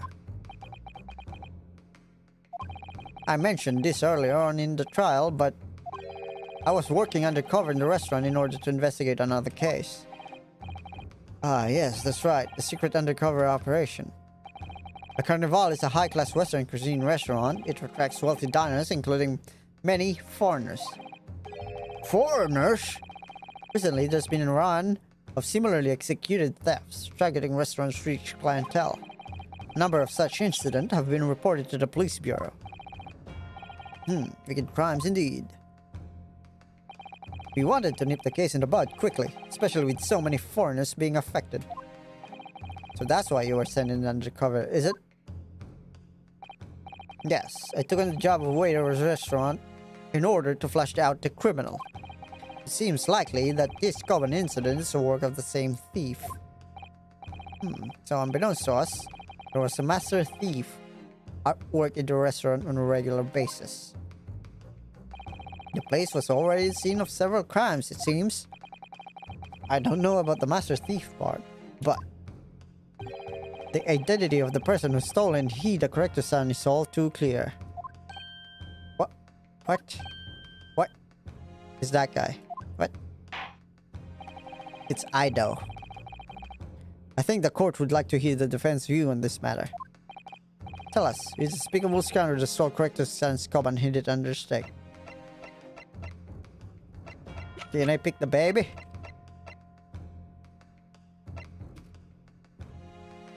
Take that! Obviously. It can only be you. Sergeant Espinosa. What? How? How dare you? You monster! Monster? I stole that coin, did I? I'm the master thief of La Carnival, am I? You're seriously accusing me of this crime, cadet? But it wasn't me. I know, it was Ido. Ido is the mastermind behind all this.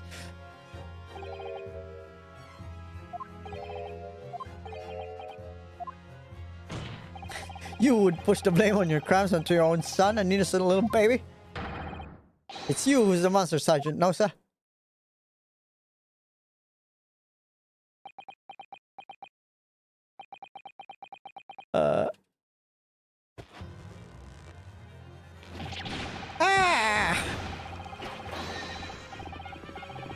Clippity cloppity.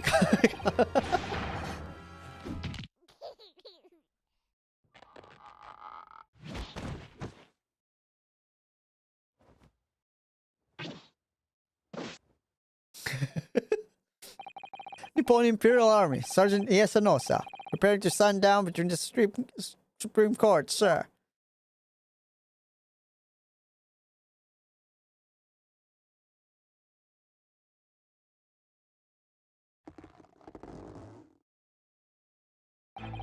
Do any of you know of the extraordinary low wages of the Nippon Imperial Army pays those it expects to keep our country safe?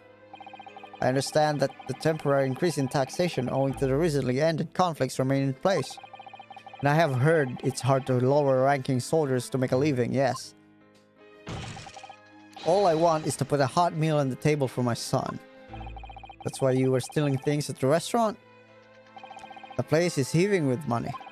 Every 3 days I'd go there to do reconnaissance for a target. I'd enjoy chomping my way through a good steak at the same time. Sounds like he doesn't bother with a knife and fork, even which is worryingly believable. And your target that day was the old man in his caban? Yes, sir. He was an easy mark. I slipped the coin into my pocket without trouble at all. A veritable phantom thief you are. I was all set to leave the steakhouse. I was halfway through the devouring when it happened. Bang!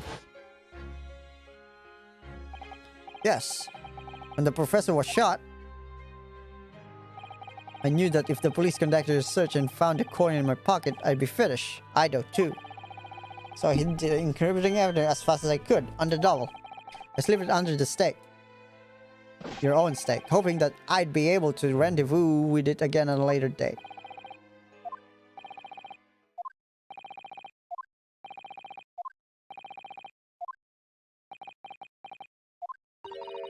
This is ridiculous. Perhaps you could carry on with this absurd prattling in your own time? Well, Miss Brett? Oh, of course, my dear lady, of course. How rude of us. I'm quite sure there's no need to detain you any longer at all. May the esteemed gentlewoman please be excused, Your Excellency? Indeed. The theft of the collar was clearly perpetrated by this baby-saddled sergeant. Would certainly appear to unrelated to Dr. Wilson's murder. No, it's not. Of course it is. Hiding a coin under a lump of meat? The sheer nonsense of such an idea astounds me. Nonsense, is it? Well, oof. As far as picking up your steak and biting into it without using a knife and fork, it's beyond nonsense. It's pure madness. Very well. Now that all questions concerning this witness testimony have been answered, see no further justification for detaining her. Miss Brett, you are free to leave. Thank you, Your Excellency. Good luck, everyone. And good day.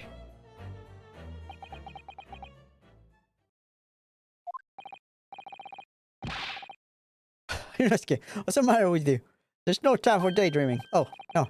It's just something about Miss Brett's parting words that got me thinking. Can't quite work out what's exactly jarred with me. Feel like there was a contradiction in there somewhere. Something didn't quite add up. If that's the case, don't just stand there thinking, make your voice heard. Sorry? You can think later. But if you don't call it out now, it'll be too late. The trial will be over. Hold it! Wait, Miss Brett? What is it now? I'm afraid, just one last time, there's something I'd like to ask you. I'd like you to explain the contradiction in your parting words from just a few moments ago. What are you talking about, boy? What contradiction? Objection! What student nonsense is this?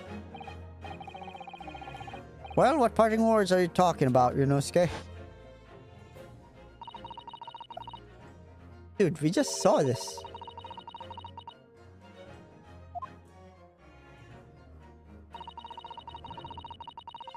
As for picking up your steak and biting into it without using a knife and fork.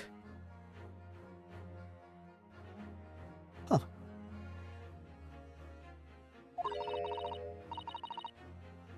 It's beyond nonsense. It's pure madness.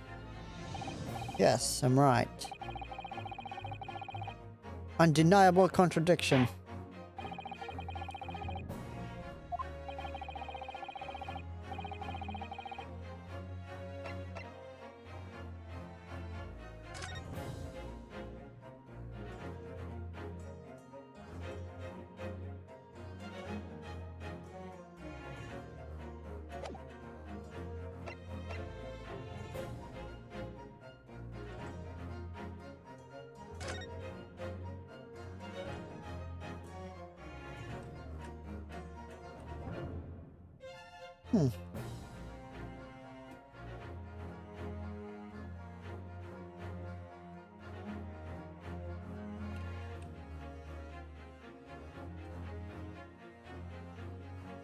Yeah, this is bitten, right?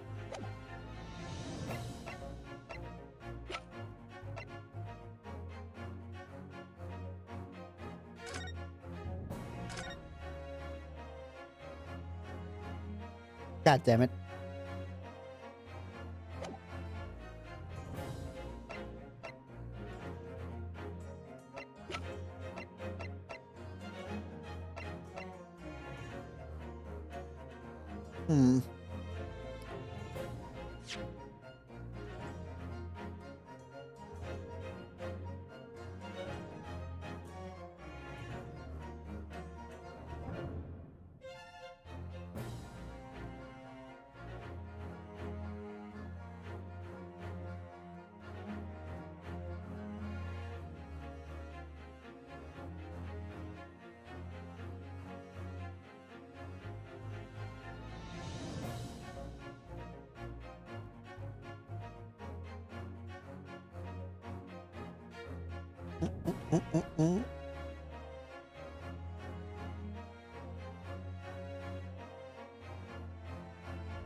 Okay.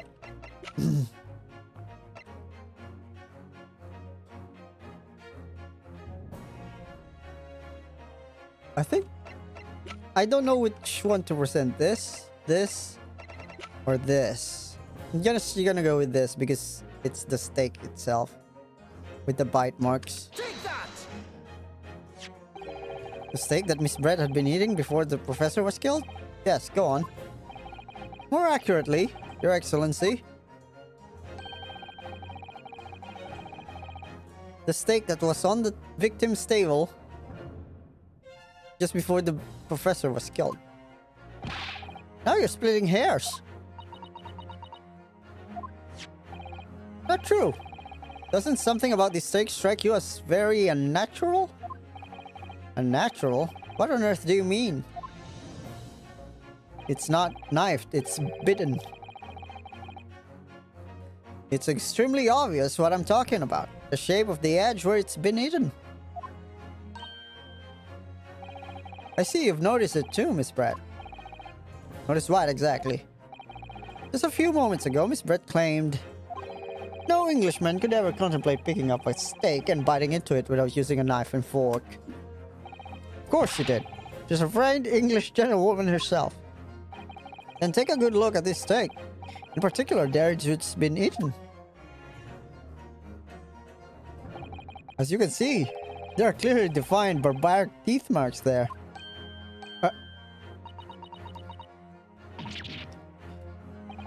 It looks like Miss Brett has realized something.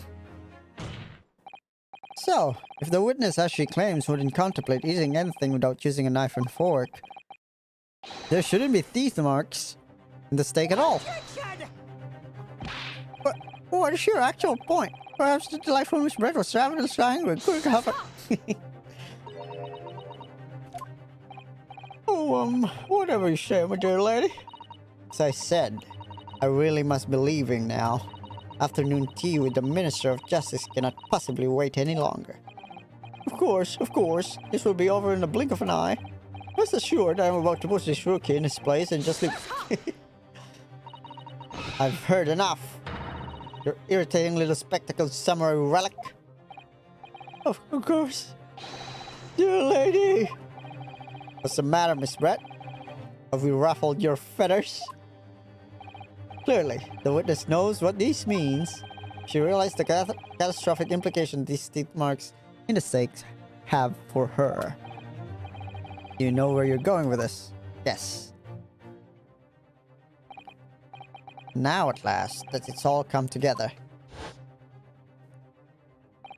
The mysterious teeth marks in the steak that had allegedly been eaten without cutlery. The reason why the blood stain I saw somehow seems to have disappeared. And most importantly, the evidence that proves once and for all who shot Dr. Wilson that day. Except that these teeth marks in the steak are a little unnatural, as you put it, Counsel. But what exactly are you suggesting to tell us? Everything, Your Excellency. Everything? Yes, I believe that these barbaric teeth marks in the steak here amount to conclusive evidence in this case. Evidence that will prove beyond any doubt who shot Dr. Wilson. Conclusive evidence? How many times have I heard that today?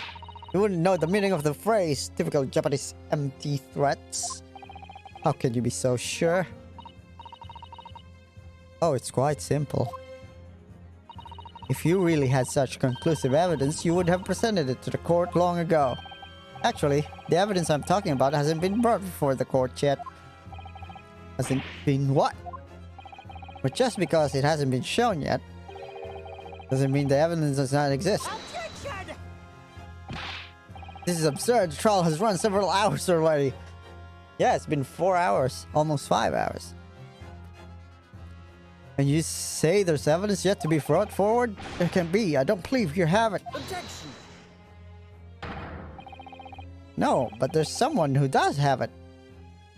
Someone in this very courtroom. They switch, right? They switch. And if that person is willing to submit the piece of evidence I'm referring to, Solve everything remaining mystery about the case. Very well. I have a feeling this will be my last request of the defense in this trial. Who possesses the conclusive evidence that will reveal all? Yeah, you have the other one. Take that! The answer is obvious. It's Inspector Hosonaga. What? I have it? Yes. You think I have withholding conclusive evidence? That's ridiculous. No, I'm not saying that. Everyone's attention has been focused on this stake with teeth marks. Yes? Now, earlier afternoon, Sergeant Nosa told the court the following. I'd enjoy chomping my way through a good steak. And as well as admitting to stealing Corrector's son's coin, he told us he slipped under the steak. You watch it, cadet. I'm a superior officer. That's his steak. Just say that. Sergeant Nosa, could you please confirm something for me? Was the steak that you put in the coin under is in fact your own steak? Attention! Affirmative, of course. I might be able to soldier in the Imperial Nippon Army, but still. I'm not brave enough to ask a foreign gentle lady if she'd mind me manhandling her meal to hide something in it. In other words, the steak that detectives submitted as evidence earlier was in fact Sergeant Nosa's meal. What? That makes no sense. The plate was taken from the victim's table. Objection! Yet, the gentlewoman doesn't take bites out of her steak, nor did she have any opportunities to steal the coin. Of course I didn't steal it. Even suggest such a thing would be an affront to the great British Empire. Well then, how do you explain this paradox? Exactly. She switched it. What the fuck? Does the sergeant switch the two steaks over?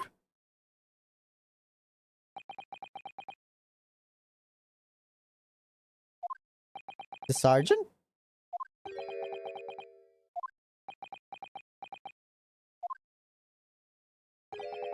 Did switch the plates?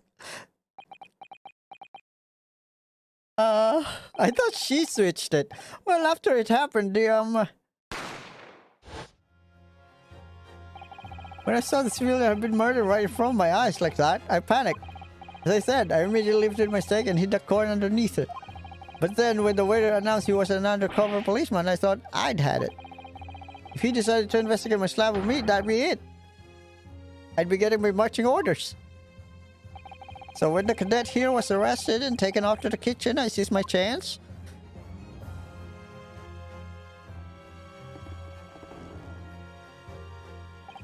With military precision and timing, I switched my steak with wonders before it laid the table.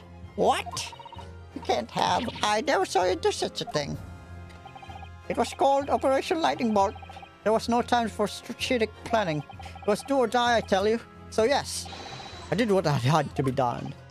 Unbelievable! Fear not, prosecutor-san. What now?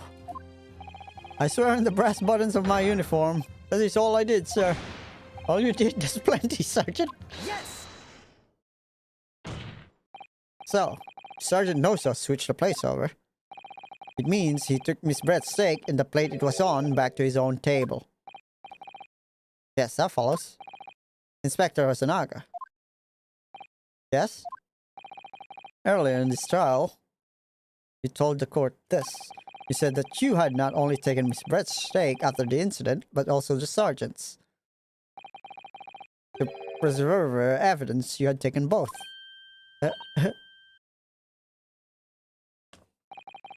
That is correct. Then please present it to the court now. The plate that was actually on the victim's table at the precise moment he was shot. What can possibly tell us now? I mean, a cold slab of tough meat? It can't have the slightest bearing on the case. Dude, that's what we... What?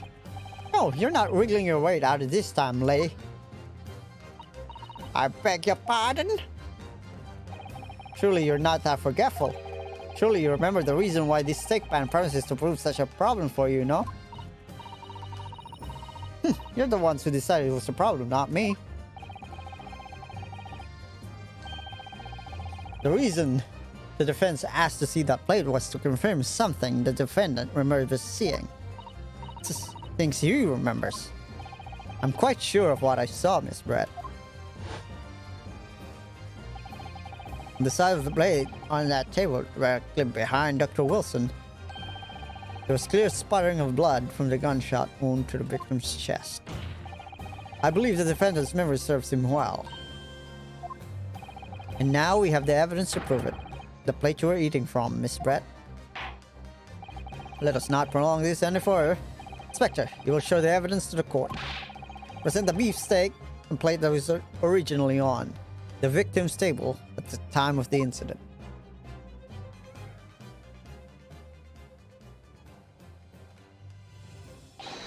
Yes, sir.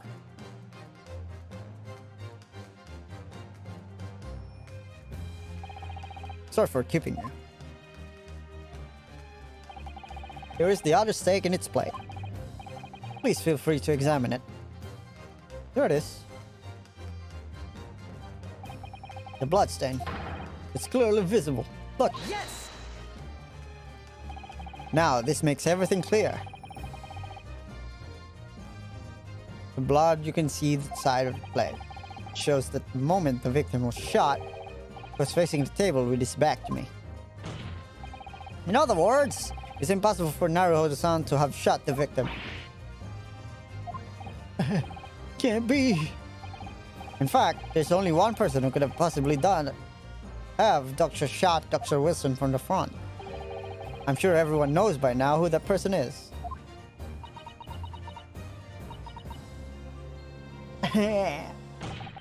That's right. Miss Giselle Brett. It's you.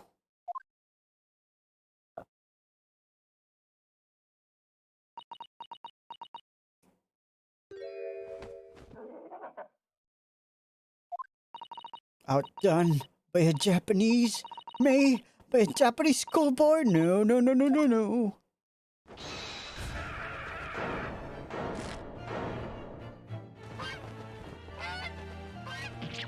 Ah! What? Why there are so many chicks?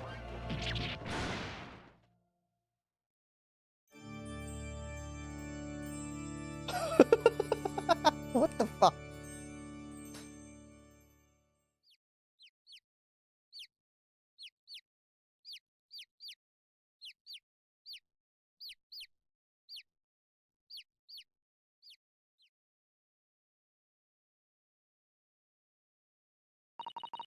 Please excuse my little outburst. I briefly lost my composure. Most unbecoming behavior for an English gentlewoman. Forgive me. Well, Miss Brett, I think it's time you told her what actually happened that day. The truth this time. Gladly, Your Excellency. Man, this is a very long tutorial case. It was I who took the professor's life using Cure Air.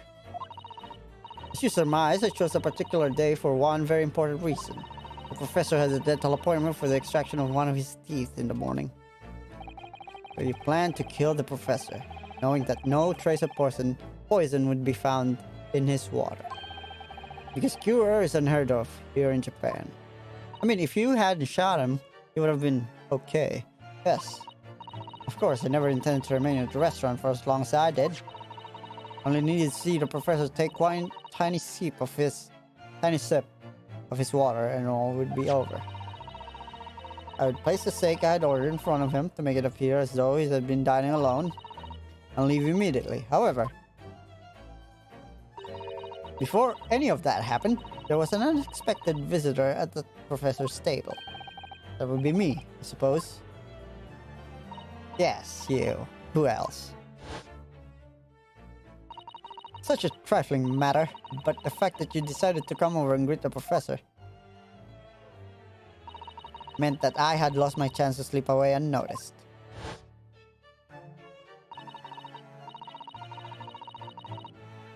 In due course, the professor took a sip of his water and was paralyzed.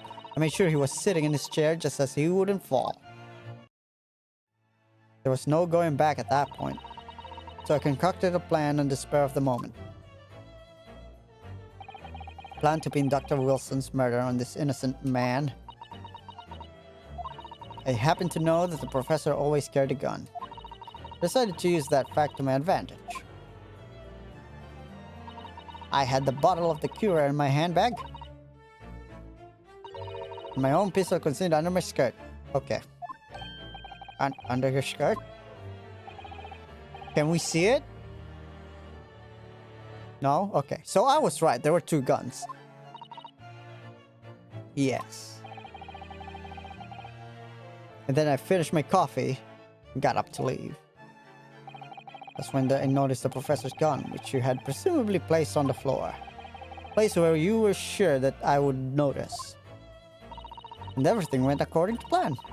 You noticed the gun as I had intended?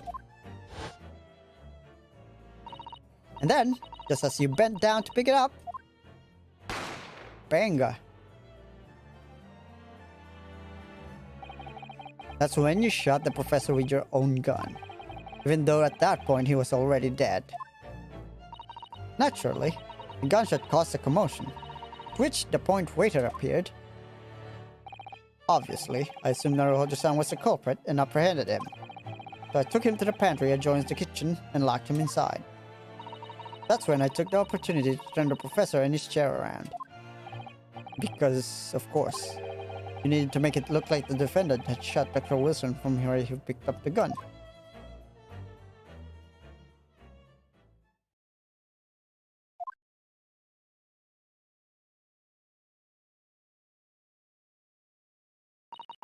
So there you have it. That is the entirety of my misdemeanor. That's... what?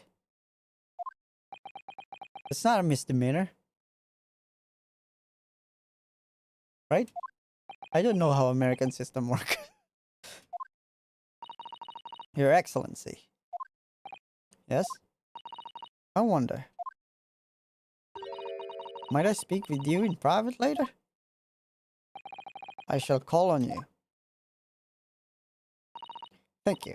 Good day then, everyone. I hope you can forgive me, Naruhodo-san.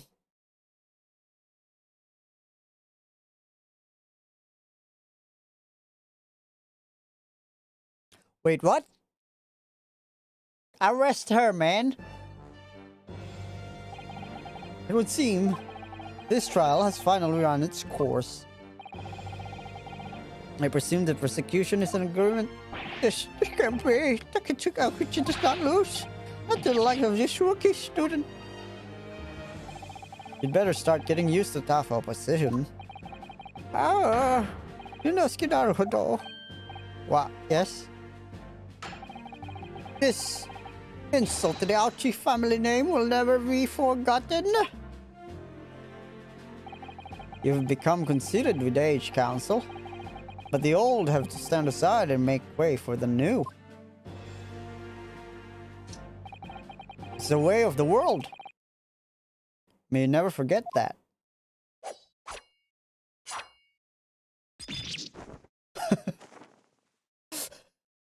Okay.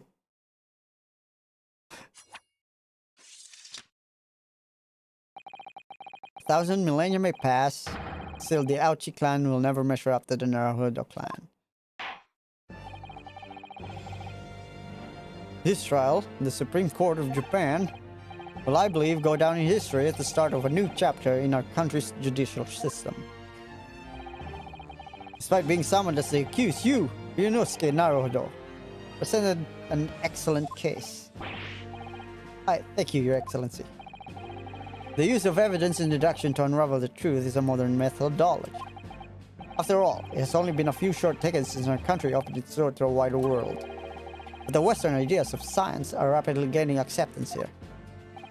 I feel sure that science will soon bring new methods of investigation and new procedures of justice. A new future of law awaits, but what it would look like, I cannot begin to imagine. That is for the young to pursue. Kazuma Asogi. Yes? After this trial, you are set to embark on a journey of discovery to the illustrious British Empire. Learn all you can, observe everything of the wider world that you are able to, and do not forget to fulfill the mission imposed upon you. I understand, Your Excellency. What was that about? Why do you look so grave all of a sudden? Ah, never mind. It's for you, Yonosuke Naruhodo. Yes? In you I sense, how can I put it? Unusual potential. Very much look forward to seeing how you carry that onwards. Thank you, Your Excellency.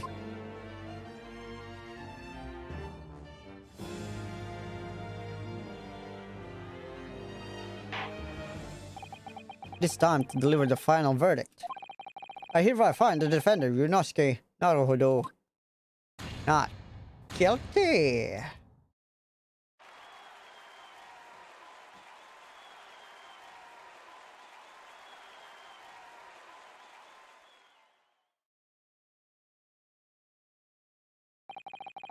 This court is now adjourned.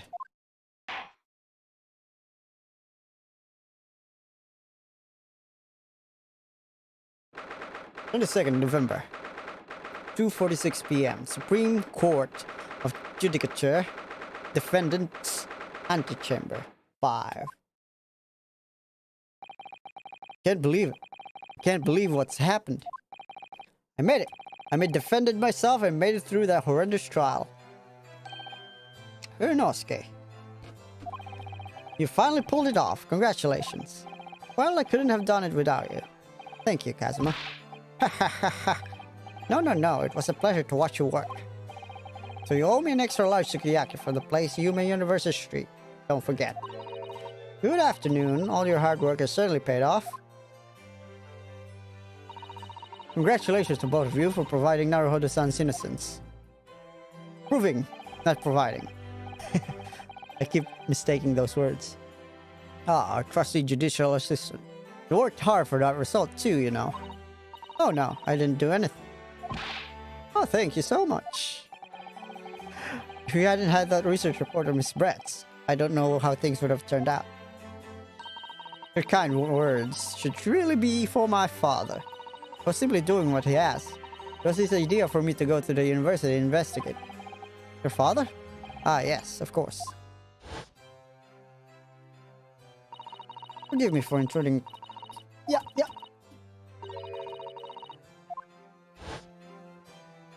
I don't need flashback for things that happened 5 minutes ago. Speaking of Mikotoba. Ah, there you are. I believe congratulations are in order. Naruhodo. You did an excellent job. Thank you, Professor. Oh no. It was I who should be thanking you, after all. Your efforts exposed a true criminal that took the life of my good friend. Good friend? Oh yes. You mentioned that before. It was you who actually invited Dr. Wilson to Yume University, wasn't it? Yes, that's right. Professor Mikotoba studied overseas himself. He went to study forensic medicine in Great Britain. Presumably, that's when you met Dr. Whistle. Exactly. In those days, we worked together in the same hospital. Oh, you worked together? I've never heard you mention that before. Well, it was a long time ago now. Besides, it's your turn, Asogi. Great Britain is a magnificent country. It leads the world. In science, medicine, engineering, culture, and of course, in law. Watch and learn, my boy. See what's happening in the large... What? See what's happening in the world's largest melting pot. I will. And I'll learn all I can. Yeehaw! I swear on this, the spirit of the Asogi clan. You're not taking that sword to Great Britain, are you? Of course I am. Japanese man's katana is his soul. This blade shows me where I need to go. It cuts down anything it's my way. Yes, I've definitely seen how sharp it already is with my own eyes. That reminds me, what's happened to the woman? To Giselle Brett, I mean. After all, she's guilty of murder. Ah, yes, to her. It's not easy to tell you this, but... What do you mean? Surely she's going to face trial herself now. She's a true culprit, after all. She will be leaving Japan in the very near future. For Shanghai. What? Shanghai? Giselle Brett will not appear in court again in this country. I'm certain of that. What? But why not? It's a matter of consular jurisdiction. Inspector Hosonaga. It was a hard-fought battle in the courtroom today. Very impressive to watch. But I must congratulate you. But what about consular jurisdiction? We cannot try this particular foreigner for her crimes here in Japan. What? We can't try her? But then who? Who is going to bring her to justice? A British consular court will hear her case, somewhere far away where our voices can't be heard. But why a consular court? Professor, I simply don't understand. I thought consular courts were a thing of the past now that we've signed friendship treaty. Yes, in normal circumstances, you're right. Then, so long as this is not a serious incident of a highly political nature to our governments, they can't invoke consular court just like that. Oh, can't they? Yes, she's a student, but it doesn't justify our governments making secret agreements about her fate, doesn't it? Something strange is going on. So Miss Brett can be held accountable for her actions here in Japan? I'm afraid for the young student, today's trial was nothing more than a game all along. There was never any danger of comeuppance for her. I don't believe it! The British government Foreign Affairs Ministry has demanded that we hand over custody of Miss Brett. They're obviously taking this case to a foreign student committing murder very seriously. But it's all going to change from now on. We can make it change. This is a time of great turmoil. This new era heralded by the start of the 20th century. One day, I have no doubt, that woman will receive the judgment she deserves. Yes, change is coming. And we're the ones driving it.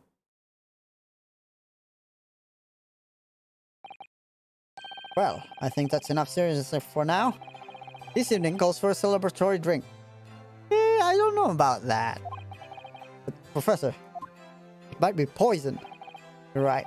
It's time for no gloomy faces. We should be celebrating Yunosuke's not guilty verdict. Let's start having some fun. In that case, might I suggest La Carnival? As the head waiter, I should be delighted to provide you with ample food and drink. You're Detective Tsunaga-san, aren't you? Ahem. Let's not worry about details for now. To La Carnival, will you accompany us, Professor? Of course! La Carnival's food is second to none. I shall go and attend to the paperwork for Naruto-san's release. Oh yes, thank you.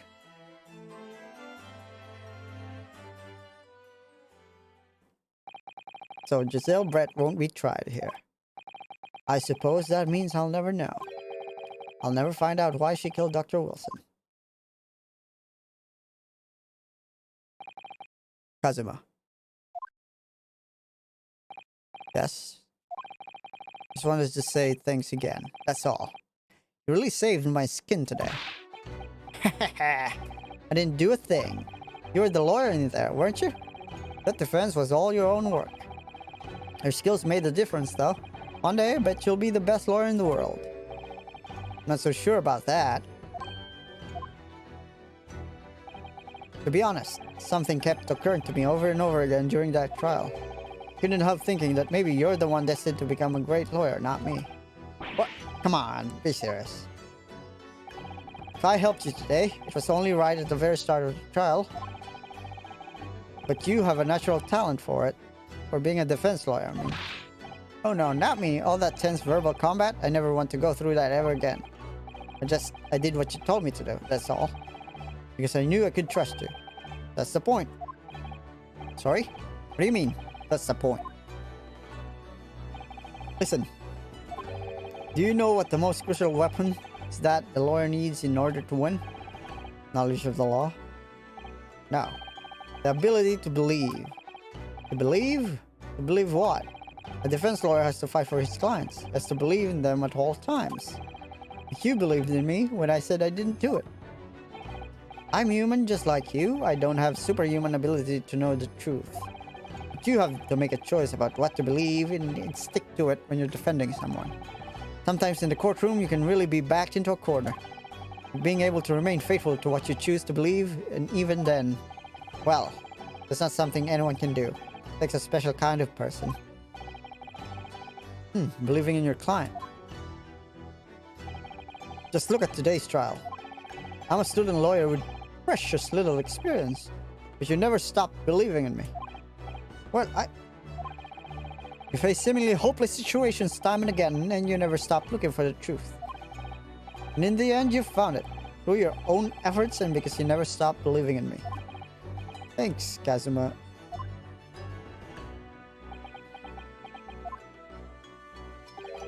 There's something I want to ask you, actually. Well, it's a favor, really. Something very important to me. Sounds serious. What is... Ah, you're still here, are you? Oh, Inspector Hasanaga. I've arranged some rickshaws for us. Let's go. Thank you. We'll be right there. Is this a death flag? Let's pick up conversation again later. You should be celebrating right now your first court victory. And your study tour to Great Britain. Don't forget. Ah, yes, that too.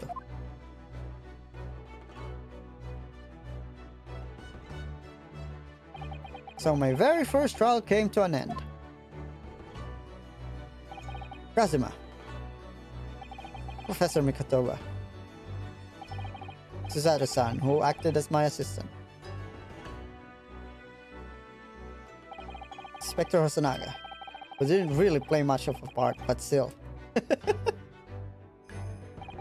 Just because of the help and support of all these people that I managed to get through that trial. But more importantly, Kazuma hadn't yet managed to ask his favor of me. Little did I realize just how much it would change my life. Hell yeah! Literal 5 hours. Defense debut. Yes. I think we're gonna end that for today. Holy shit, that's very long. Yes. Alright. Yeah. I'm gonna end now. The great adventure of the... Holy shit, that's a lot. Wait. 5. Okay. Hound of the Baskervilles. Okay. Tomorrow, we're gonna do the adventure on Unspeakable Speckled Band. But as of right now, I'm fucking hungry, dude. Until then.